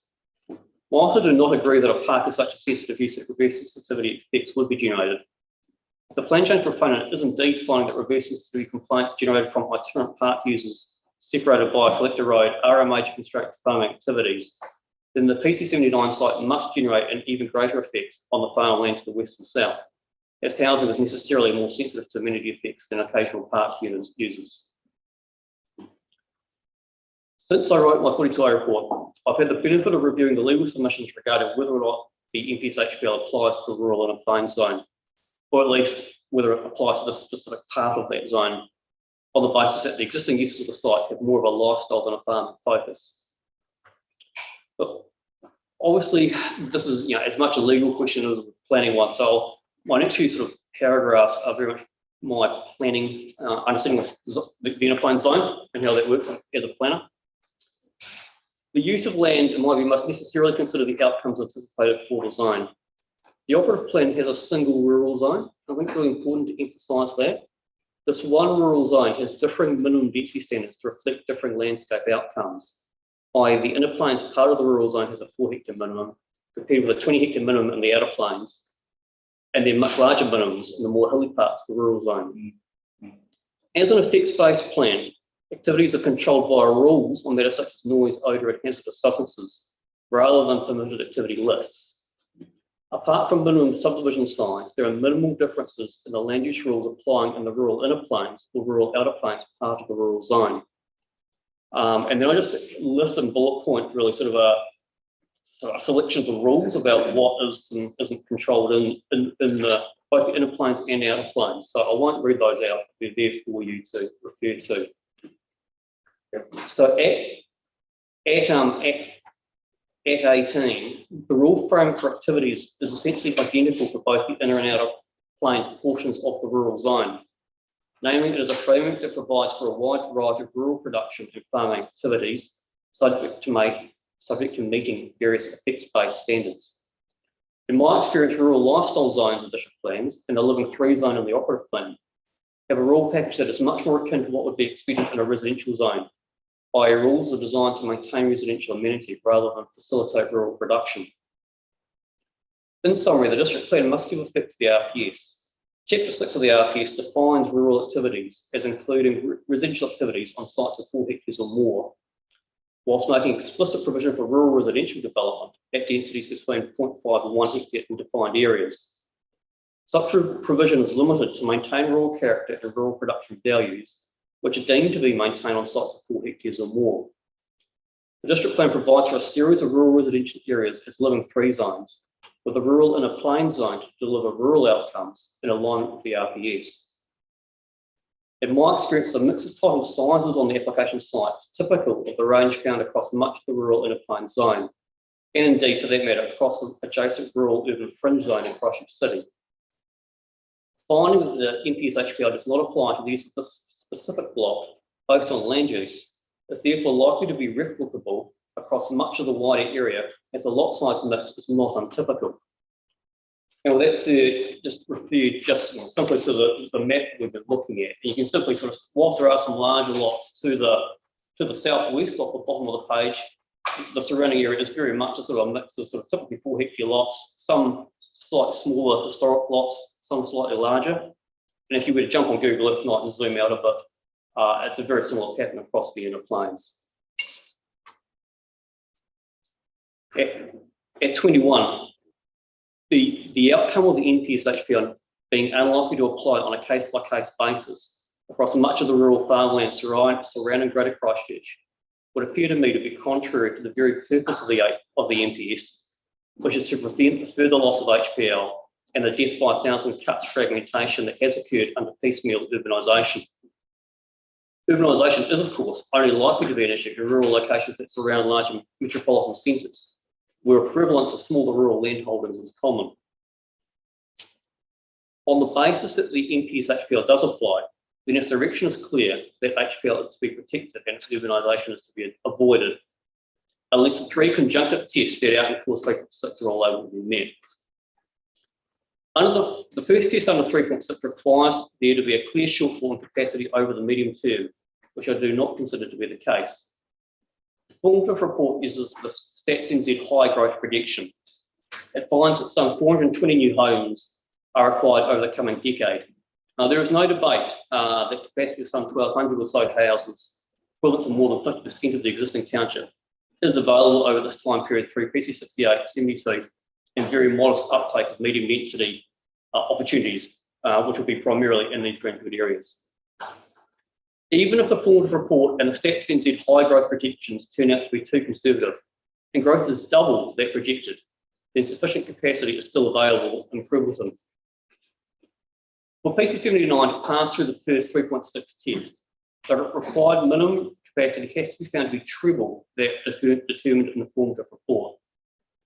Even with 3 times demand to eventuate, it will only do so at the back end of the next 10 years. Council is required through the NPSUD to continually monitor uptake, to produce a new capacity assessment every 3 years, and to respond as necessary. Importantly, clause 3.65 of the HPL emphasises that only the minimum capacity necessary to make up any medium-term shortfall is to be provided.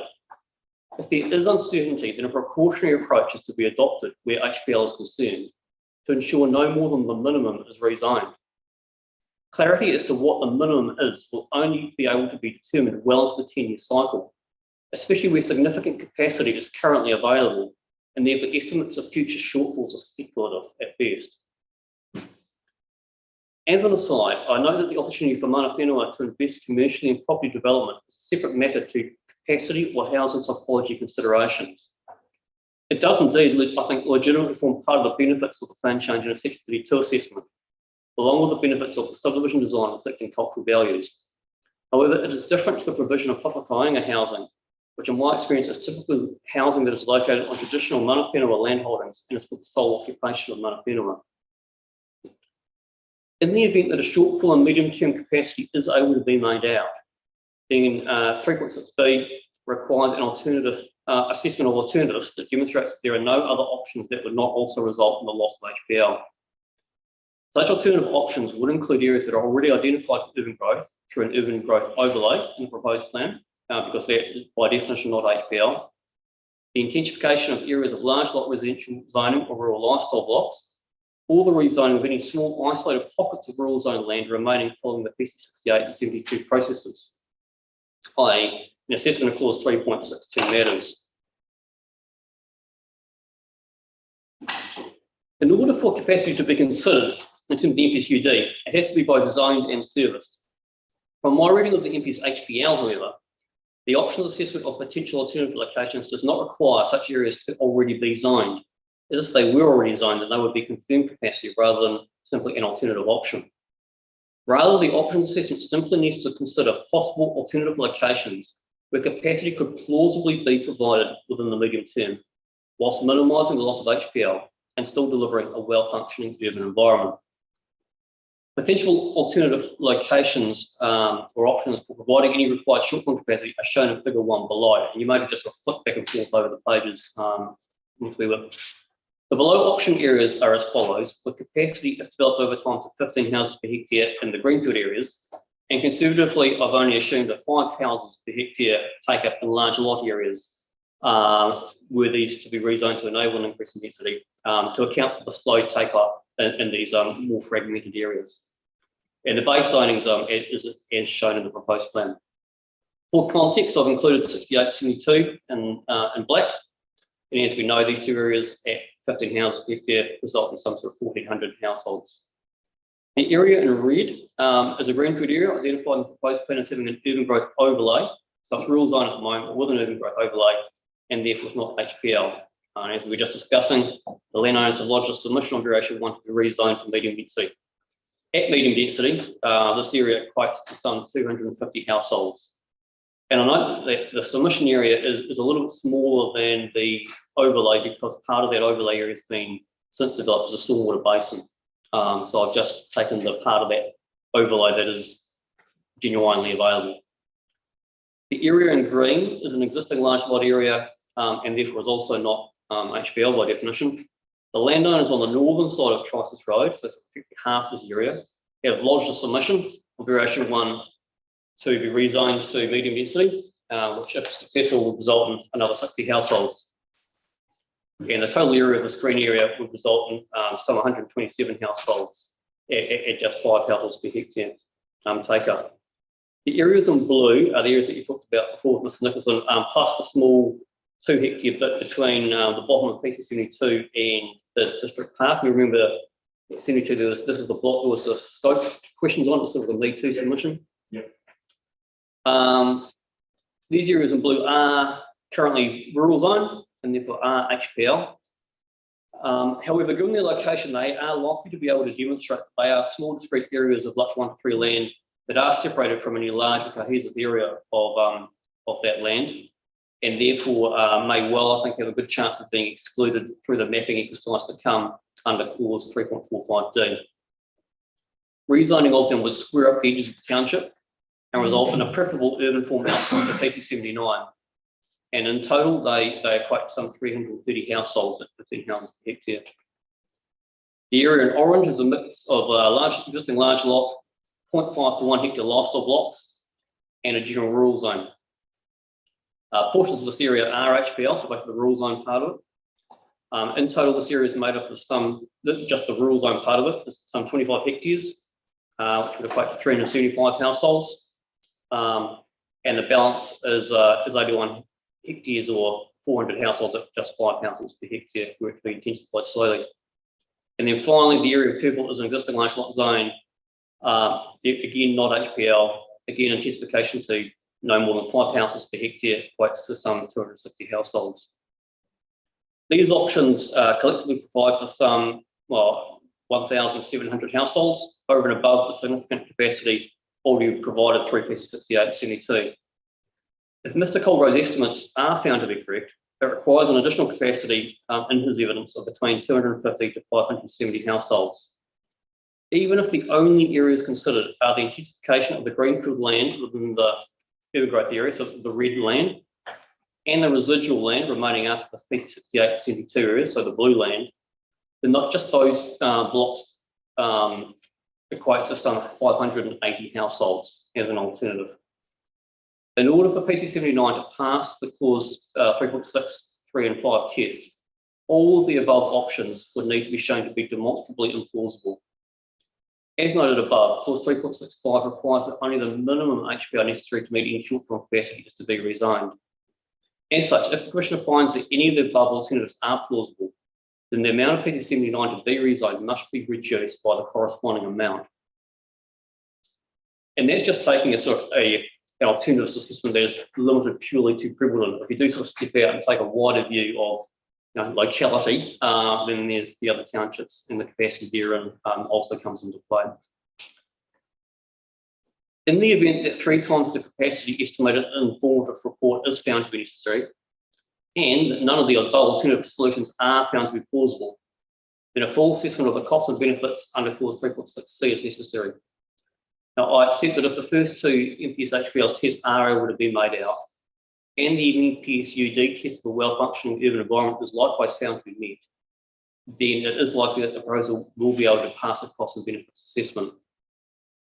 As things stand, I do not, however, consider the very clear and direct provisions of the MPS HPL have been met. Because of my conclusions earlier that site location and shape does not result in a well-functioning urban environment, in my view, policy 8 of the MPS-UD is also not able to be met. As such, the directive policies in the RPS regarding urban growth locations remain in play, as do the other RPS policies that help to inform urban growth decisions. In my 42A report, I concluded that rezoning the site would not affect the RPS, and likewise was not consistent with a number of policies in the operative district plan, and therefore I continue to recommend that PC79 should be declined. Happy to answer questions, and I was always up for a philosophical discussion on planning. I'll try and resist that. The one I probably was a little surprised about was the area in green, or most surprised about. And the area in green is existing LLRZ, not HPL. The landowners on the northern side of Christ's Road have lodged a submission of variation plan to be rezoned MPRZ. So that is the north part. Yes. That you counted. Yes. Not the whole lot. not That's the the north whole half. lot. Yep. Now, I actually think I poked my nose down the southern half yesterday, not the north. And I would have been, having seen, but I haven't looked at the northern half, but that's kind of similar. So Yeah. that's pretty interesting that they're pushing for that. Mm.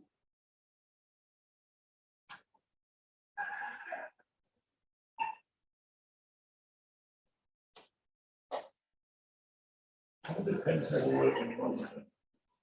Okay, and thank you. You reminded me right at the end, because I was going to ask about the policies in the operative plan that have not been, are not changed by this plan change request. In your view, remain quite a significant part. They do. I really accept that if you were able to get past the MPSUD policy 8 test, which talks about growth and unanticipated locations, then that would provide a pathway. I still think they are useful to inform what well functioning means for Prebbleton. Obviously, the world has moved on. It's a 10-year-old plan now. The world has moved on a bit. I would acknowledge that. But looking at the growth alternatives that I have just been through, they still sort of stay consistent with that policy framework of sort of development to the east and west rather than to the south or north for that matter.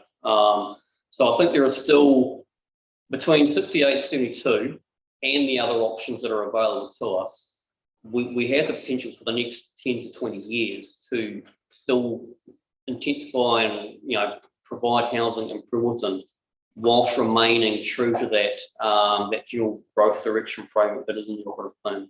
Look, it's certainly not something I'd die in a ditch over, though. I think there are bigger fish to fry with this plan change. Yes, I agree.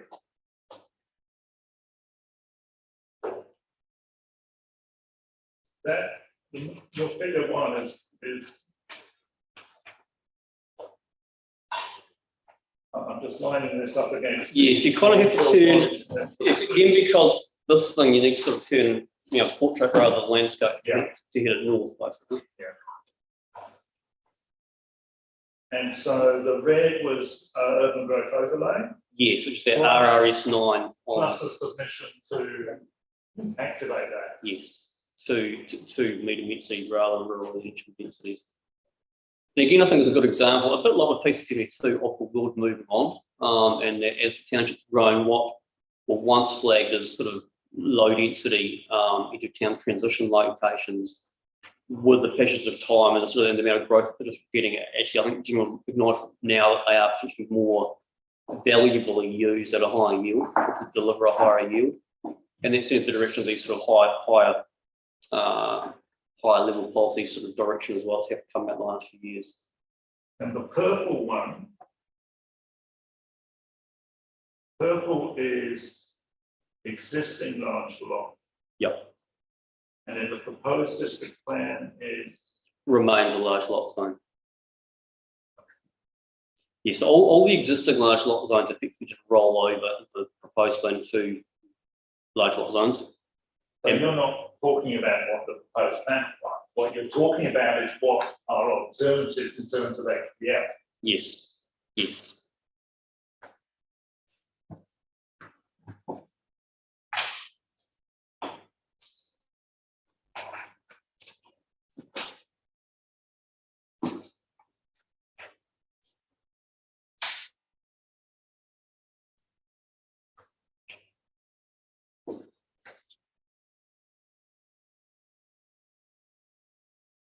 Being picky here, but just on paragraph 9, you said about the infrastructure issue.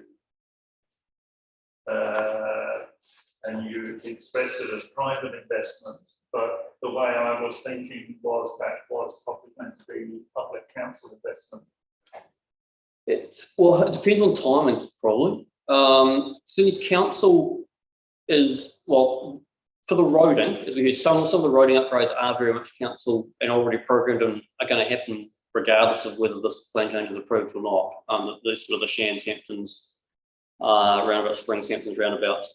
The wastewater infrastructure, my understanding is that council, that the upgrades that are going to happen to the existing pump station are going to be funded by PC78, and because they are only necessary because of PC78, and that council has not programmed any more upgrades to that network.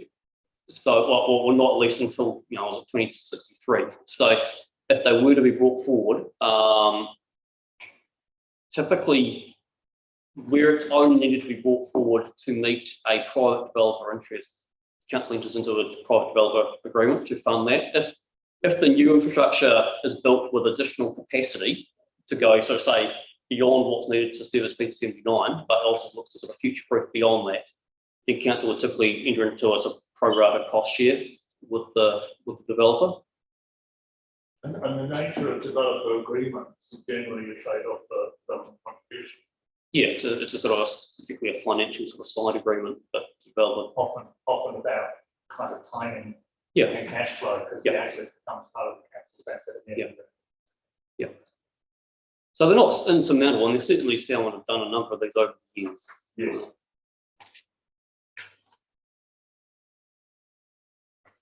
And then we come back to the Me Too issue. So,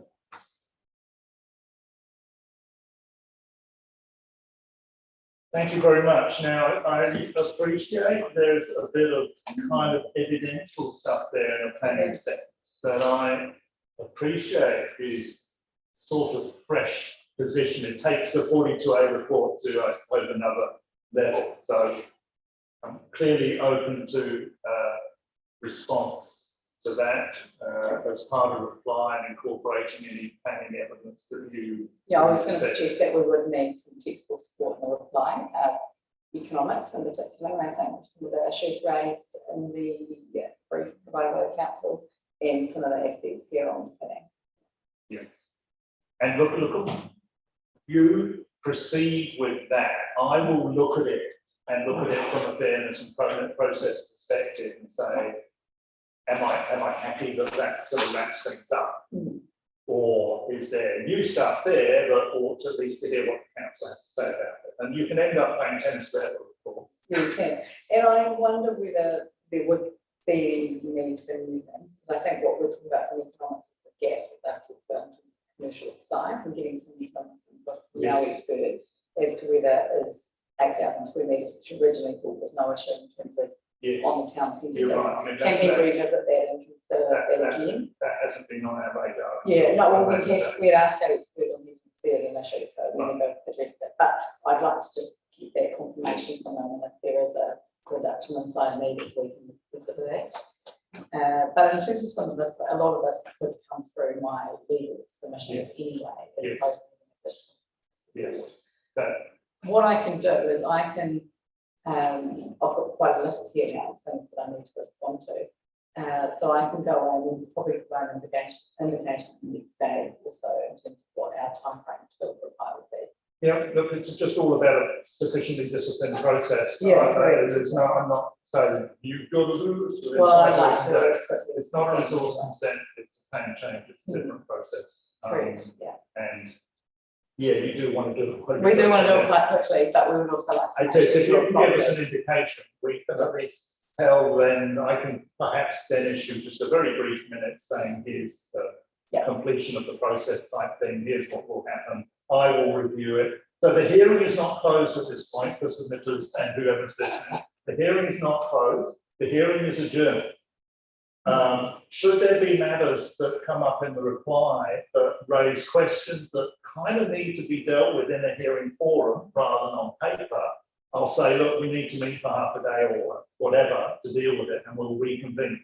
Now, generally, I can't remember the last time I've had to do that. Normally, it's sufficiently clear on the reply, which is written, will be available to everyone, will be on the website. And at that point, I look at it and say, yes, and I will issue a minute that formally closes the hearing. End of stop. then you won't see my recommendation report at some not too far away date. So that's the sort of process, to be clear. I probably should have talked about that before, but that's where we get to from here. So you end up not being at a sort of final point of closure, despite being totally exhausted by 2 days. But that's the process from here. The YouTube will be on the website if you want to look at it. Don't approach me in any way, in any form. If you've got any questions, approach the hearing administrator, Rachel. And if she needs to refer anything to me, she will. So that's the kind of rules of the game. Thank you. Is there anything else in your point of view? No, I mean, at least you wanted me to indicate what I've got on my list, but I think it's probably been reasonably clear as we've gone through the hearing. Probably. Yeah. And I mean, it's not like I'm going to say, no, don't talk to me about that. You come That's back right. with whatever you see as No, true. best to address. And there'll be a couple of amendments also that will address some of the things like this. Yes, I expect that. No, that's fine. That we have it. Okay. Anything else from the council side? That was helpful. Thank you very much. I think from everyone. I don't know if Mr. Yeoman is still on there, but I didn't know what you were going to say. So I don't think there's anything I need to go back to him on that comes to my rather fuzzy brain at this point of the process. So just for me to actually thank everyone, particularly Rachel for battling with the technology. I'd like to thank staff for having a bit of staff for the afternoon. And the manner in which has been conducted has been excellent. Thank you very much. And